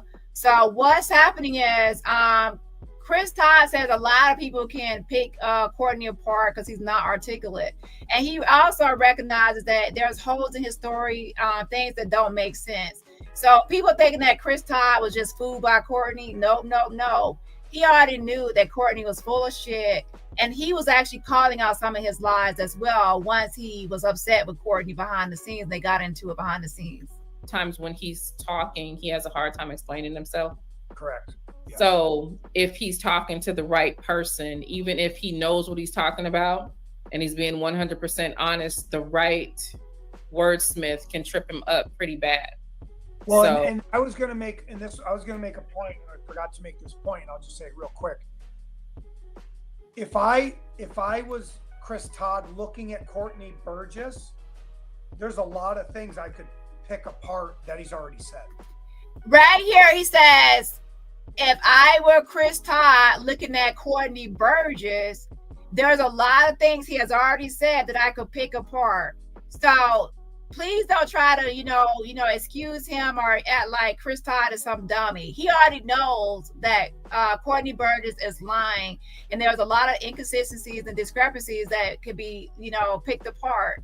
He sees it himself. I saw it. Two saw it. A lot of some other creators saw it. Queen. It just wasn't adding up. Courtney is a fraud. I've already seen it. There's things that are not adding up. Now, people have to pay attention. If Chris Todd says there's things are inconsistent and not adding up, and he's actually a part of this whole thing, then why would people actually, still trust in the book? Yeah, but that's why he has Ariel. That's why he has Ariel, and Ariel. But she doesn't know.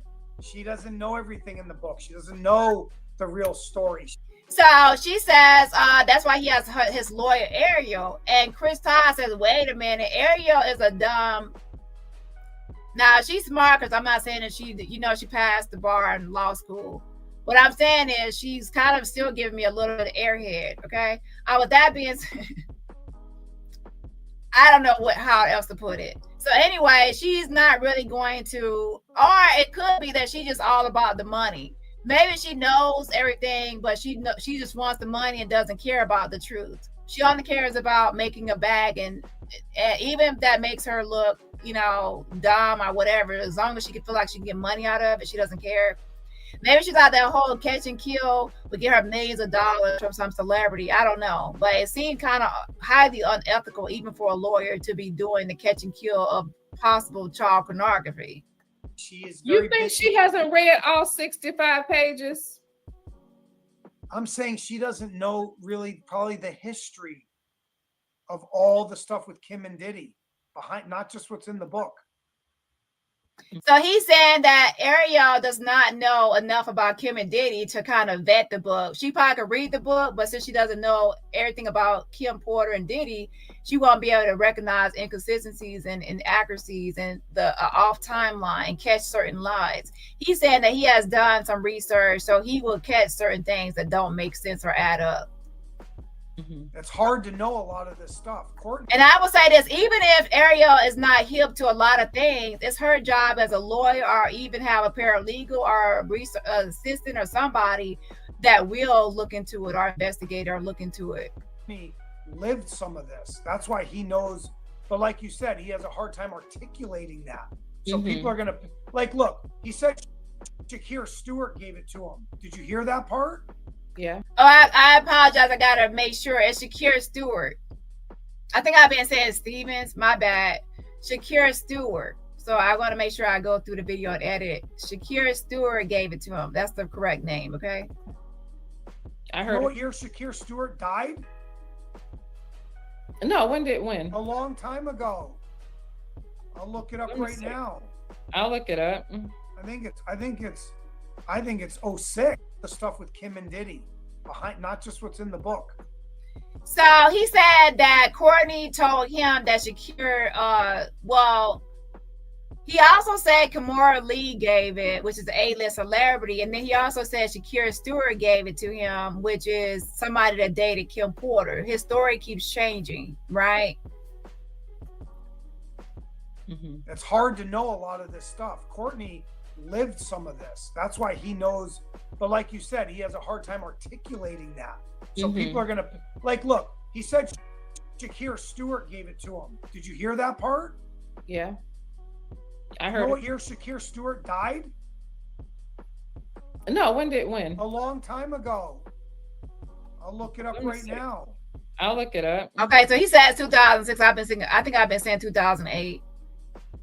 To be honest, I have too many things to keep up with all these liars. So anyways, he's saying Shakir Stewart died 2006. That's why from now on I just say watch my previous videos when I have all the information on my screen. Okay.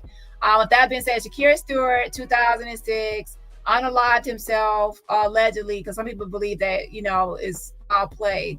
Either way it goes, if he passed away in 2006, how can he give Kim Porter's book? And her book is supposed to be all the way up until she died in 2018. You see what I'm saying? It's off. So you're saying a ghost or a Casper or a dead man gave you the book? I think it's 06. I wonder if Siri will let you do it. Hey Siri, what year did Shakir Stewart die? Oh wait. 2008. Today is his death. Okay, so I was right. So he said 2006, and he looked it up, and it was 2008. So I was right. I was like, well, I got 2008. So yeah, Shakir Stewart 2008. I'm like, Lord, but yeah, 2008. anniversary. What? Are you serious? Yeah. Today's his death anniversary, November 1st, 2008. Then that means he's here.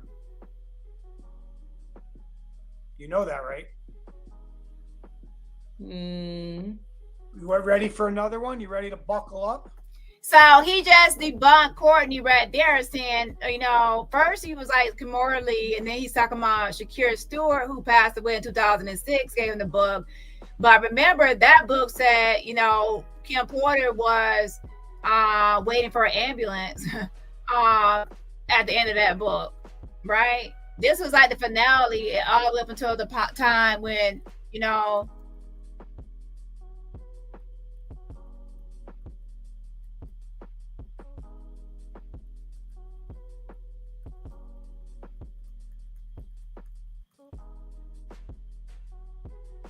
she says, I called Kimora to cancel our tentative plans for a meetup. When I spoke to her, she said, girl, that doesn't sound like the flu. You want to go to the hospital? That didn't immediately alarm me. I just need some rest. I told her and quickly got the phone.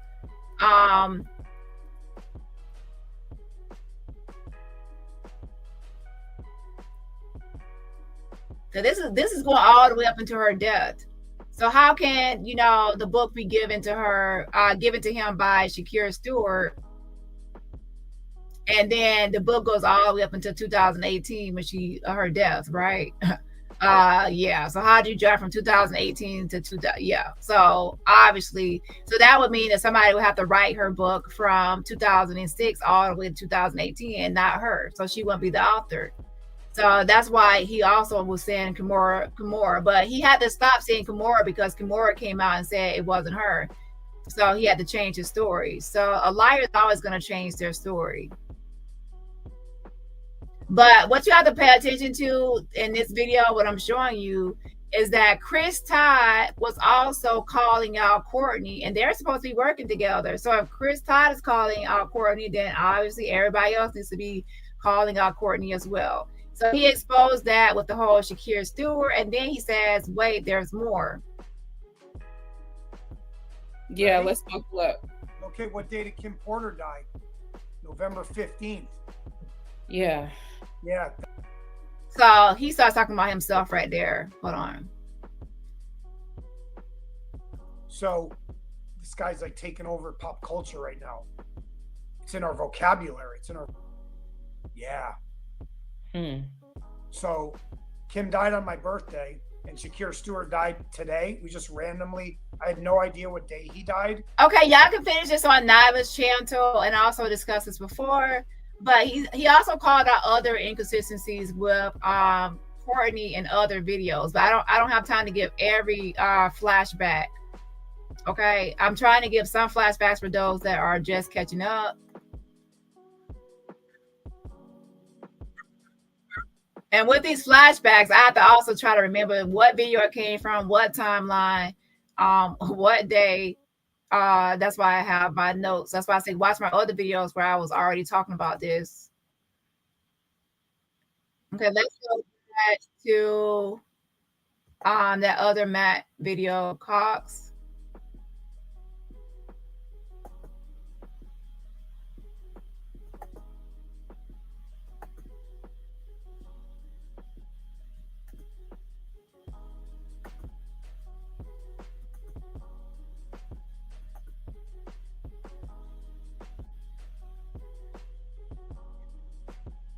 We got one of the people because we got information in our telephones that he sent us that's fake.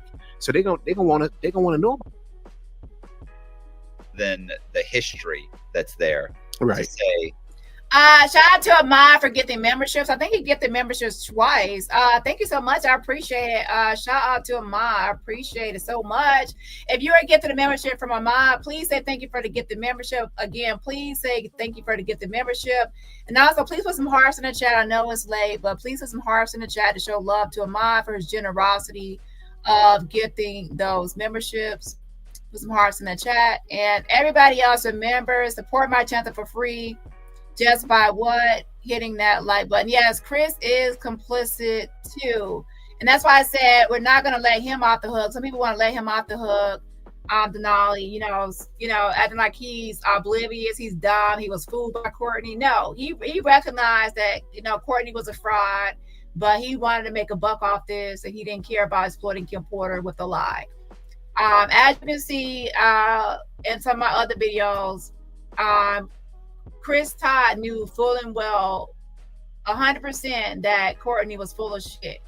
Okay, but he just wanted to make money. He didn't care. And so Pete was so while I was talking to him, I was still very skeptical. But yeah, you figured it out pretty quickly.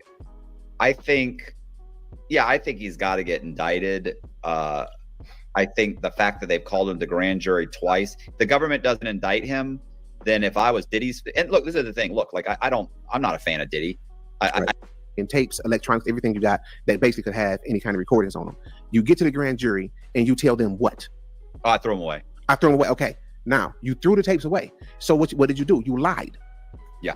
So there you go. He's trying to say he went to the grand jury, he threw the tapes. I don't have the tapes anymore. I threw them away because he knows that the tapes will be the flash drives will be investigated. It will not be traced back to anybody besides Courtney.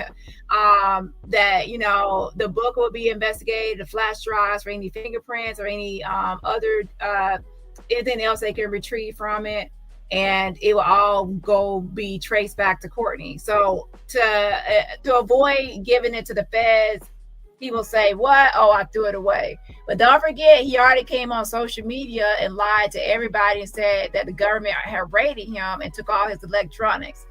I played the clip. You heard it out of Courtney's own mouth. He said he was raided and they took his stuff. The flash drives, devices, the electronics, all of that. He's a liar. Yeah. Once they prove he lied, there go a warrant right there that they can just put right on him. And then people might think, well, why ain't they did it then? Because this is a huge case. They busy working out so many other details right now. But when they get to him, we'll probably be the first to know, because they probably gonna contact us because we got one of the people, because we got information in our telephones that he sent us that's fake. So they're gonna want to know about that. And they're gonna watch. If they don't get him, the only way I only see right now as I'm sitting here thinking about it, is only one way for him to wiggle out of it. And that's for him to play like what he really is crazy. Because something got to be wrong with Courtney. Yeah. Sometime when I look at him, it's like I'm looking at him and I'm like, man, I kind of feel sorry for him sometimes.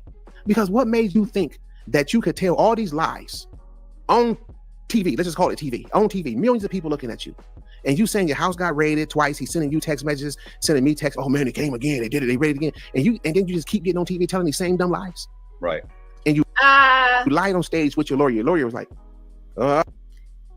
what makes him think he can do it is because there's people like Jaguar Wright. Pay attention that he came on here and mentioned Jaguar Wright. He also dropped Gene Deal's name. He sees Jaguar Wright as someone like him. If she could be on here doing it, making money, why can't he? Even Misha mentioned Jag, and she said maybe Jag should mentor her. She said it in her own video. She says her last video from a couple of days ago that she was like, Jag is out here getting the bag and making money, doing interviews. She wants her to mentor her. People, they see each other. They recognize that they're all doing the same thing to make money, doing fake interviews, pretending like they're connected to the industry or connected to these situations to get profit. All of these people, they're all doing the same scam. I don't know about raid.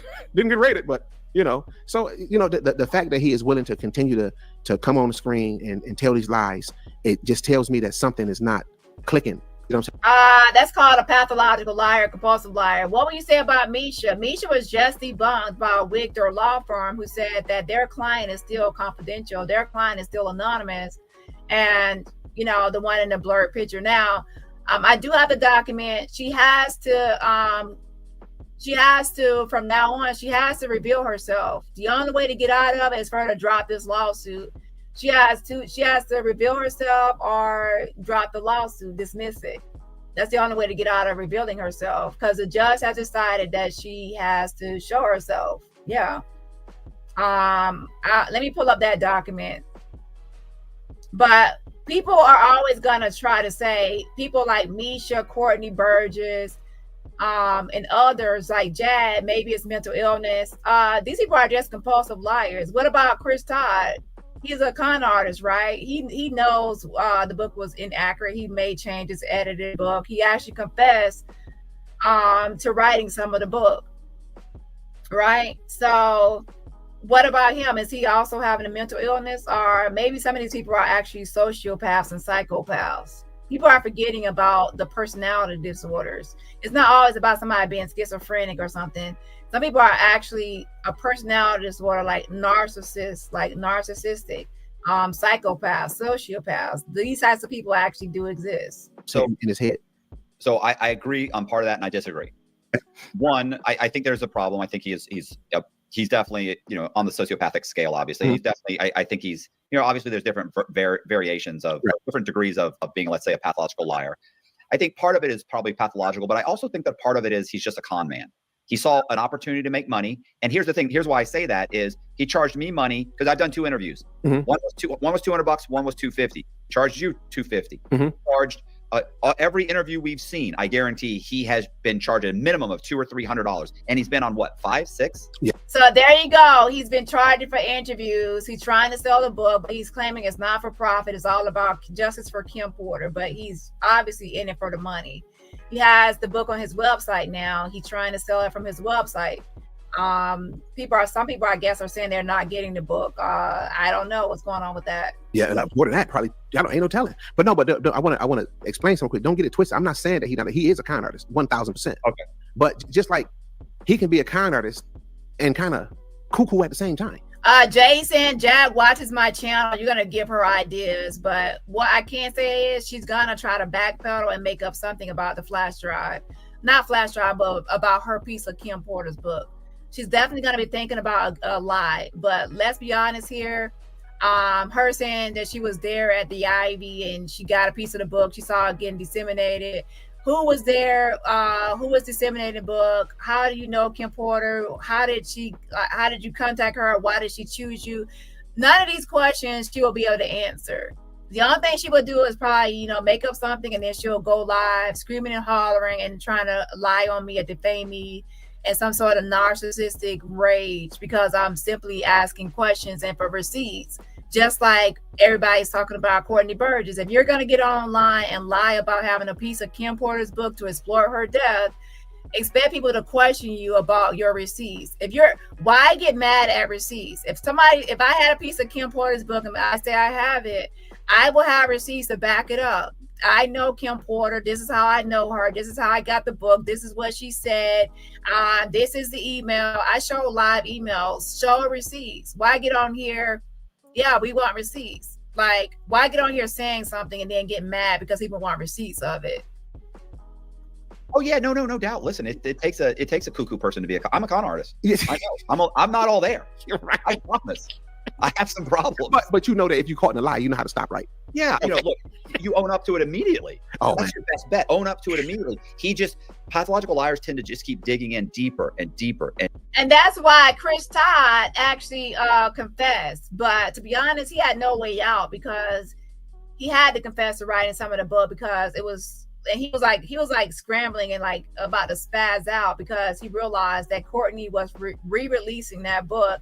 People were ordering the book. There was a YouTuber reading the book online, Courtney's version. So he already knew it was a matter of time. And TikTok, people will get both books and make comparisons and realize that his version is different and he wrote some of it. He would be exposed. So he had no choice but to confess. Now, could Chris Todd have lied and said that, made up something about it? The lie would get too ridiculous. So his best bet was to confess. But somebody like Jag, she would have just lied some more. Courtney Burgess, Misha, they definitely would have lied, made up something else about why the book changed. And deeper. And that's what he's done. He's blatantly lied to me over and over and over again. And because I don't confront him on it, he keeps thinking he's gotten away with it. Do you know when you texting me to this day? When you was interviewing him, I watched it again, right? And I just cannot stop laughing at the way you looking. Like he should have knew that you looking at him like, this is bullshit. Listen, did you remember what I sent you? Remember? So Courtney today, he sent me a letter today a link today to an article that was written about him. Then I came back, you know what I said to him? I didn't tell you all this. I came back and I said, I put, you're a rock star. I said, you're a rock star. And he goes, why I don't feel that way. And then I put, you'll feel like a rock star when Todd cuts your check. And he goes, yes. No. See? Do you see what I'm saying? Wait. He showed a message. Let me go back. Okay, I want to see all the messages, not just that one. I'm nosy. Hold on. 1 hour and 11 minutes. Did you remember what I sent you? Remember? So Courtney today, he sent me a letter today a link today to an article that was written about him. Then I came back. You know what I said to him? I didn't tell you all this. I came back and I said, I put, you're a rock star. I said, you're a rock star. And he goes, why I don't feel that way. And then I put, you'll feel like a rock star when Todd cuts your check. And he goes, yes. No. See? Do you see what I'm saying? So this is what I'm talking about a receipt. Show us all the messages. Show us some actual receipts. Jag, show us how you got Kim Porter's book. What day was it? What time was it? How did you get a copy of it? Who was disseminating it? Why were you at the Ivy? When was this time period? How do you know Kim Porter? Where's your relationship? Where's your emails or direct messages or anything pertaining to Kim Porter? Because that was 2018, right? But there's plenty of technology at that time period. There's plenty of receipts you can kind of show your connection to Kim Porter and Diddy. You won't be able to produce any because you're a liar. So it says today at 10:33 a.m. there is a link to some website, and it says scmp.com or something, and it says you're a rock star. And then Courtney says, well, I don't feel that way. It says you will feel like a rock star when Todd cuts your check. And says yes. I'm definitely going to send out an email or post a community tab tomorrow.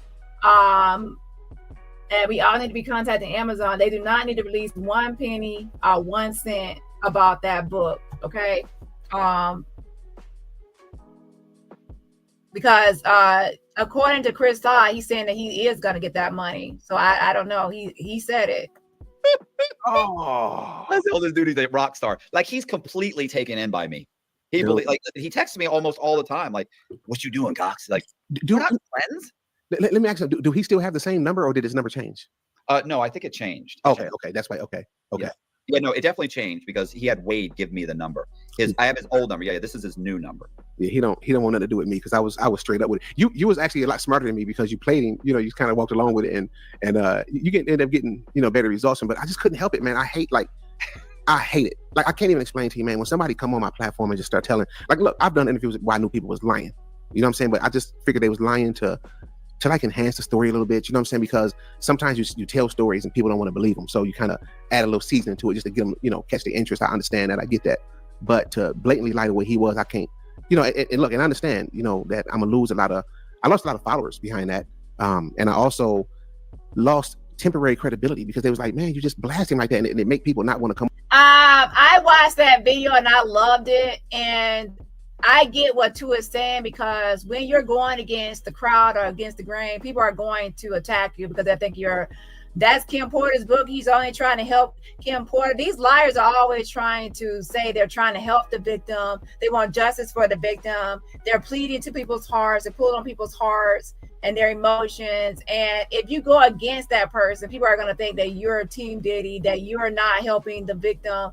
And no, the truth is, you're the one helping the victim because you're the one trying to get to the truth and you recognize the lies. And the thing is, at the time, a lot of people are not going to see the lies. They're not, they're overlooking it, the inconsistency. They're not really doing their research on this. And to be honest, it's not really a lot of times the viewer's job to do the research. They're trusting in creators, or they're trusting people to be telling the truth. But the truth is, there's a lot of con artists and liars, so you have to kind of research people to see and check out people before getting too emotionally wrapped into people. So I always say, don't be on anybody's team. I'm team nobody. I'm always team nobody. I'm just team truth and seeing what's true or not true. That way I don't be biased or start falling for lies. because I need to actually do my research first.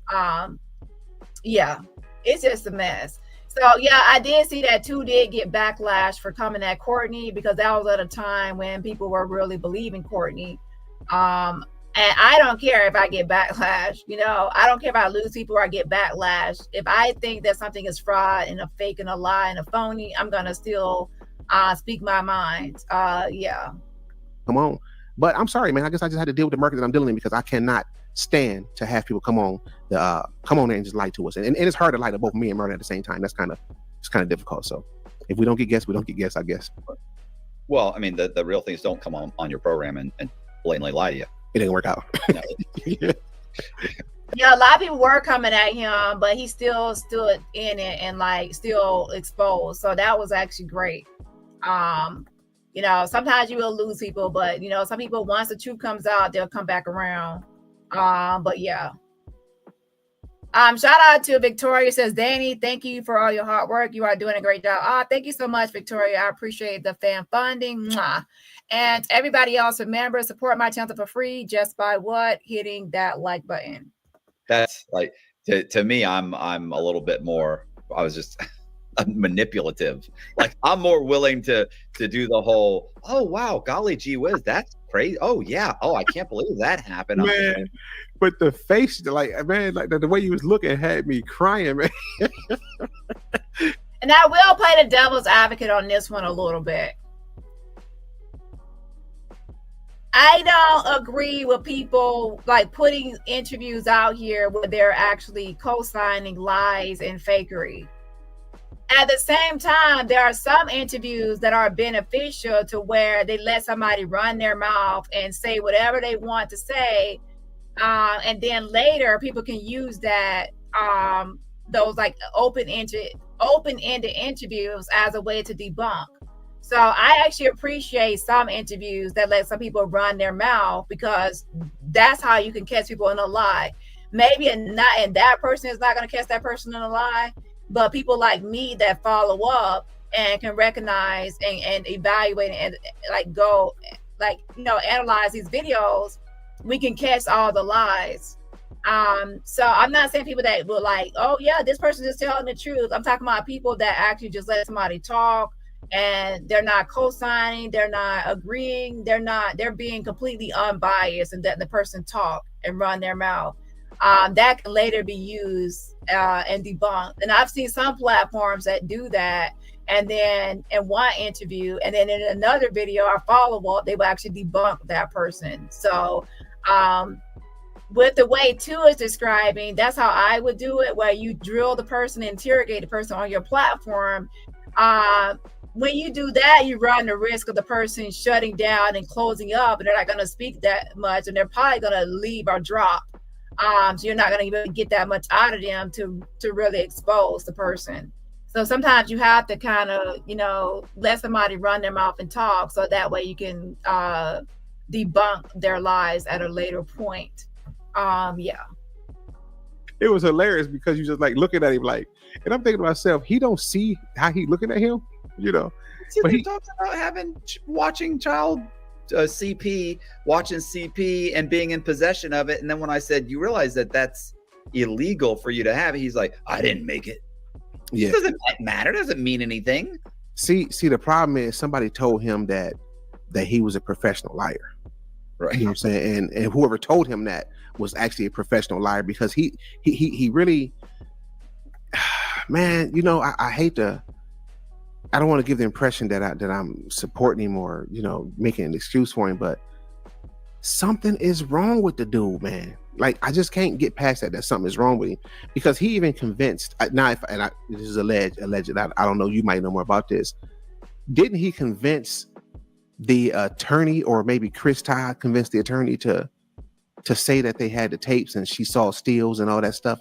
I mean, that's just crazy for an attorney to come out there and say that, because I even made a video about that, and I said, man, why would his attorney come out there and say that she had these tapes or seen steals of them? But I think that she just I think she's just believing what they, you know, Todd is believing Burgess, and they're providing her stills, and she's not in a position to determine whether those stills are legitimate. The legitimacy of those stills. Are they really tapes, or are they really still shots of Combs? And who are these people? Like, look, she's a professional person. She doesn't know any better. She's not a part of this world. She went through years of law school. She passed the bar. She's not that stupid. She's willing to take on shady clients with the goal of getting money. Just like she is, don't forget, she's the one that was representing Adria. So she was representing Adria English. So she took on her crazy ass. So she's willing to take on crazy clients. And then Courtney. So are we surprised that Courtney Burgess and Adria English have the same lawyer that loves to be in the spotlight, in the cloud? She actually admitted to being like a socialite, like she likes the club and be out there and be seen. So this is a different type of lawyer. And she's also a person that was trying to market and do a catch and kill potential child pornography. So you're not talking about somebody that's highly ethical. You know what I'm saying? This person is she's shady. Okay. Yeah. And with that being said, when she was on the News Nation with Courtney, she was well aware that he was lying, and she was all nervous, and even a body language expert pointed it out. She knows Courtney is full of shit, and she was just really trying to make a profit. She was like, oh, we're going to put the book back out. She heard about that book getting like 1 million in sales, and she wanted the book back out, even though the family didn't, because she wanted money. Ariel Mitch was all about making coin and money, even if it's a market child pornography. She has no morals. World. She doesn't, so for her, I feel like she's been duped. Right. She's been duped. But here's the thing. I think she's backpedaling because she's realized by now, hey, I think this guy's lying. And that's why she wouldn't let him go back in front of the grand jury. Like, I can't let my client, she's looking out for her client, whether he's a liar or not, she's looking out. Yeah, it's her job to look out for her client, but either way, he done already because he already lied. Yeah, if the government doesn't indict him, they're effectively endorsing what he's saying, and all Combs's team has to do is get him on the stand. And he may plead the fifth when he gets on the stand, but they'll probably be able to play the videos and everything else. Look, if he plead the fifth, he going to prison. No, I don't think. I mean, look, he's probably going to be indicted. If he's indicted, then he's definitely going to plead the fifth. He can't get on the stand and he'll just bury himself more and more. His lawyer won't let him get on the stand. Well, here's the deal. Let me tell you something. He already committed a crime. I agree. I'm saying he'll get indicted. But I'm saying that here's why I don't think he's gonna plead the fifth. Let me break this down real quick. He can get charged with watching what they call it, CP. Yeah, is that how you say it? He can get charged with watching CP. He said it, not them. He said it with his mouth. Then he said he threw the tapes away. So if they say, okay, then you know what? We go with that story. You did it. So then let's do that. So they're gonna, you know how it works. They're gonna hit him with the timeline, and then the feds is so creative. They come up with all these different charges. They're gonna come up with more charges, and then they're gonna say, okay, look, you facing, I don't know, X amount of years, but if you testify, we can help you out. So he got a choice to do. He got a choice to make, and they have probably already been in contact with him about this, and he's not telling nobody. Remember, this dude is a pathological liar. I'm loving this because they really want something to happen to Courtney. What do y'all think? Should something happen to Courtney Burgess and Chris Todd with this $1 million scam? It's a $1 million scandal. And that's why all the way, back then I was surprised more people are not talking about it, especially when Chris Todd admitted to writing some of the book, and it's actually proven that he did. He confessed, and book by book comparison proved that he did. This is a scandal, right? And to be honest, I did actually report, I don't think anything came up, but I did report Chris Todd from Mel Fry. But I don't know, y'all. It's just a lot. Hold on. So he probably been dealing with the feds already. Hell, his lawyer not gonna tell us that. But now it's like Courtney Burgess also, like he's the first person that needs to be reported, to be honest, because he is the one that I believe wrote the just like other people are saying that he wrote the first book that he put out with t-shirts. It's possible. I think that it would have had to have been, if that were to happen. I don't think it's happened yet, but and look, I don't know, but I think when they called him back to the grand jury the second time and he pled the fifth, I think that's when they definitely would have said, okay, let's indict this guy. Then they would have indicted him. I think that's what they're in the process of doing right now. I'm telling you, they could have indicted him, and it's a sealed indictment. He could be indicted. We don't even know. I think he would have stopped texting me, though. I think they would have said, you've been indicted, shut your fucking mouth. I don't think I would have been getting I think that kind of stuff, especially if it's federal, it will actually show up in court records. text. That's why I'm saying I'm still getting text from it. Remember, his lawyer, look, think about this.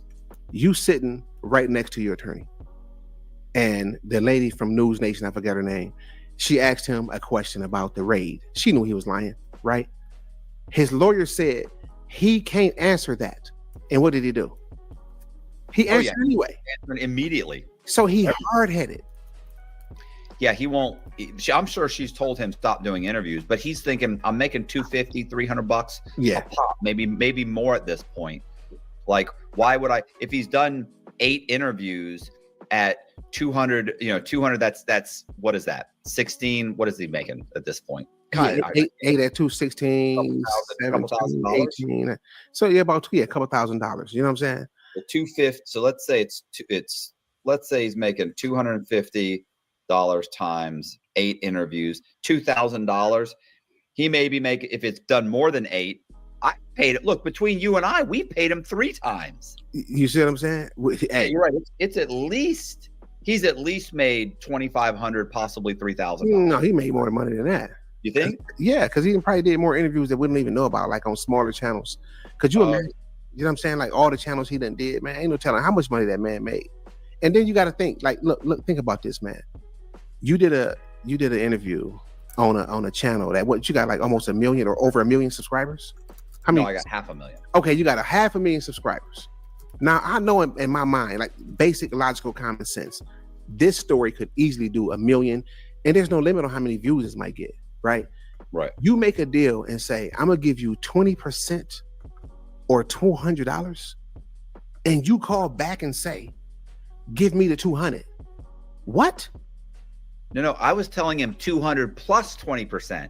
He said, give me the 200 now, keep the 20%. Do you see what I'm saying? What? How dumb could you be? How desperate? Desperate is dumb. How desperate could you be? So could you imagine? Like he really think he did something smart when he told you that, or either he thought you were going. I don't know how he thought you was going to not paying. You know what I'm saying? Listen, I don't care what it is. I'll always, if I say I'm paying, I'll pay. Right? Why wouldn't you? I mean, even if you didn't want to, you at this point you wouldn't have a choice because you're not going to ruin your reputation over no $200 or no. Come on, man. So that just shows you how crazy he is. So we don't ever know how dumb he might get. So you have to question again now. Do you think that he would still text you even though he's been secretly indicted? And I'm not saying, for the record, I'm not saying he's been indicted. I don't know, but I mean, it's possible. Yeah, because he something is wrong with him, man. If he was indicted, it would show up in federal databases, and I'm not showing anything. Just like with Diddy, his indictment showed up. Even if it was sealed, it would show up, but it would show up as sealed. So he has not been indicted. He's just a complete fraud. Okay, he's a complete fraud, and in fact, he's still trying to sell the book through a website. Too desperate. Yeah. And here's the thing, what's really messed up is that, like, I never pay anybody. I never pay. Right. Never. I only paid because I felt like I wanted to try and get him on the record. I was so in shock that he was admitting to have watched these tapes. Yeah. I was like, I got to get this guy on the record. Well, see, that's me too. I don't pay people either. You know what I'm saying? Maybe in a rare case, but I did. I regretted it, but didn't make no money off of it. But anyway, I did make my money back off of him. But for him to just say that he don't want, his whole thing is he just want to get justice for his friend Tupac, and it's not about the money. Well, then But give that book to that woman's kids and quit charging people to go on your platform. I mean, quit charging people to come on your platform and talk. Yeah, if that's the case, you wouldn't have cared if the book was published, and you would have just given it to the government. You would have given the tapes to the government. That's what you would have done. Yeah. So now Courtney's in trouble. If he keep it up, he gonna dig a much bigger hole for himself. And I'm pretty sure that his attorney has broken down to him that you gotta really stop talking, but he won't stop. So keep digging. Hey, you guys, I appreciate you watching.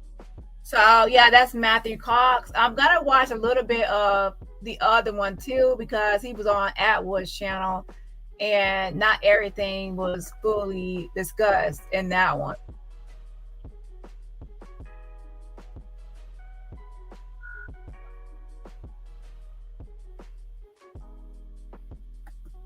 But one thing I want to make sure everybody understands is that we have to hold everybody accountable that's claiming to have Kim Porter's book.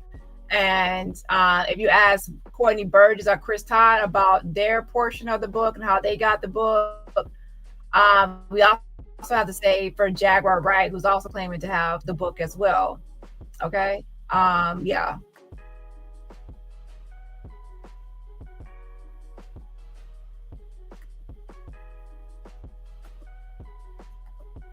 Okay, so Matt also went on Atwood's channel and gave a more he answered questions from the audience about the book and his whole thing with behind the scenes. Because remember, Matt has a different perspective along with Hollywood Wade. I'm gonna make a part 2 of this, okay?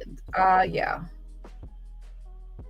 Because they have behind the scenes knowledge of what was said, because they were text messaging Chris Todd and Courtney Burgess.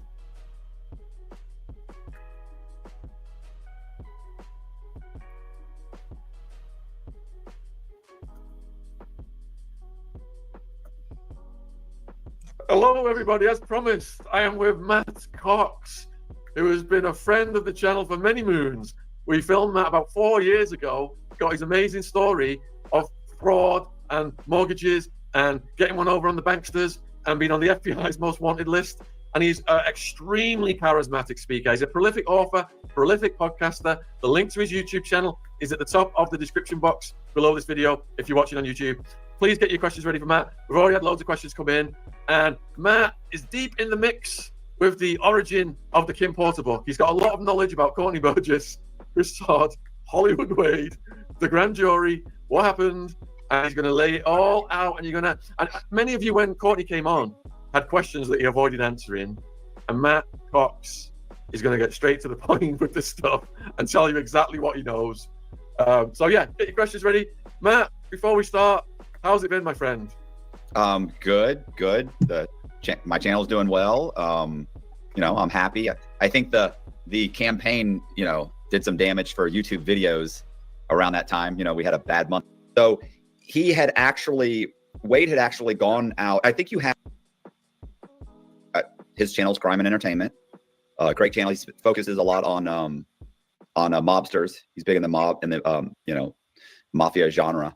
So Wade had actually gone out. I think you had him on the channel where he was trying to talk to meet Courtney Burgess to get him on his podcast, because Courtney had supposedly produced several songs with Tupac. Now, there's no proof of any of that, but he's insistent of it. But Courtney's insistent of a lot of things.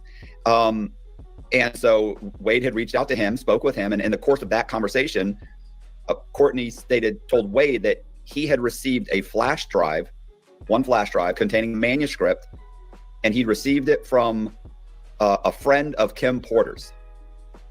And that manuscript, that flash drive contained a manuscript that was the book's had a few different names. I think the one that's most popular is Kim's Lost Words. So Courtney was telling him, listen, I got this manuscript. This is Kim wrote this manuscript. She was writing, and if you read it, up to the day she died, she was writing in this manuscript, supposedly. So Wade gets a copy of it. He reads it. He contacted me, talked to me about it, said, what do you think about maybe doing something on this? And I was like, yeah, I don't really know enough about it. And I don't know enough about the kind of the hip hop genre. Put the link to Matt's YouTube in the live chat. So please subscribe to Matt's channel. Let's help him get up to 1 million. Nice. All right. Yeah, let's keep going. So, anyway, I spoke with Wade about it, and I'm sorry, and Wade had received the book and had called me and told me about the book. And I was like, I just don't know enough about it. Like, I don't want to do something. I don't have any concept of it. And I especially did not realize how, how social media was going to gobble up that information, right? Like, I had no idea. Because keep in mind, listen, I'll be honest with you, I listen to country music. So when these guys are talking about hip hop and Diddy and this, and I'm like, I remember a guy named Diddy. Like, I don't really remember. Tupac, I painted some paintings of Tupac. I don't really know. Couldn't tell you his song. Child, Lord have mercy.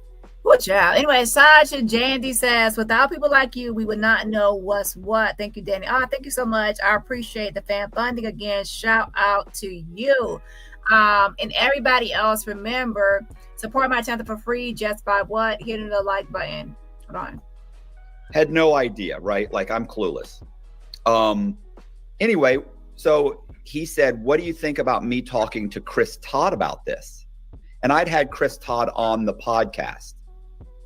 So I was like, yeah, that seems like something Chris would be interested in. I mean, yeah, you should probably talk to him. Boy, what a mistake that was on my part, right? Like, how many mistakes I can tell you all the mistakes I've made. This is one of the big ones. Was not getting in on this at the ground floor and just passing, and Wade, for his effort, he tried to tell me, nah, this is big. I'm like, yeah, is it? So anyway, he contacts Chris Todd. Eventually Chris Todd gets a hold of the book, and Chris Todd, so about the same time that this whole thing happened, I want to say, and I actually have like a timeline here because I'm horrible with dates and I'll get them wrong sometimes. So I know that Wade spoke to Courtney in March. Then so on March 25th is when Diddy's homes were raided. So then Wade received a copy of the book. He talked to me. Then the CCV footage was released on CNN of Diddy attacking and assaulting Cassie Ventura. So Chris Todd contacted Wade, and that basically at that time Todd was like, hey, I'm definitely interested. I'm definitely interested in he said, I'm definitely interested in publishing this book. So they had that conversation. Whatever, a few months later, they published the book. And Diddy gets arrested. So I'm sorry, I'm just going through the timeline. I know you probably know this, but please take your time and get into as much detail as possible. Okay. So Diddy gets arrested and they published the book shortly after. We're talking about within a week or two. I want to say within a week before or a week after they published the book. The book does not take off. I think it sold 30 something copies in 2 weeks, which, listen, they didn't advertise. They released it under the name Jamal something, which is supposedly a name that Tupac Shakur is currently living under, assuming he's still alive, which he's not, but whatever, if you believe that sort of thing.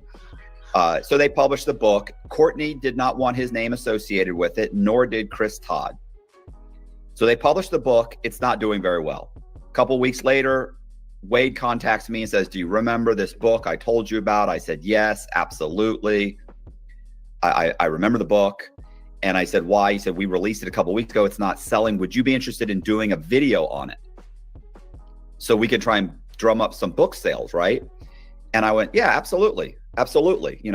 That's great. He said, because Diddy was just arrested. And I was like, yeah, I think that'd be good. That might be a good video, right? So he said, let me contact Chris Todd. and Courtney Burgess to see what they think. He contacts them. They tell him, I think that's a good idea, but I don't want my name associated with it. So neither one of them, they said, do not mention their names. So why wouldn't you want your name attached to it, right? Why wouldn't you want your name attached when, don't forget, Courtney Burgess had already released a book. If you don't know, you're just getting here, you have to start over. I'll go back some. But Courtney Burgess had already released the book in 2023. He had t-shirts, he had the book. I don't know what else he had to go along with it or any other extras. The book was already released previously. So what would change now to where he wants to hide? You see, why does he want to hide now when he already released the book? And if you're an honest person, you're doing this honestly, and you have already released the book prior to 2024, why go on hiding now? Obviously, you're unethical, you're lying, and you're making shit up, and you don't want your name attached to this getting too much attention, and it's a lie, right? Wade and I end up doing this podcast. That podcast came out September 18th. We talk about Diddy. It's actually a very funny podcast because towards the end of it, when he starts talking to me about Diddy and about Tupac and Biggie, and I have no clue. He starts making fun of me. So it's super funny. He's like, you have no idea who these people? I'm like, no, I don't know. They didn't play it on WQYK Country in Tampa, Florida. I don't know. So he anyway, it's super funny. But the bottom line is we spent about an hour talking about it, the book and what it says, and the sensational things that it says. And of course it talks about, it mentions, well, I don't know if you've read it, but it's extremely sensational, right? I've read it, and I've watched your podcast as well. But for people who are not familiar, please elaborate. Yeah, it's a lot of abuse on the part of on Diddy to Kim Porter, a lot of I don't know, I'm not sure, sexual acts, take place, Everyone's getting it on with everyone. Yeah, exactly. Yeah, right. Like there's a lot of stuff going on, a lot of parties, a lot of underage, abuse, a lot of and he's videoing these things. There's allegations he took part in multiple murders, a lot of murders that supposedly he took part in, or caused, whatever. So it's look at it. It's just hard to believe when you read it. It's like it's over the top. So we talk about that. It goes on for about an hour. The video does great. The video really blows up. I think within the first day or within 2 days, it had a couple 100,000 views. Within 3 days, probably 400,000. I think it's how it goes. It did great for about 2 weeks. It slowly kind of, starts to kind of plateau, and then it just dies off completely because there were so many Diddy videos coming in. And also, so pretty much they use Matt as a way of a larger platform or a bigger platform as a YouTuber to spread the word about the Kim Porter book, pretty much as marketing, as advertising to get the word out about the book. Okay, and at one point everybody was like, a lot of people were buying the book, like all the creators were reading the book. It definitely was trending in a topic. So I can definitely see why, with all these YouTubers from small platforms to larger channels all talking about this book, and I can see why it got 1 million in sales, right? Yeah, and then also the book was $22 and very short. You would think that a woman writing the book, going through a lot of things with Diddy, and a history of Diddy, kids with Diddy, and only to have a book that's 60 pages, and it's not even every page is filled, less than 60-page book, and then the book is not even thorough. It's just not giving what's supposed to be gave for somebody to give. That's their memoir and diary, and it's so short. Corinne Steffens, Superhead, made a memoir, and her book is way more pages. Clearly something that's a memoir written by her. different emotions are expressed. You can just tell that's a real memoir. Kim Porter's book, yeah, it was fake, and it is fake.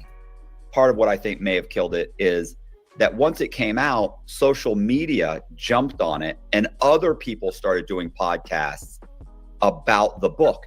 The book, within a week, possibly 2 weeks, was an Amazon bestseller. So it went from 30 some odd books the first week or two, in the first 2 weeks, to bestseller. I think ultimately it sold over 30,000 copies. Over 1.5 million books were sold. $1.5 million in book sales. Wow. I believe. I might be off by 100,000. So, so the book, it did very well. Well, what happened was, I believe Chris Todd saw the video. Obviously, he saw how much attention it was getting, and he decided to start doing some publication or some publicizing himself. Contacted a few reporters, and then he immediately jumped kind of on the media bandwagon to try and get the word out. Probably at that point, he realized, hey, this is way, way bigger than I thought. And he jumped on the bandwagon, and he did a video. At first he did an article, and a day or two later, he did a video with, I want to say it's Art of the Dialogue. I could be wrong. It was Too Strong. I know he did one on Too Strong. I know he did one on Art of the Dialogue. I know he did several videos publicizing the book. Book did very well.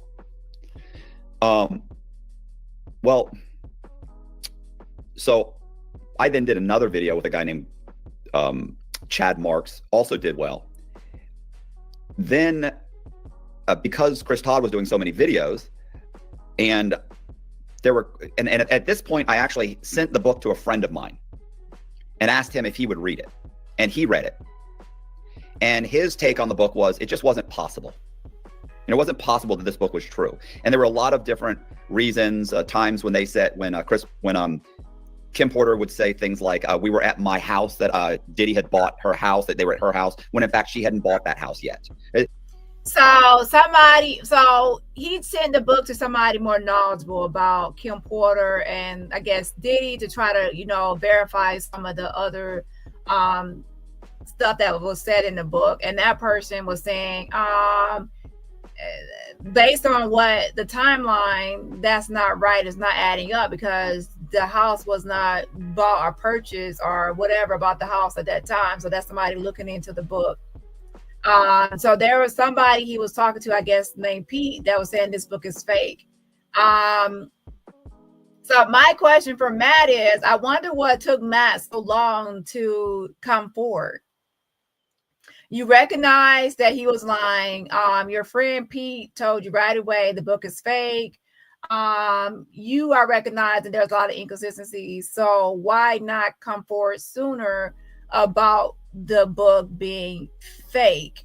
Okay. So I would say is, I guess I would want to know why he finally, I'm glad, to be honest, yes, I am glad he's speaking up, but I'm also curious to know why it took so long for him to come forward and speak up once he realized that something was off. And it doesn't take long to realize something is off. Once you watch Courtney Burgess videos, the math wasn't math, and there was a lot of lies, and it was all over the place, that you had to be able to pick up on this. For people that only watch maybe one interview, maybe, but watching a bunch of Courtney videos, the math ain't mathing. There are all of these different things that you start lining it up. Like, there were things that just didn't quite make sense. And maybe those are just careless errors, right? But my buddy was insistent that there's something very, very wrong. And also the idea that Kim Porter, for all intents and purposes, seemed to be a decent human being, would allow, Diddy to behave the way he behaved for such a prolonged period of time. And I don't just mean the abuse to her. I mean the sexual abuse. Sorry, what's another word that I could use? Essay. Thank you. The essay that was going on for minors, and the fact that she knew or felt that he had been involved in multiple end of life situations. Like, you're not gonna hang out with this guy. And then even when they broke up, these things continue. You don't move forward. She doesn't go to the police. She just continues on to allow this to be acceptable. Doesn't seem possible. Although I'm not saying things don't happen, but there were lots of red flags there still. So at this point, I reached back out to Wade and I said, Wade, listen, I have a question. I'd love to talk to this guy, Courtney Burgess. Let's get him on the program. And so he says, yeah, no problem. So, I also had a buddy of mine that was writing a book about the whole thing. Well, he was researching it for a book that he wanted to write. We never published, ended up getting the book published because it contained so many passages from Kim's lost words. Amazon wouldn't allow it up because what happened was Chris. So shout out to Ahmad, says how Jag wanted to show book receipts when she can't read. Yeah, Jag claims to be dyslexic, so she can read, but things are, she's dyslexic. But yeah, shout out to you. But yeah, you get under her skin. Diddy gets under her skin. A lot of people get on her skin because she does not like to be called out. So I expect, especially after this video, some other videos, she's definitely going to be jagging out and unhinged and smear my name because she does not like to be called out. But the truth is the truth. She attaches herself to every story. He makes everything about her. And now she has to be held accountable, just like Courtney Burgess and Chris Todd, for claiming to have Kim Porter's book. And there's no real receipts of it. There's a lot of inconsistencies about this whole thing. Jag said something about the Ivy is where the book was being disseminated, and she got a copy of the book, or a piece of the book. Courtney Burgess says he got a piece of the book, the whole book. And he mentions morally, and I'm not going through all this. Shakir Stewart, and it's just a lot of people. Chris Todd had done a whole bunch of videos, and at this point, Al B. Shore came out, and Al B. Shore said, "Hey, this is not true. These things are not true. These, the essays that are happening in there are unfounded, are inaccurate." I think Al B. Shore did say that she may have been working on a book, but this was certainly not the book, and that nothing inside the book regarding him was true, and there were horrific things about him. So he files a cease and desist with Amazon and with Chris Todd. Todd receives it. Amazon receives it. Amazon takes the book down. A bestseller. It's selling. Can you imagine how gut-wrenching that was for Todd? And I was texting Todd. I was like, Todd, aren't you concerned about this? And he's, I'm not concerned. If they want to sue, what'd he say? If they want to sue. Now, I got a clip to show y'all before I get off today because I want to make sure I'll do this as a part 2. But he was definitely saying, I guess, that, Amazon is going to give him some money or give him the money. After all, I don't know. We definitely need to put a stop to that because he should not get money off of exploiting Kim Porter with a fake book, and especially a book that he actually admitted to writing some of it, and he actually did. So why should he get paid for a fraudulent book, right? Dude, Jeff Bezos, that's not how it works. That's not what's happening here. And I was like, I think you're underestimating what's going on. I think he's like, oh, I'm not worried about it. And then, of course, 4 or 5 days later, the book gets taken down from Amazon. So, once the book's taken down, they're trying to. I guess Courtney at this point puts the book on his website, and I want to say another website. I think he's gone on 2 different websites. I actually had one of the websites on my text message somewhere, but he's still got it up. But I'm concerned, right? I'm thinking something's not right here. So I talked to Wade. Hey, Wade, can you put me in contact with Courtney? He says, no problem. He connects me with Courtney. I get Courtney on the phone and I start talking to Courtney and I say, listen, man, what's going on with these flash drives? Where'd you get the flash drives? And he tells me, now keep in mind, he had told Todd and he told Wade that he had received the flash drives the day after Kim Porter's funeral, because Kim Porter passed away. He said the day after the funeral, a close friend of hers gave him the flash drives. When I talked to him on the phone, he tells me he received 3 flash drives. Okay, that's fine. As we're talking, I ask him, I said, well, who gave you the flash drives? And he goes, well, I'll tell you, but I don't want to talk about it on the, you can ask me, but I'm not going to say on the podcast. I say, no problem. I said, well, who is it? And he tells me that it's Kimora Lee Simmons. And that's a lie. And she has already came out and said that's not true. And that's why he changed it. He changed his story now to say Shakira Stewart. And the reason he said Shakira Stewart is because Shakira Stewart unalived himself in 2008. So he didn't check the history on that to see when he was no longer here. So he messed up. And the reason he chose Shakira Stewart is because that's somebody that Kim Porter dated, and that's somebody that is no longer here. So people like him, Misha, Jag, they like to pick people that are deceased, and they like to lie on those people because those people cannot say, that's not true. I didn't give you anything. I didn't do it. You know, it's hard to disprove something when somebody is no longer here to speak for themselves.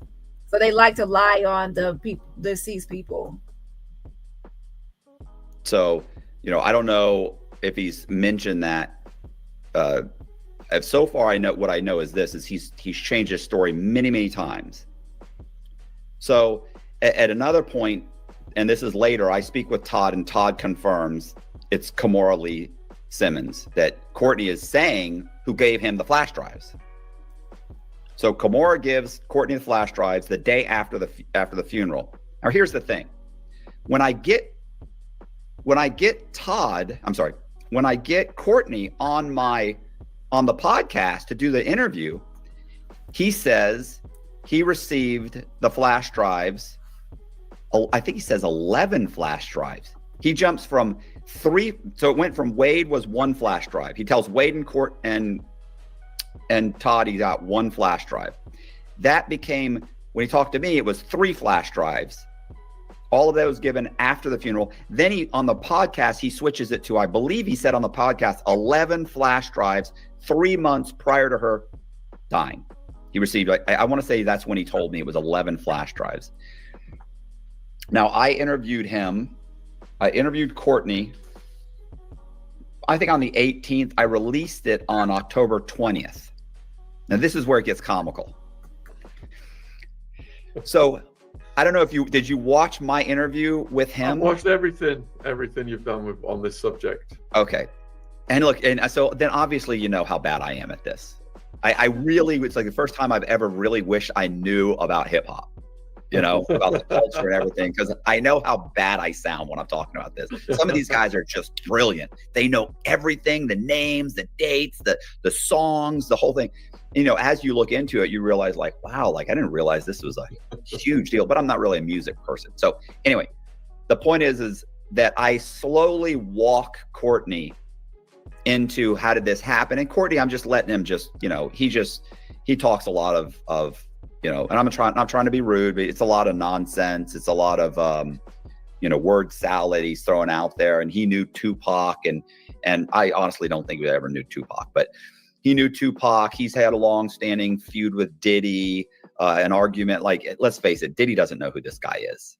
I mean, Diddy's probably being talked to by his lawyers. They're like, "This is what Courtney said," and he's like, "Who?" No, your buddy Courtney. Who? So, child, it's just a mess. It's like people are like, you know, you try to find some like comedy in this, but at the end of the day, somebody's been exploited at the same time. These liars need to be stopped. And this is the thing, this is definitely a scandal because it's like $1 million. They made, you know, Chris Todd is still fighting with Amazon to get that $1 million for exploiting Kim Porter's death in his fake book, a book he admitted to writing some of it. If he gets that money, then it shows like, you know, people can get out here and scam and con and kind of get away with it. And at the same time, just because even if he gets the money, he can still be held accountable or sued or whatever else. I don't know, but I definitely don't want any of these people to get away with exploiting Kim Porter's death with a fake book. You know, most people want to read, if she has a book for real, to read what she actually had to say. Nobody wants to be scammed or frauded with a fake book, even a book that Chris Todd wrote some of it. Nobody wants that. Nobody wanted to purchase that. So people were frauded and tricked into buying a book that they thought was written by Kim Porter. Simple as that. So I talked to him. I let him ramble a little bit, right? Like I'm trying to get him going and get him talking. And he starts talking. Then I get to a point where it's like, hey, when did you get these flash drives? You know, who gave them to you? He switches to is like 11 of them, and it was 3 months before he got them 3 months before. And I was like, okay.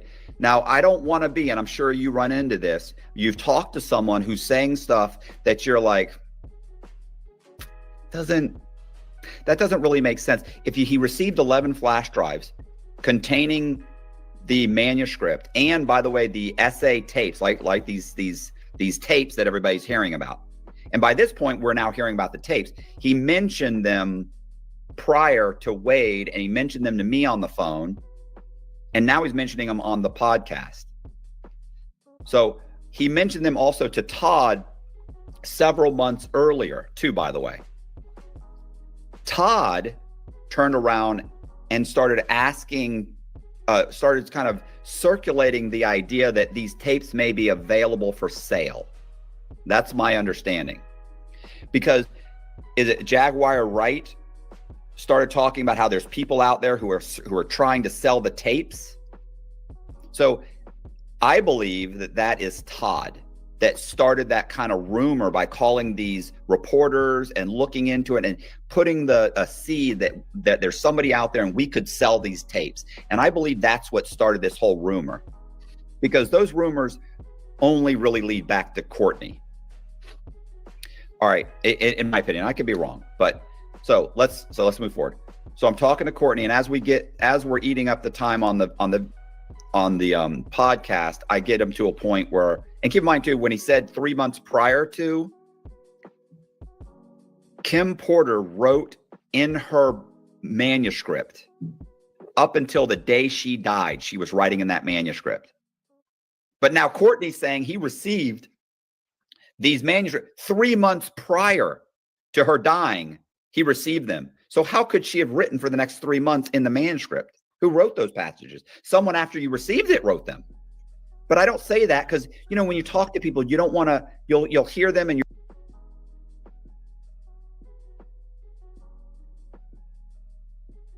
So I understand not saying nothing immediately because you don't want to shut him down or get him to like leave once he's confronted with this like inconsistency. However, why not come out maybe even a week later or way before now? It's December when this stuff has already been called out, right? So I wonder what took so long for Matt to come forward, since he has already realized this since his interview that things were not adding up. So I don't know why. Maybe he felt like he wanted to not expose him. I don't know why he didn't come forward, but I'm glad he is now. I will say that. But yeah, how can you say you got it 6 months before Kim Porter passed away, and even 3 months before she passed away, but the book ends on her deathbed? Okay, so you will only say you got it after she passed away because that will be, you know, she's on her deathbed and she gives it to you. Now, if you say 3 months or 6 months before, that means that that's before she even got sick or whatever. So now you're obviously lying. So he has to keep changing his story because people are calling him out. Every time somebody calls out a liar, they're going to change their story. Okay? Or disappear something. You're thinking that doesn't quite make sense, but you don't want to get confrontational. I tend to not want to be confrontational because I don't want them to shut down and hang up. Like I've had people go, you know what, bro, like fuck you, or sorry, whatever, and then they hang up. I don't want to do that. Like I want to get you talking. I especially want. Sorry, go ahead. I'm the same. Yeah, I will not push back. I'll just let them keep going with it. But one second, Matt. We've got to do a quick commercial break because we're doing 5 hours of content a day right now, and Skylight. Yeah, but the thing is, he realized that's why when he was subpoenaed and he went to the courthouse, he told them that he threw away the flash drives. Okay, so he told the feds he threw them away. You see, that's a way to disappear something. Once they're completely cornered, they're going to disappear their receipts. Remember when Misha said that, oh, Diddy did all this stuff and then he burned down the house and and then she had to rescue him from the burning flames. She said, oh, he destroyed and burned down the house with all the evidence in it. they're always going to disappear the receipts because people are asking for the receipts, so they got to disappear them or say something happened to them, or they're going to make, oh, I can't show it to you. They're going to make up a justification or excuse why they can't show receipts. And one thing, they're, oh, I'm not going to snitch, or I can't expose myself, or, you know, people are going to come for me if I tell it. But you're already telling it. You're already going on 50 platforms, getting paid for interviews, telling what you know and everything you know, right? So what would be the harm in also showing a receipt? Because you're already exposing. You're calling yourself a whistleblower, but you're not showing receipts. But how can you be a whistleblower if you're not blowing the whistle? You know what I'm saying? If you're really afraid of being, you know, harmed, you would just shut up altogether. Why would you still be out here speaking, but then not showing receipts of anything? These people are liars. It's not logical because it's fake. Oh, I can't talk about Diddy because he's gonna harm me, but then I'm gonna go on 50 platforms, talk about Diddy, everything that Diddy did, everything Jay-Z did, and then when somebody asks me for receipts, I'm gonna yell and holler. I don't have the receipts. I can't give you receipts because they're gonna come for me if I snitch. Yeah, you're already snitching. Hold on. All right, thank you, guys, and thank you for Matt. And we have not even got, there's so much more to come. We haven't even got to the grand jury stuff yet, but yeah, please keep going, Matt. Thank you. Got almost 3,000 watching live, and please subscribe to Matt's channel. Link is in the description box. All right. So, yeah, like I said, you know, Courtney, the 11 flash drives prior to that he received 3 months prior to Kim's death. And yet somehow or another, she wrote in the manuscript that was on one of the flash drives all the way up to the day of her death. So that's a little odd. That's hard to do. So I'm talking to him, he would start talking about the underage essay videotapes that are on these flash drives. And I of course ask him why, like, okay, so you've seen these? He's like, yeah, well, first he says, yeah, it's part of them, some of them, but I haven't really seen them all the way. I don't watch them because watching something like that would make me gay. That's what he says. You remember that? When he's like, a man watching a man with a woman, and that makes him gay, and whatever. He's got a whole thing, whatever. So he says all this insanity. But he does tell me that Justin Bieber was on the tape. And he tells me he knows he was under the age of 16 because of his tattoos and his hair. Says something about his hair. Also, same thing with Usher. Says Usher was definitely underage and intoxicated. Talks about how he was talking about being drunk on champagne. And then he throws Will Smith in there. And keep in mind too,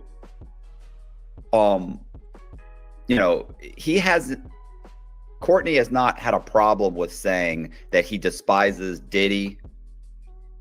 And many of the players that were big in that era. So he's throwing everybody under the bus. The Will Smith thing was a new one. Jaden, I think, is his son's name. But anyway, so for good measure, he throws him in there. I basically say, you've seen the tapes and you still have the tapes. And he says, yes, I do still have the tapes. I said, you got them like now? Like there? He's like, yeah, I still got them. He said, I've seen. I said, how did you watch them? And he said, well, I watched them on my laptop.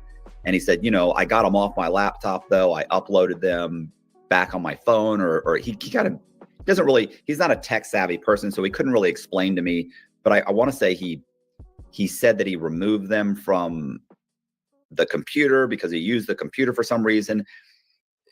Somehow or another, I think he may have it made it sound like he was talking about having them uploaded to a cloud possibly, but he wasn't real specific on that.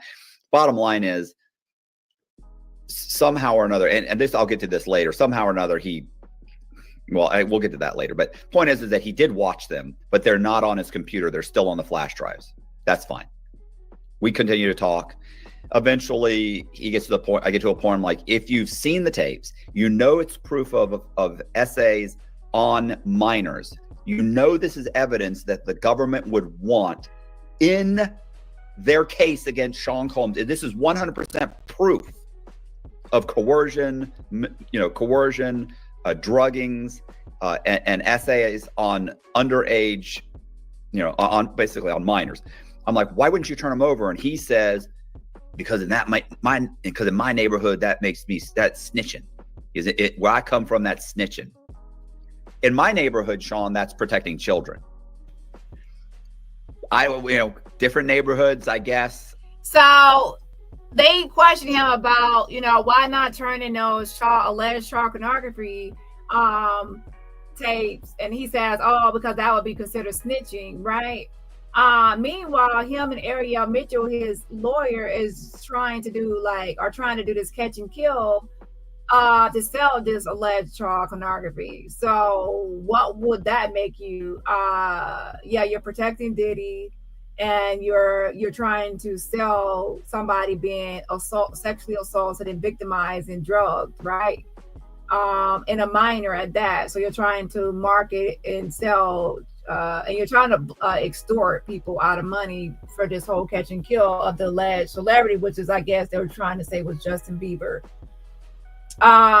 So if Courtney is going on Matthew's channel, Tu's channel, and doing a lot of interviews and getting paid $200 to $300 per interview, and he's snitching on Diddy, because he's snitching on Diddy, saying that Diddy is in these tapes with all these celebrities, Kevin Hart, Justin Bieber, and all these people. So he's therefore snitching.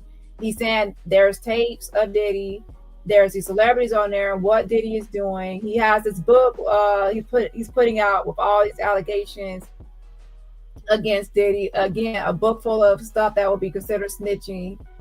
Things that could obviously be reported to the police. So he's already snitching on Diddy on all these channels getting paid. Now, when somebody says, why not turn this to the feds? And he says, oh, I don't want to be a snitch. You already are snitching. See, these people are always lying, and their lies don't make sense. If you are not a snitch, you would not actually be telling anybody, because it can always get to the police. If I commit a crime with somebody, and then I say I'm not a snitch, and then I go on 50 platforms telling everybody, oh, we just committed this crime and this crime happened or that crime happened, I actually am snitching. So it just does not make sense.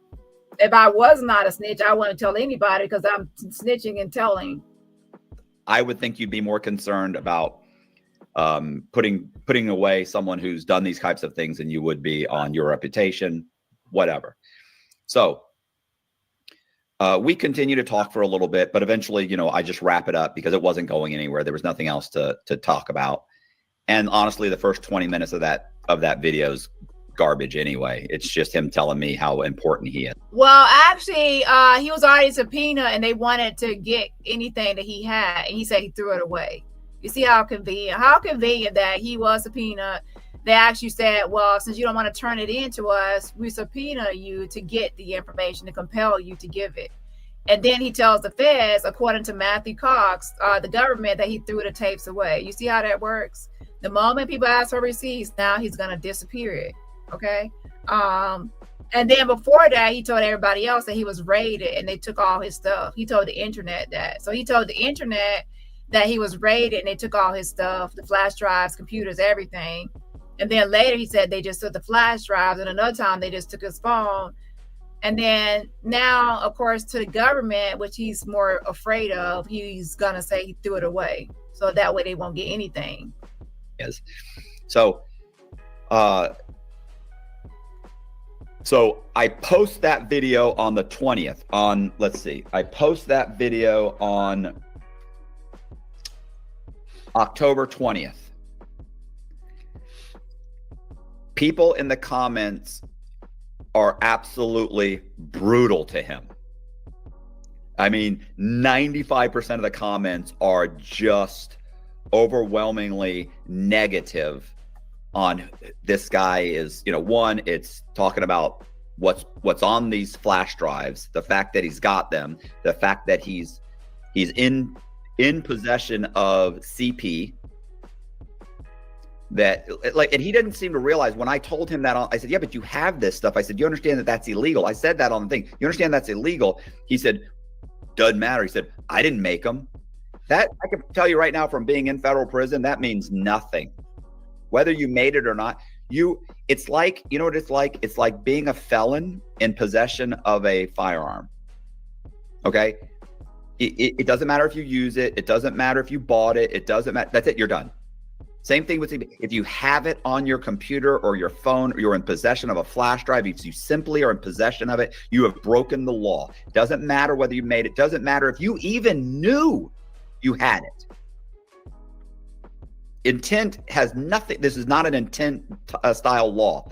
The fact that you've got it. And I'm trying to tell him that, and he kind of blew it off. And I remember when I sat there, and I remember thinking, does this guy have any idea what he's just said on this podcast?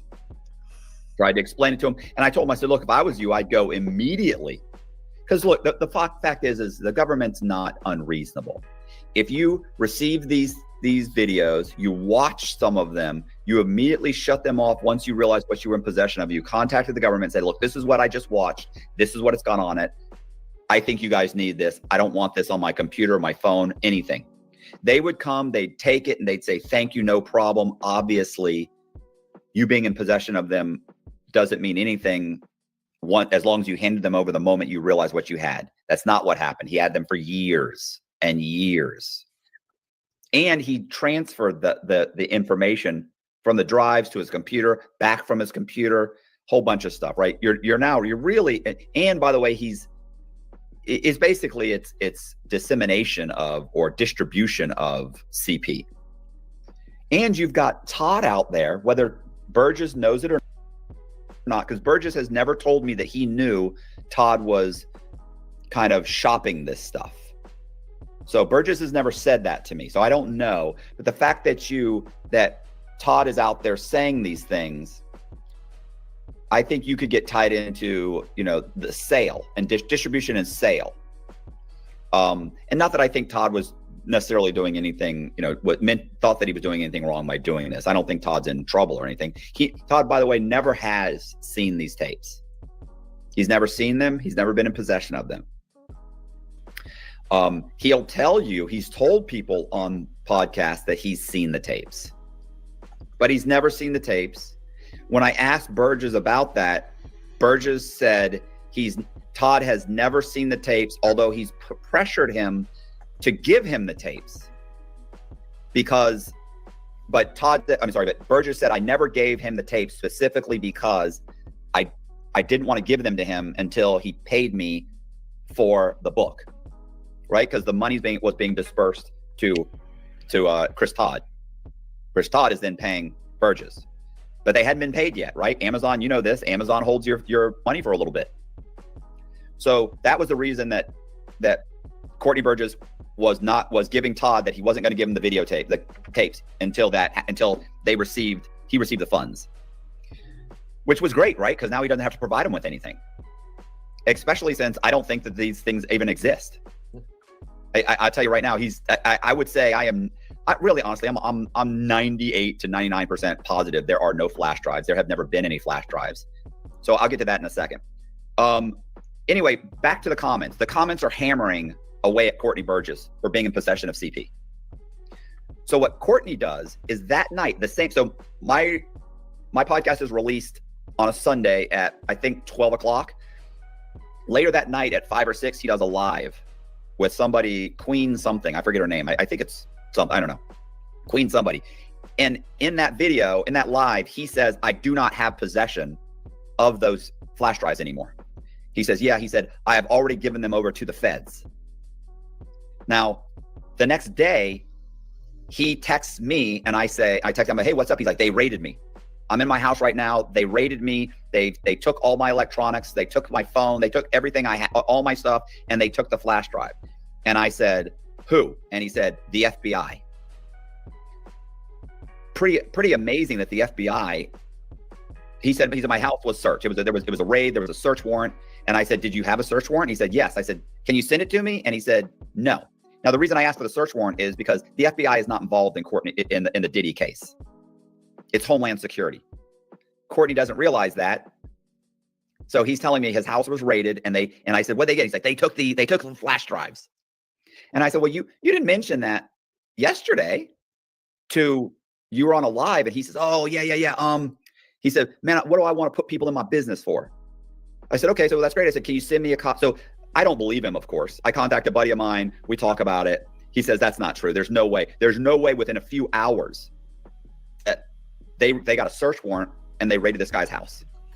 He's lying, yeah, and we already went over that. So Ann says, why they not asking Jack the same thing? And yeah, that's why I made sure to add her clip in there as well, talking about how she was there when they were disseminating the book, and she got a piece of the book, and Courtney doesn't have her book. It was clearly a lie, and I added her in here because she's also a part of exploiting Kim Porter. You know, Jack, all I can say is every story that comes out and somebody's getting attention, she has to steal the spotlight. She wants to be the only one being interviewed on all these platforms. Anytime anybody else is getting attention, she's gonna steal the shine and spotlight and put it all on her. That's what narcissists do. So since you want the attention, Jacqueline, you can get the attention. The same attention that Courtney is getting right now under the microscope, and people are questioning how he got the book and what's happening with the book, claiming that Kimora, Shakira Stewart, all these people, you know, people are going to question you now about your involvement and how you got the book at the Ivy, according to you. You know, where are your receipts? So if you want to add yourself to a story, then you get the same treatment as everybody else. That's how I see it. The same way people are saying, why not turn these freak off tapes into the authorities? They're saying that about Courtney. Remember, Jack says she has freak off tapes. She's in freak off tapes. She says she's been recording them since 2005.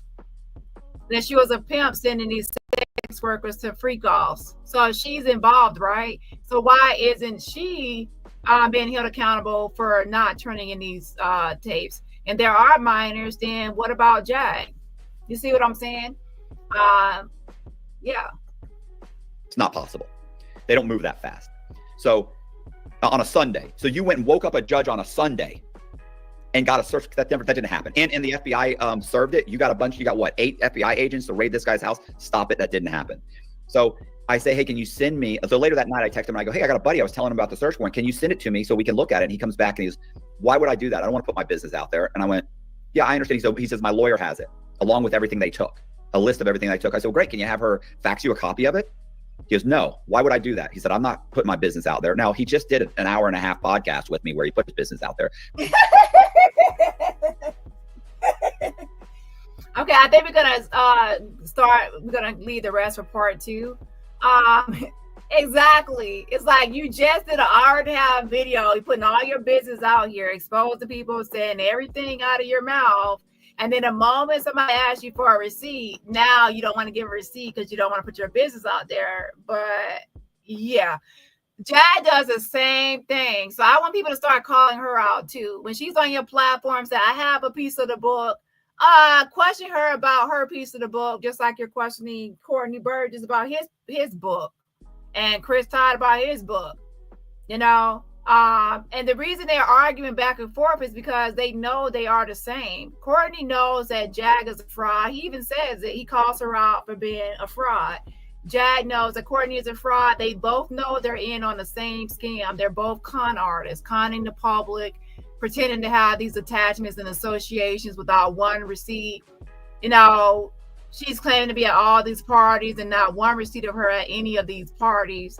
And people always want to post these 30-year-old pictures of her looking greasy on stage with Jay-Z as a backup singer for the Ruse, who were like a temporary backup for Jay-Z Unplugged 30 years ago. And then now all of a sudden she knows all about every celebrity. Come on now. Poor child. But whatever. I say, okay, that's fine. I said, well, Courtney, I said, I'm not asking for bank statements. I'm just wanting to know what they were looking for. And then usually the search warrant will tell you what they're looking for. And he says, no, I'm not going to do that. So I stopped responding to him.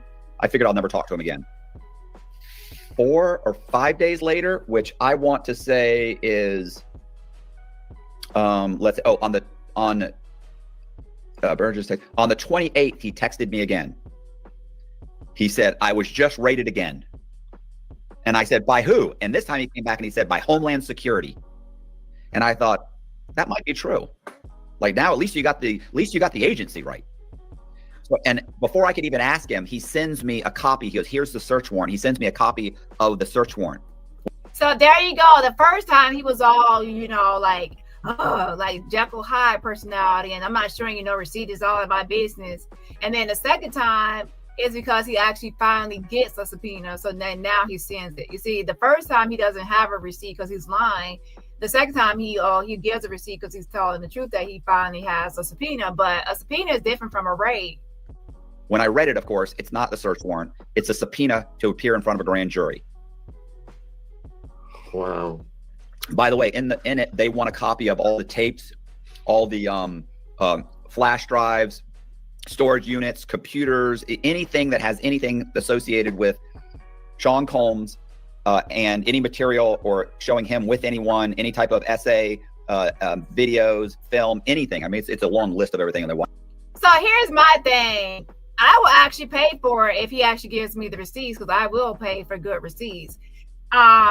Y'all talking about $200 and all these prices. Listen, I wonder if he has receipts of Courtney saying that the feds raided him. Do you have actual text messages, or was this phone conversations? Sometimes phone conversations are not recorded because you're not trying to record people, okay? However, did he actually say that he had the feds raiding him by text messages and then later saying something differently? Because that's like a nail in the coffin if it's like something you can back up with like tangible evidence of him switching up. Because how can he be raided by FBI and they take his flash drives and electronics, right? Technological stuff. And then later he get a subpoena asking him to turn in those same items. Wait. If those items were confiscated during a raid, then why would they still request them later for a subpoena? Because they already have them. Make it make sense, right? So I'm saying, does he have the actual text messages of him saying raided and then later coming saying subpoena for the same things? Well, it covers the entire spectrum, right?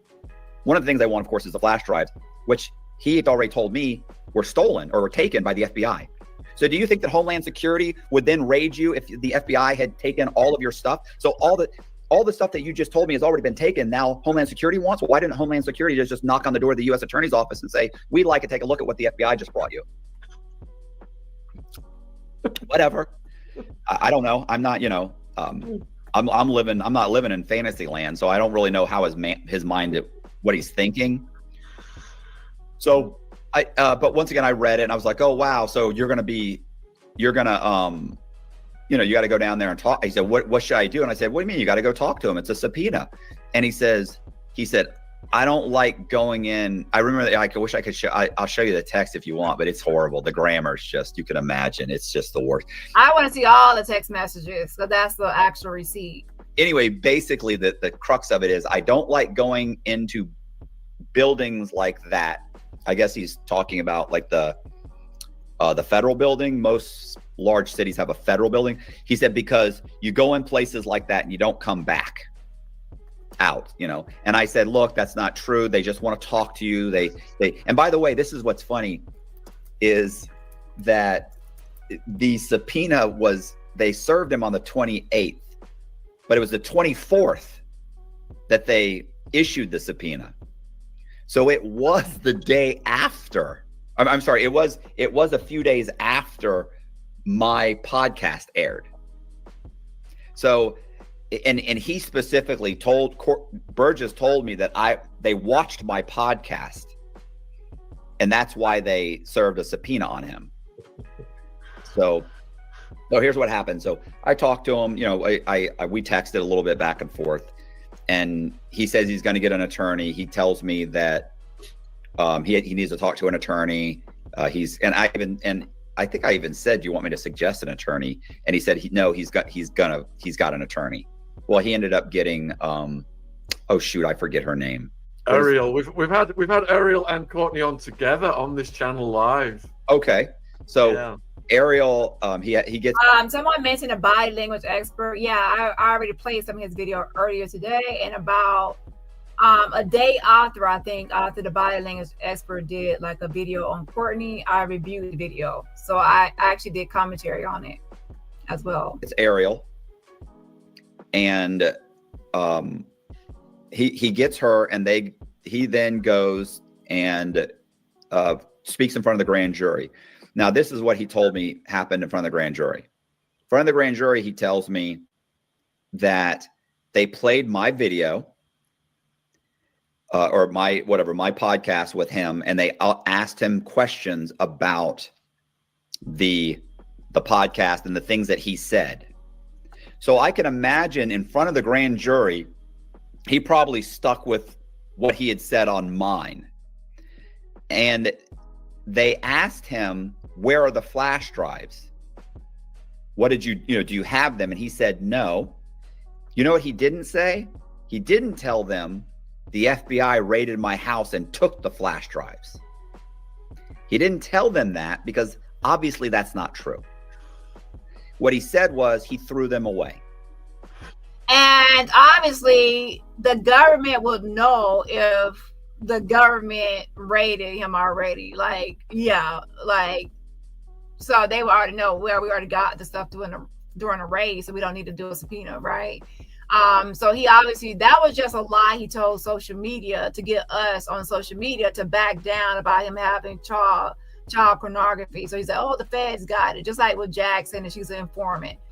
Jag did an interview saying that she was an informant for the FBI, and then fast forward to the present, she says, oh, the FBI hasn't contacted me, or they haven't gotten a hold of me.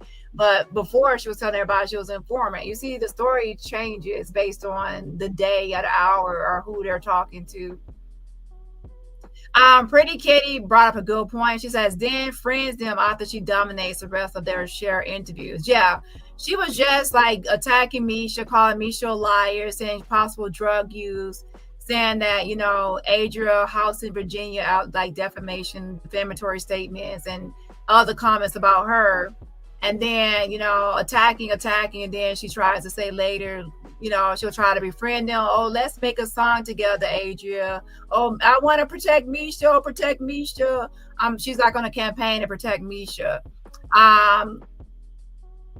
Jag wants to, try to, say protect Misha because she feels like if Misha is debunked and called out, and Courtney is debunked and called out, and Adria is debunked and called out, and all these people, that people will start debunking her and calling her out even more. Not just me or, content creators like OKP, Sunday Way, and some other people, and IO, and, all these other creators that call her out, even like Nyla and the governess. I can go on and on. So when you... Hold on. So she really, really does not want to be next. She has got a lot of new subscribers, and she doesn't want all those new subscribers to know the truth about her and start looking into her about how she's just like Misha and Courtney. So he told them, I discarded them, I threw them away. After my podcast, he discarded them. So they let him go, and of course TMZ ends up interviewing them on the courtroom steps. That's a good point, but TMZ is everywhere, child. So TMZ interviews on the courtroom steps. They Courtney and Aria Mitchell leaving the courthouse, and the wording and the word choice that Ariel stated, it was clear that nothing was really turned in. You have to listen to it. That nothing was really submitted as far as flash drives, the way she phrased her. I can try to pull up the video so y'all can see if people need a refresher. So when he went to court, Courtney never turned anything in. He said that he had already threw it away, so that way he would not have to turn in anything. He already knew that turning in a flash drive, they would be able to examine that and, and they will be able to look at who possibly handled it. Like, there's a lot of cold cases that are solved, even though at that point a flash drive will have been in the hands of many people and the fingerprints can be, all over the place. There will still be some DNA from Kim Porter or something traceable. There will be some way they can actually look at the files on the flash drive and even just look at certain things. So he was afraid of giving that to the feds. And I don't even think there are actual flash drives. I think he made it all up. he typed it up on his computer, and it's just a file on his computer and not actually any flash drives. And I think even Chris Todd said something about there's just too much to cover. That's why I said it's going to be a part 2. Chris Todd did a follow-up on some of this stuff. Okay, hold on. They then go on News Nation that night with Ariel. And remember, Courtney says again, he's like, well, I was raided. And she goes, wait a minute. He was not raided. I don't know where that comes from, where that's been kind of misconstrued. It was actually just a subpoena. And he's like, oh, yeah, it was just a subpoena. And then she says they talked with him about, when they asked what they talked to you about, he says, or she said they talked to him about flash drives that used to be in his possession. Now, in social media, what everybody did there is they said, oh, he turned them over to the government. But he didn't turn them over to the government. One, he told me the FBI took them, which was a lie. The second thing he did was he told me that they threw them away. So pay attention to what Matt is trying to tell the social media. Now, this is Matt, not me, so let's make it clear. Matt is saying that everybody on social media needs to listen. Yeah, some of y'all are thinking that the government has possession of these flash drives and that he was subpoenaed and are raided and they got these flash drives. Matt is saying no. Courtney never gave anything to the government because once he was subpoenaed and went in front of the grand jury, he stated that he had threw them away and tossed them. So there's they don't have anything. And that might explain why, if this is accurate, that why they, Courtney said they just took his phone. He said, we went to the courthouse, they just took his phone or something and kept his phone. Why just that, right? And why not, he didn't mention the flash drives and neither did Ariel when they were walking out with the TMZ. So that might explain why. So, a lot of people were thinking that the flash drives were now subpoenaed and taken into evidence. And Matt is saying, no, he lied to the government, saying he threw it away. That he threw them away. But he let everybody run with the fact that he had turned them over to the government. So then he starts going on all of these other podcasts. When he goes on these other podcasts, his story starts changing, right? So he goes on a few podcasts where they start pushing back for the first time. When they start pushing back, Courtney starts spinning his story. The flash drives end up being that they weren't given, because he never would tell who gave him the flash drives, who Kim's friend was. It was always, I don't want to say. Then it was a guy that Kim used to date. Then it became, I'm sorry, do you hear there's noise in the background here? No, okay, you're fine. You're fine. If somebody's like mowing the yard outside, they're blowing the whatever. So then it became I want to say it was some kind of a producer, and he gave the name of the producer, but the producer is dead. So, oh yeah, it was this guy. Then he's also said they were mailed to him. He's also said on one of my podcasts, because I re-interviewed him, he said he received the flash drives. Some of them he received 10 years before Kim's death. Then he received them some of them 3 months before her death. Then he received some shortly after the funeral. And I specifically said, once again, I said, well, wait a minute, which time did you receive the flash drives that had the memoir on? And he said, oh, in 2008, I received the flash drives that had the memoir on it. And yet she wrote for the whole time, for another 10 years, she wrote in this, he's just not a sharp guy. He's not able to put his lies together. And I'm not trying to be mean-spirited or anything, but he's not keeping the lies straight. So he was then subpoenaed again by the grand jury. They want to talk to him again, probably because at this point, Diddy's lawyers have asked for for the court to order him to stop talking, right? A gag order. They want a gag order on this guy. He's spreading disinformation. That's what they're saying. Diddy doesn't even know this guy. Now, keep in mind, too, at this point, Kimora Simmons has come out and said that the manuscript doesn't exist. That Kim Porter never worked on a manuscript, and that she would know, she was good friends with her, and there's never been a manuscript. This manuscript is BS. Now, she's the one that gave him the flash drives. She wouldn't be saying that. Supposedly, she said she told him she wanted him to get the information out there.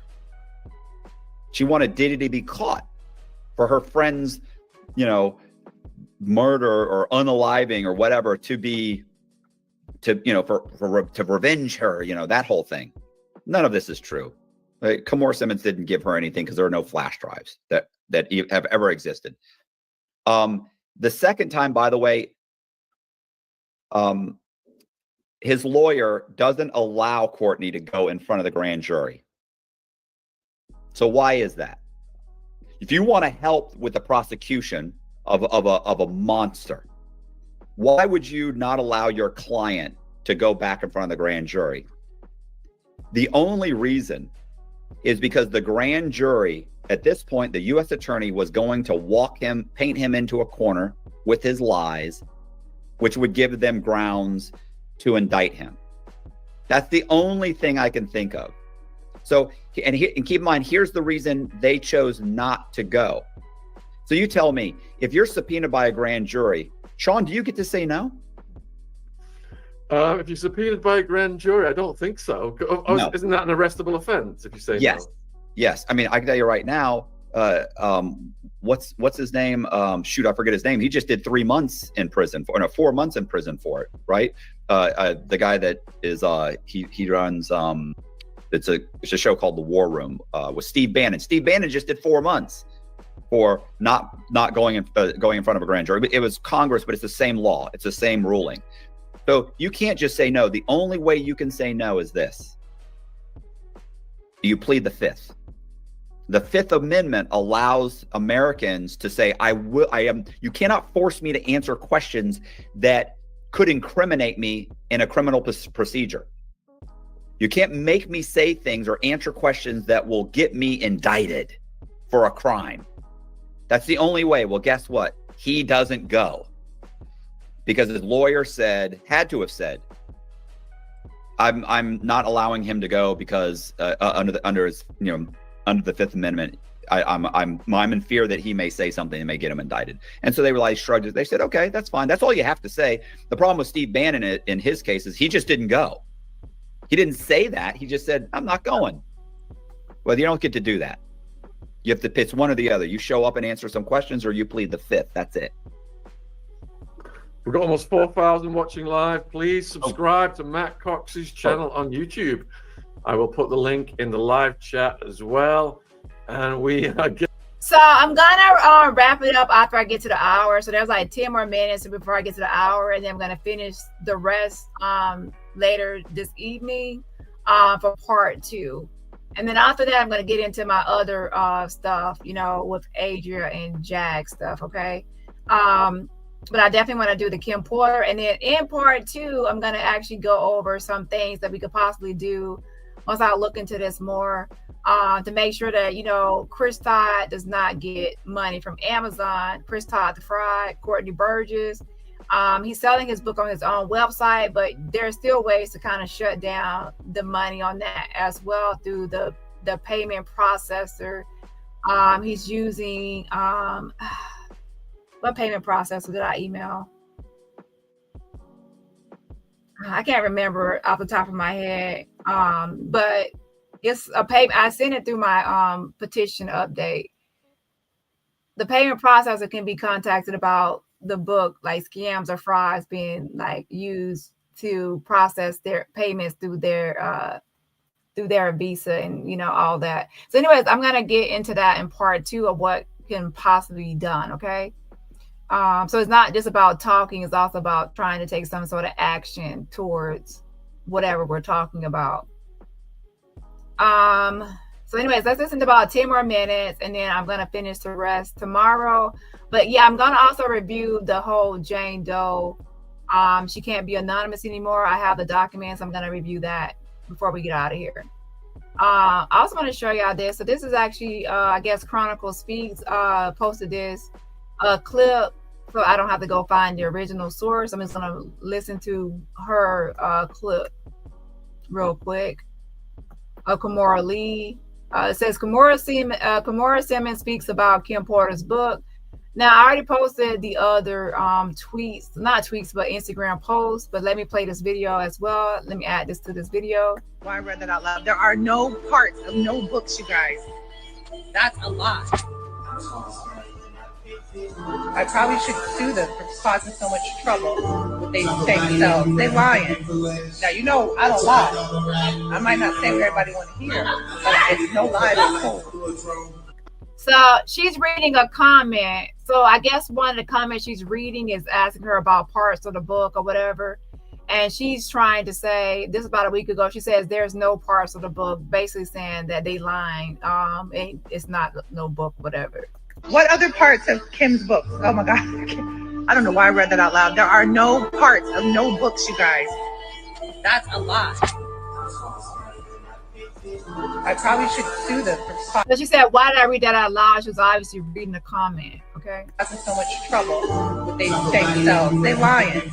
Now, you know, I don't lie. I might not say what everybody want to hear, but it's no lie that's told. Obviously, people are not going to believe everything coming from a celebrity. There are some people that are going to say, well, all these people, that the book is real. All the people are just trying to cover up and all that. Instead of just really listening to Courtney Burgess lying and Chris Todd lying. And also, people will still overlook that Chris Todd wrote some of the book. They'll say, oh, they'll make excuses like, oh, he only wrote the last page of the book. That's what he really wrote. The other stuff was just edits or revisions, little quick revisions. Now, writing some of the book, especially the last words, is something that shows fraud. Okay. And as you can see, a lot of people working behind the scenes.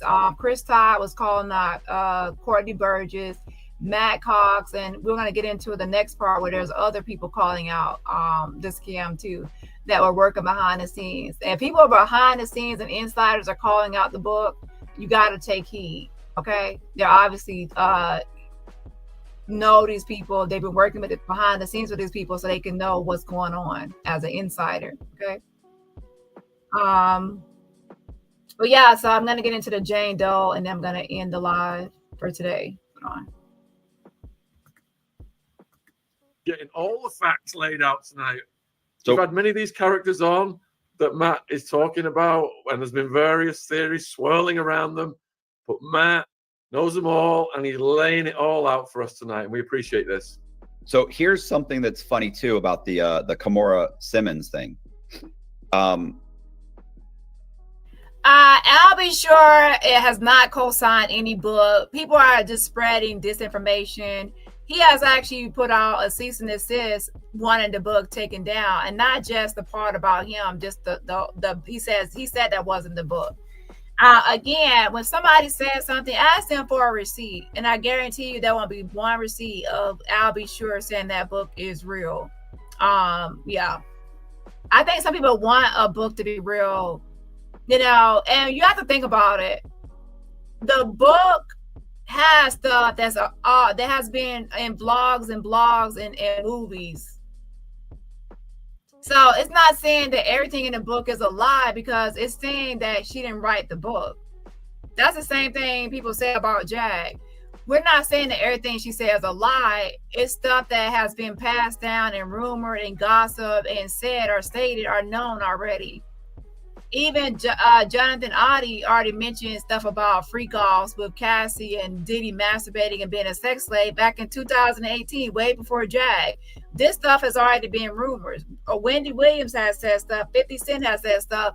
Jag takes all of this stuff and then acts like she's an insider. So when I say she's a fraud, I'm saying that she connects herself to all this stuff, and she's not connected. She's an imposter insider, just like Courtney Burgess is an imposter because he's not somebody that was actually given this book. He wrote it. Misha is an imposter. She's not an actual Diddy victim. She's impersonating an actual Diddy victim. So I'm saying when somebody calls when I'm calling somebody out, I'm saying they're an imposter insider. They're not really a real insider to what they're saying or what they're talking about. You know what I'm saying? So these people are fakes and frauds. And just because they have 1 ounce of truth, to where at one time Jag was a backup singer for the Roots, and the Roots performed with Jay-Z Unplugged 30 years ago, it doesn't mean that she automatically knows everything about every celebrity. You're giving her too much credibility. And then you're not asking for receipts of her connections.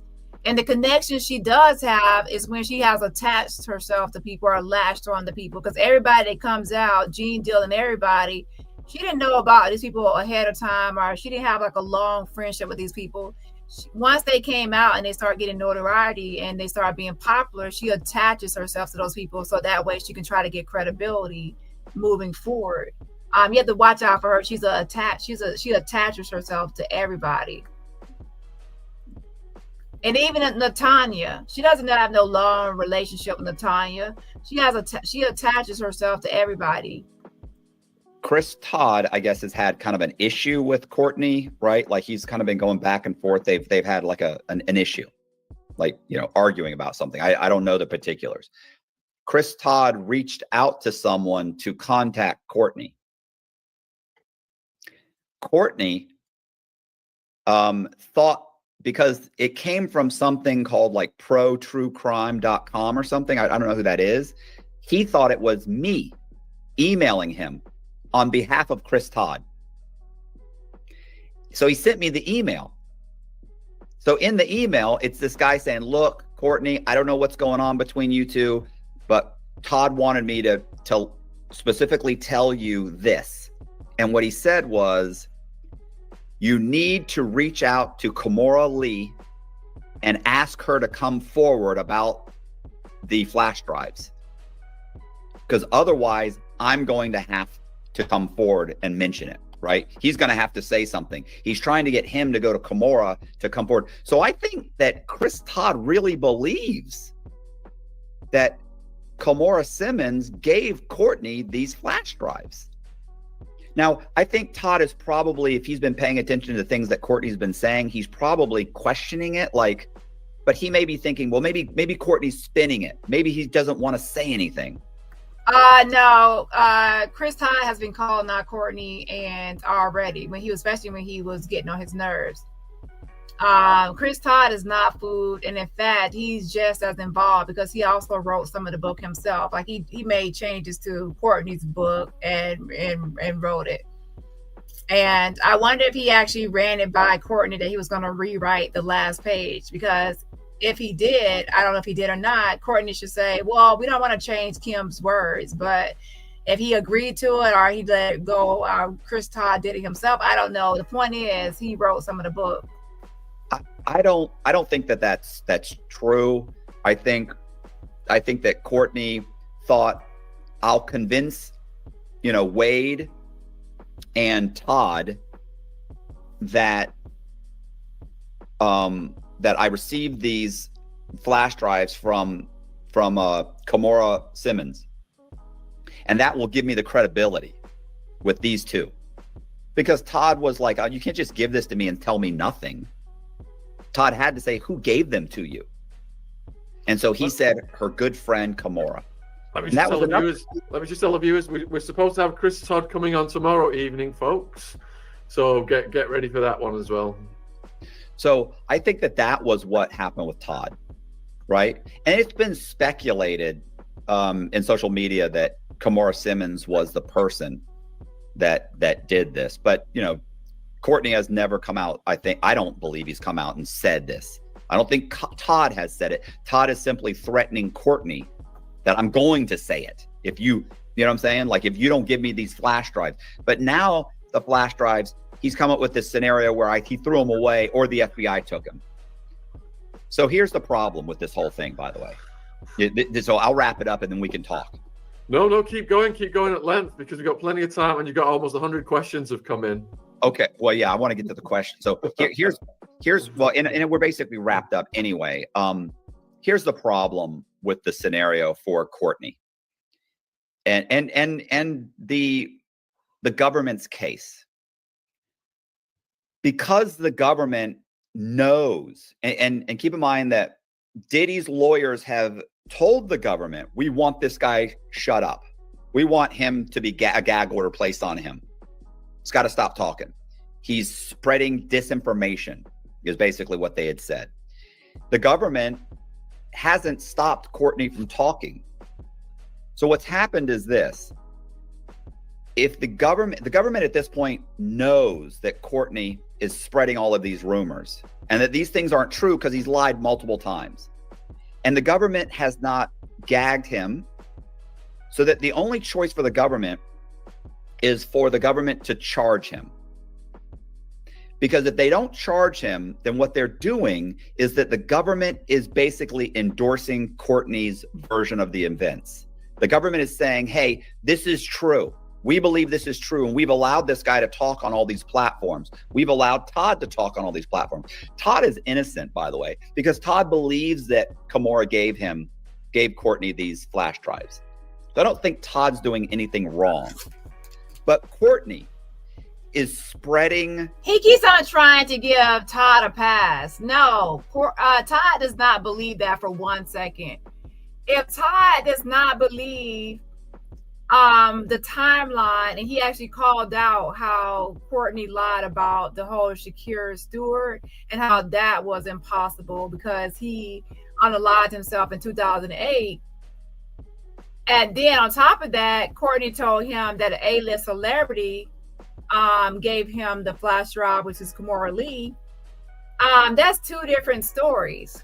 So Chris Todd is smarter than what he's giving him credit for. I don't know why he's giving him a pass, but Chris Todd has not been fooled by Courtney. He's benefiting from it, and he has a million reasons. He has a million reasons to go along or still kind of vouch for Courtney. You know why? Because he's still trying to get that Amazon money, which we will discuss in part 2.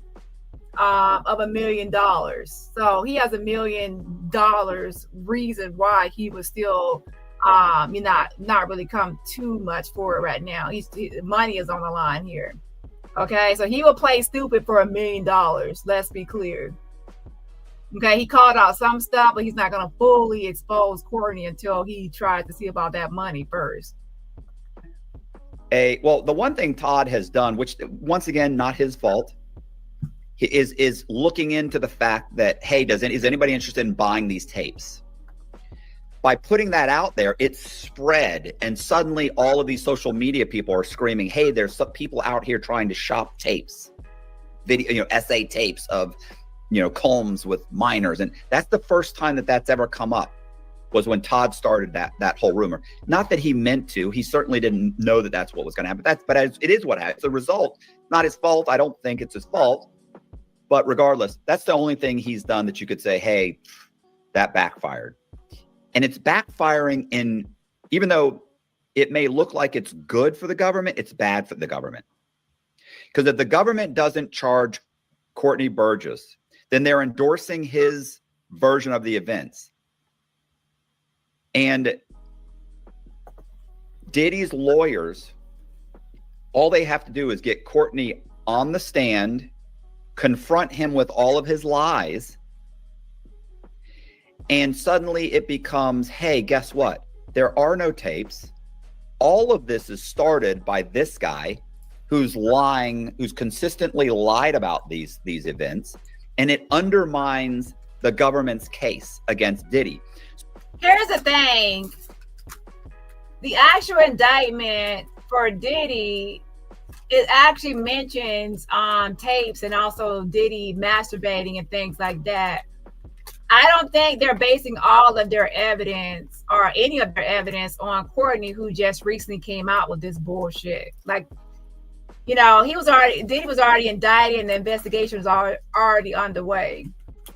So I'll have to look at the indictment again, but it has nothing to do with that. Now, what I will say about Courtney is that he is tainting the jurors, potential jurors, to where a lot of people believe that, since he has been saying there's a child pornography and all that, that has made a lot of people believe that and this was being shopped around. And on top of that, we had a whole lawyer, Ariel Mitchell, backing him up, saying there's a whole tape as well. So that gave him more credibility.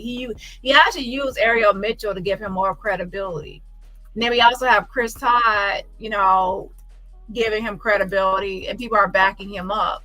And now when he's actually called in and subpoena, which we would want, he says that he threw them away so he can try to like wipe his hands clean of it and walk away and without being in trouble. And then he's actually scared. Courtney was actually scared. He said he was not going to put out the book. He was going to stop selling the book. But I guess when he felt the heat died down, he started to put the book back up for sale on his website.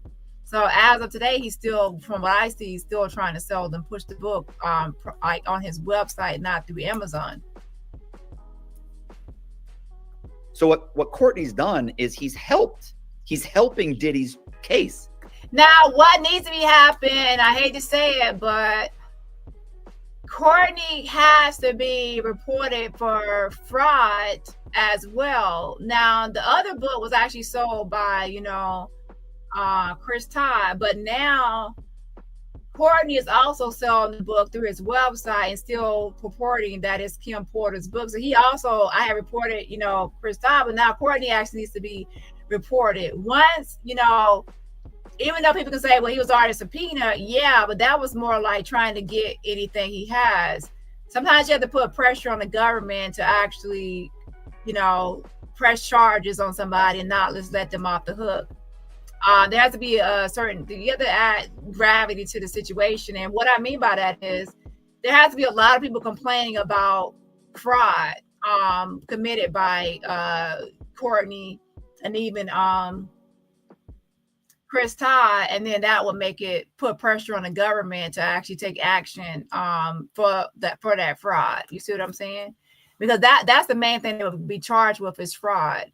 Outside of fraud, it would only be like defamation, and that would be civil. And civil would be like Diddy suing somebody or whoever's in the book suing for that, or anybody that potentially has copyright claims to Kim Porter, such as her kids, I think her sons.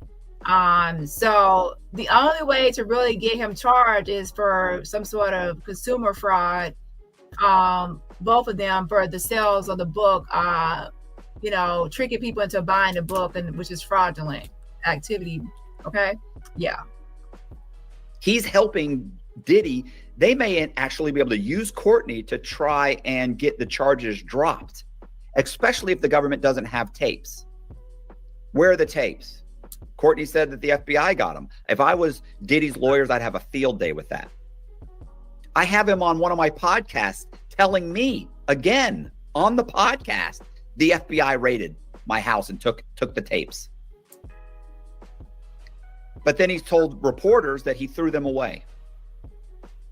His lawyer and he also is allowing the people or social media influencers to believe that he handed them over to the government. What's going to happen is if he doesn't get charged, then Diddy's lawyers are going to call him up onto the stand, and they're going to use him to undermine the government's case. What's the government going to say? We didn't know that he was spreading these lies. You subpoenaed him. You subpoenaed him twice. The second time he refused to show up because he was afraid he was going to incriminate himself. You knew he was spreading these lies. You knew we cannot get a, keep in mind, the court, it's up to the court of the United States, federal courts, and the United States government to guarantee that Diddy gets a fair trial. You're not doing that. By allowing Courtney to continue to spread what you know are lies, you're undermining Diddy's ability to get a fair trial. And here's the problem. These are hundreds of millions of views. It's not like, hey, you were in Hillsborough County and you got charged with these crimes. And there's been a couple newspaper articles in the Tampa Tribune. But we can move it to Pasco County and nobody will know. This is global. Everybody, if I mention this, if I stop 5 people on the street, 3 of them will tell you who Kim Porter is. All 5 of them know who Diddy is. So there's no way he gets a fair trial. The only way he gets a fair trial is if they indict Courtney and they publicize it to let everybody know this guy's been spreading lies. And then Diddy's lawyers can't call him to the stand because he can't repeat it. He's going to either plead the fifth, or what are they going to do? Put him on the stand and say, he's going to have to say, I've been charged. Why? Because I was lying. And that lie has undermined. Here's the thing. This is not just about Courtney changing who gave him the tapes. It's across the board. It's a bunch of inconsistencies and discrepancies. I don't know if you watch all the videos, but there's a bunch of evidence to show a lot of things are changing his stories. So it's not just about, oh, Kimora Lee. I'm going to switch from Kimora Lee gave me the book and say Shakira Stewart, who passed away, gave me the book, to 3 months before Kim Porter died until 6 months before she died. The timeline is off. And then the book was still being written. Like, if you say that the book was given to you 3 months or 6 months before she died, how come the book ends the day she dies? How can she still be writing the book after she has, you can't say, if I say Kim Porter gave me the book in January, and then you get the book and you see that she was still writing, that the book has pages from March. Let's say I say it came January 12th, she gave me the book, right? And then let's say you get the book and you see that there's writings in the book that says March 12th. How can you explain then how the writings are in the book for March 12th when I said I got the book from her January 12th? You see what I'm saying? Now there's a discrepancy, because if I got the book from her January 12th, how come there's still new writings for March 12th? You see? It's not adding up. That means that somebody else had to write the book for everything that's in the book from January 12th to March 12th to make it so. And who would that person be? You see? And then I don't know if you're just getting here. Then also there's Chris Todd, who actually confessed and admitted to writing some of the book. So I don't know if you're just getting here or if you didn't see everything. Or maybe you did, and that's still your opinion, which is your right. But Chris Todd actually confessed to writing some of the book. So what do you say about him writing some of the book? So I would say watch my full video to see everything and all the receipts, and then give an opinion, because the only argument, that's not the only discrepancy, is who gave him the book. That's not the only issue. It's a lot of issues with Courtney's and what he's saying. Anyways, I'm going to put up a poll, and do you believe that the Kim Porter's book is real? This is going to be part 1. I'm going to make a playlist for people to look at all the evidence and all the stuff I've been talking about and everything that's been put out from Courtney Burgess, so you can get a full view and understanding of why everybody is now coming forward to say that they believe Courtney wrote the book, something I've already been saying since way back. Since Chris Todd came out, and now Courtney and I've already named other people.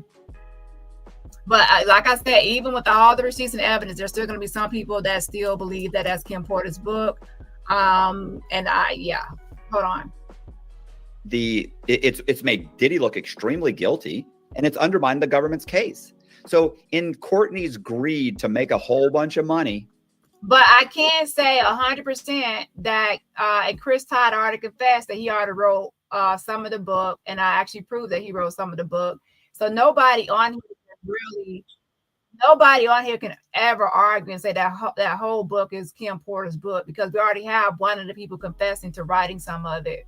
So that actually dismantles anybody's argument saying that it's Kim Porter's that she wrote all that book, when we have Chris Todd confessing to writing some of it, right? So how can you explain that?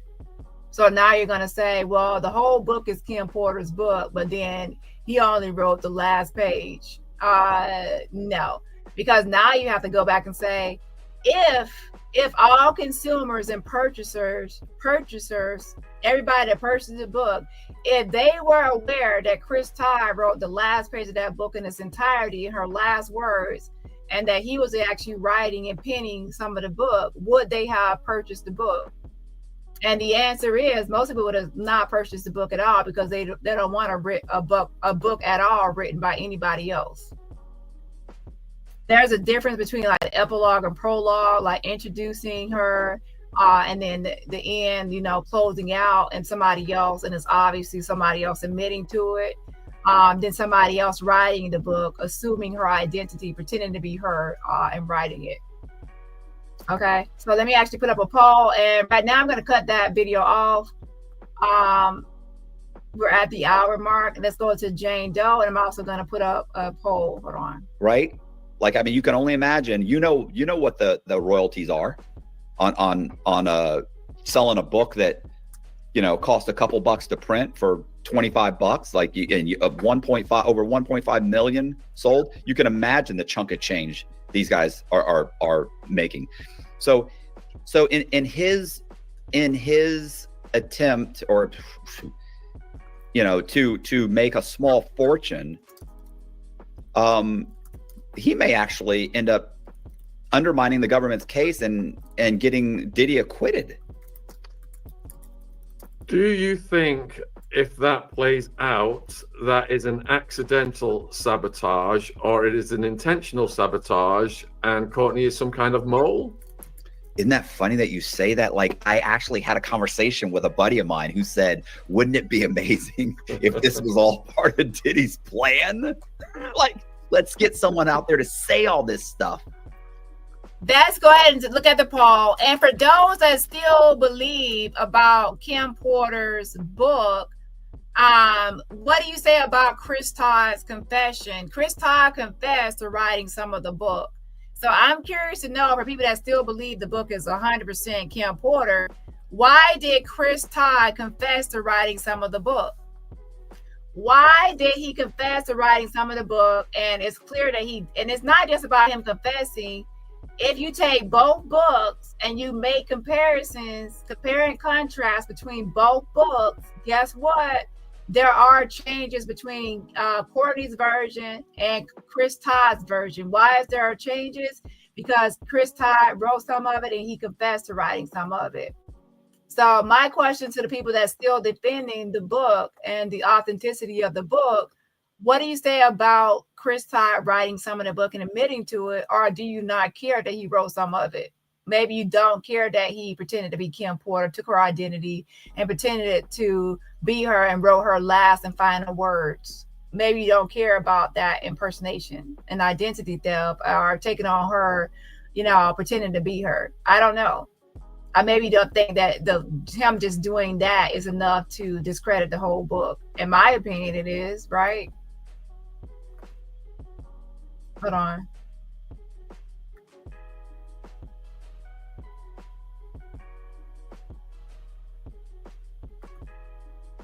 So we have about an hour left of that video, and I will finish that this evening. In the 3 days before Christmas, including Christmas. Okay. So I don't want to go into every detail about it. There was a part. Anybody look at that? Why didn't anybody know this? It's just how it is. She's not wearing that. She's in another outfit, white, mainly a white outfit, pajamas. Oh my God, there she is. What's John Ramsey do right away? Rips the duct tape off her mouth, touches the duct tape with his hands. And then okay, this is actually the one I'm going to watch tomorrow. That's not the one. Where's the other one at? Hold on one second.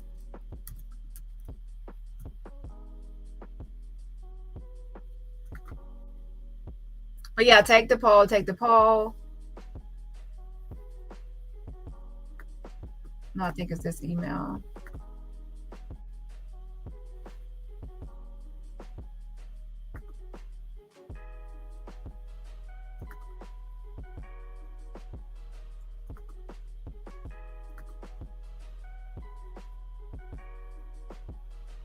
That's it. And I've already told them we're not putting it back up.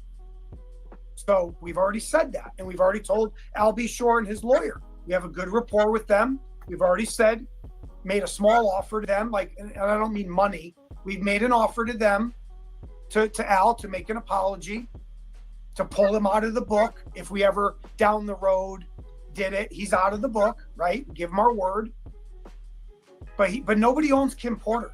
Not Amazon, not Albie Shore, not me. That's why. And also, I will say this too, I did write some of the book. And I'm gonna put that on the record because that's my book.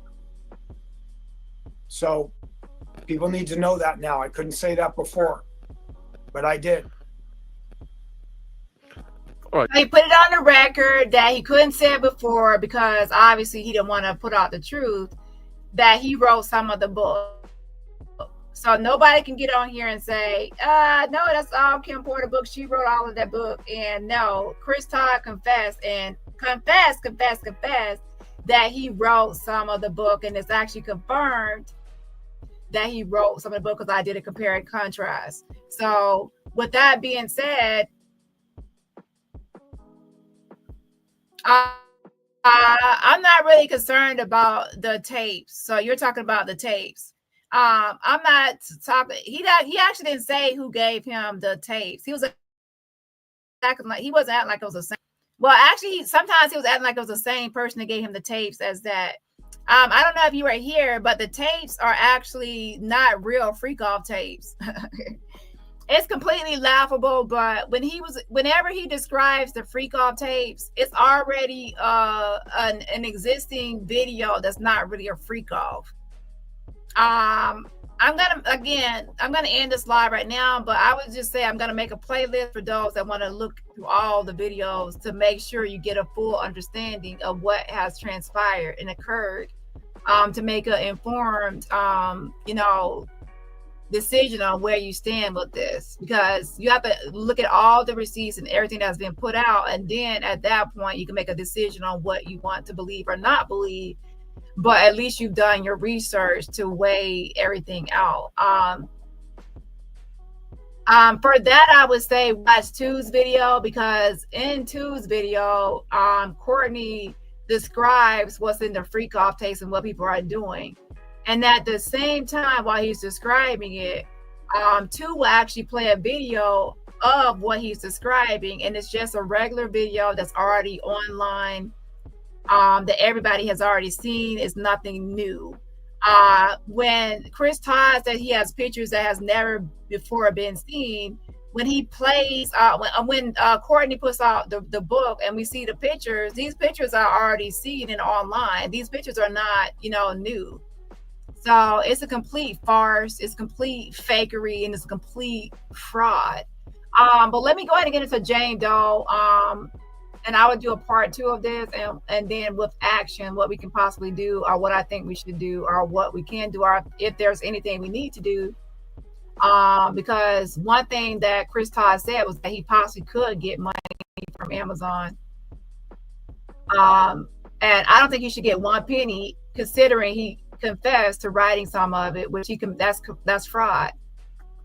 Because I want to know, for everybody that bought the book, would you have bought the book if you knew that Chris Todd wrote some of it? That he was pretending to be Kim Porter and wrote some of it? Would you have still bought the book? If the answer is no, that's fraud. When you're selling the product, you're supposed to be honest about the product. If you lie about the product just to sell it, that's consumer fraud. Anyways, I'll talk about more of that tomorrow because it's late already and I've already been here too long. So this is the Jane Doe. There's 2 documents. So what people need to understand, that back in February 29, 2024, the government pretty much said, the judge pretty much said that she could not remain anonymous. That was already a decision. But then they said they would revisit it later, closer to trial. There was some opposition to it and some back and forth, but ultimately it was about, she cannot remain anonymous. There was also, people were trying to get it dismissed. Of course, like Diddy and his team were trying to get this whole lawsuit dismissed, and it was kind of too late and past the statute of limitations to be filing this lawsuit. So then they had to make decisions on what they would do, and they would revisit the whole issue of whether she can remain anonymous or not. Now, as of December 5th, that the judge have decided the judge has decided with this new document. Let me go to this one. The new document, as of yesterday, right here, is that she can no longer proceed anonymously. So she has to reveal herself moving forward with this case. So that's sad because you know she wants to remain anonymous. She was 17 when she was gang raped by Diddy, allegedly. I'm gonna say alleged because this is a pending case. By Diddy, Harvey Pierre, and a third assailant. We've already known. This is the same Jane Doe that Lamisha Fuller has been pretending to be, sitting on Diddy's lap with the blurred face on Diddy's lap in his studio. And it says, conclusion, for the reasons stated herein, the motion to dismiss is granted in part and denied in part, because they wanted to try to dismiss this whole lawsuit, right? The cause of action against Daddy's House and Bad Boy is dismissed. Plaintiff is also now directed to comply with the court's earlier ruling. This is for docket number 49. Docket 49 is what I was just showing you, the docket entry 49 of the previous decision by the judge that she cannot remain anonymous. And it says, now directed to comply with the court's earlier ruling, which is that docket number 49, finding that she may no longer proceed anonymously. So she has to, show herself now. What do y'all think about that? It is hereby ordered that the initial pretrial conference in this matter is set for January 9th, 2025 at 4 p.m. in courtroom 11B of the Daniel Patrick Monahan, I don't know, United States Courthouse in New York. And it says a joint letter proposed civil case management plan and scheduling order shall be filed by January 2nd, 2025. The clerk of court is directed to terminate that docket number 55. So with that being said, most likely, there's going to be this pretrial conference January 9th. So most likely by January 9th, she has to reveal herself. The only way to get out of this is if there can be some sort of objection trying to go against this, which I don't think will work because they have already been trying to argue against it and it has not worked. The only other way is to voluntarily dismiss this lawsuit and not proceed and move forward, which would be, letting Diddy off the hook and not proceeding. So we will see what Jane Doe will do. Will she proceed with this case and now, has to reveal herself, or will she drop this case and just go back into stay in the shadows and just not pursue this? Diddy wants this out in his team because they feel like if she's outed, other people will come forward on Diddy's behalf and kind of vouch for Diddy or go against her claims against him. I don't know. They feel like there's potential witnesses that could come forward because they feel like she has been involved in something within the last at least 20 years. It says 20 years after the incident in 2003, nearly 20 years that this person was involved in something that generated, or led to articles being put out against this person. And they were pretty much saying, well, that's unrelated, and that she was a victim in a totally different set of circumstances. So with that being said, that can, that's going to really swash everything like Misha has been doing. But outside of that whole internet drama with Misha, I feel sorry for the victim because she has to kind of show her identity, and the media is going to have a feast. Once that face is unblurred or she's known, people are going to be all over her social media, all over her stuff.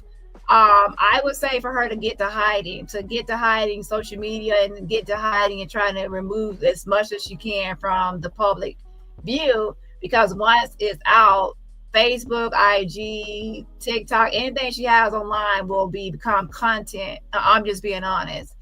And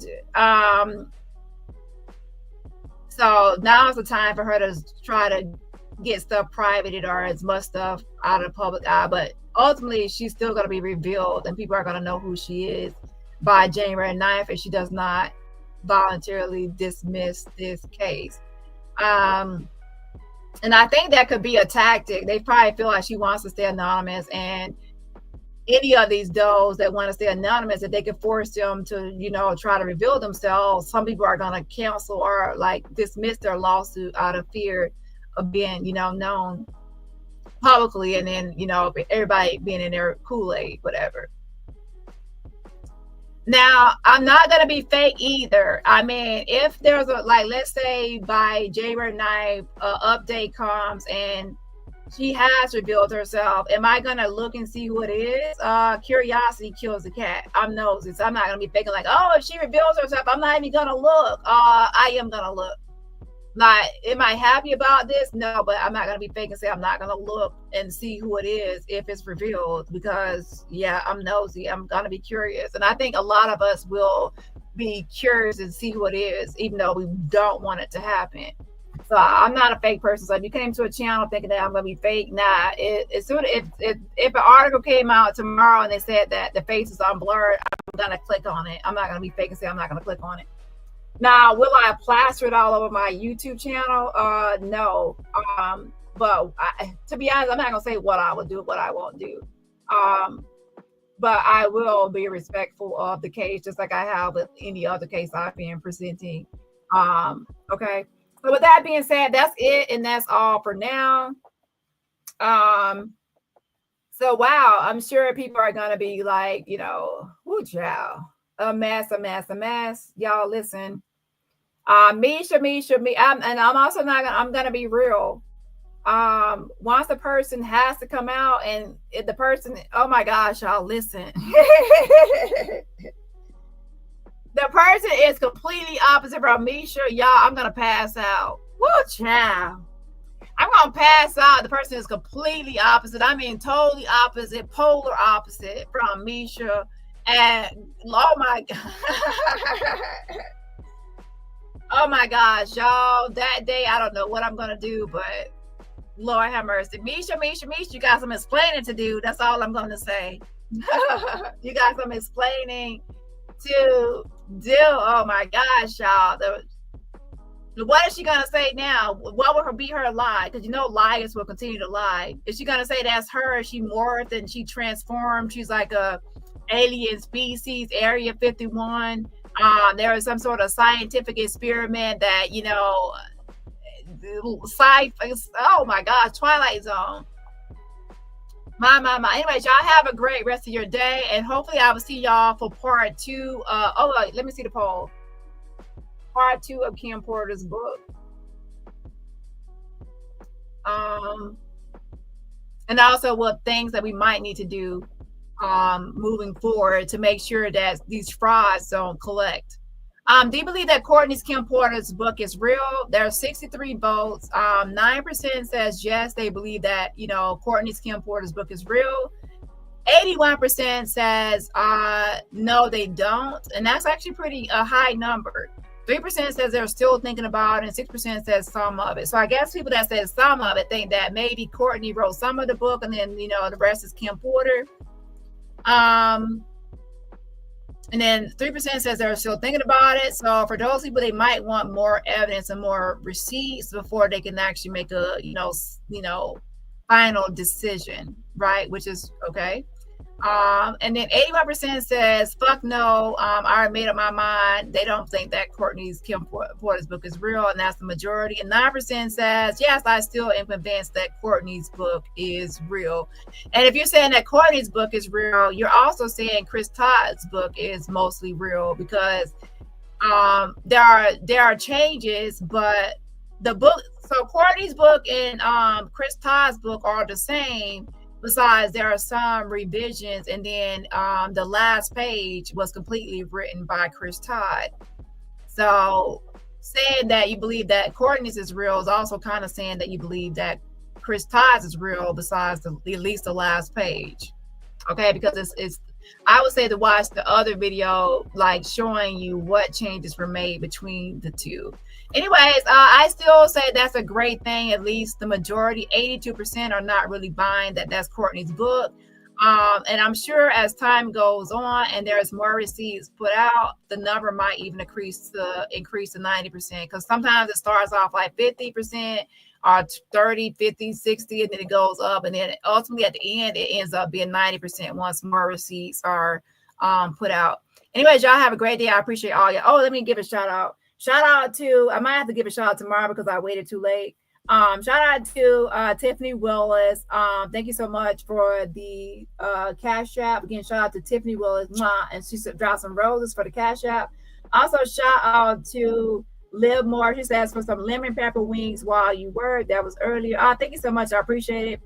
Child, I don't have too many lemon pepper wings. I might turn into a lemon pepper wing. I might be transforming tomorrow, and I might get on here and say I turn into a lemon pepper wing. If y'all believe like me, sure y'all gotta believe me. If I said I'm a talking lemon pepper wing by tomorrow because I ate too much of them, and they said you are what you eat, child. So anyway, shout out to you for the fan funding. I appreciate the support, and everybody else, remember, support my channel for free just by what?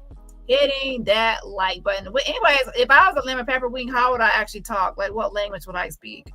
Anyways, that's just getting too much into this. All right, y'all have a great night. Bye.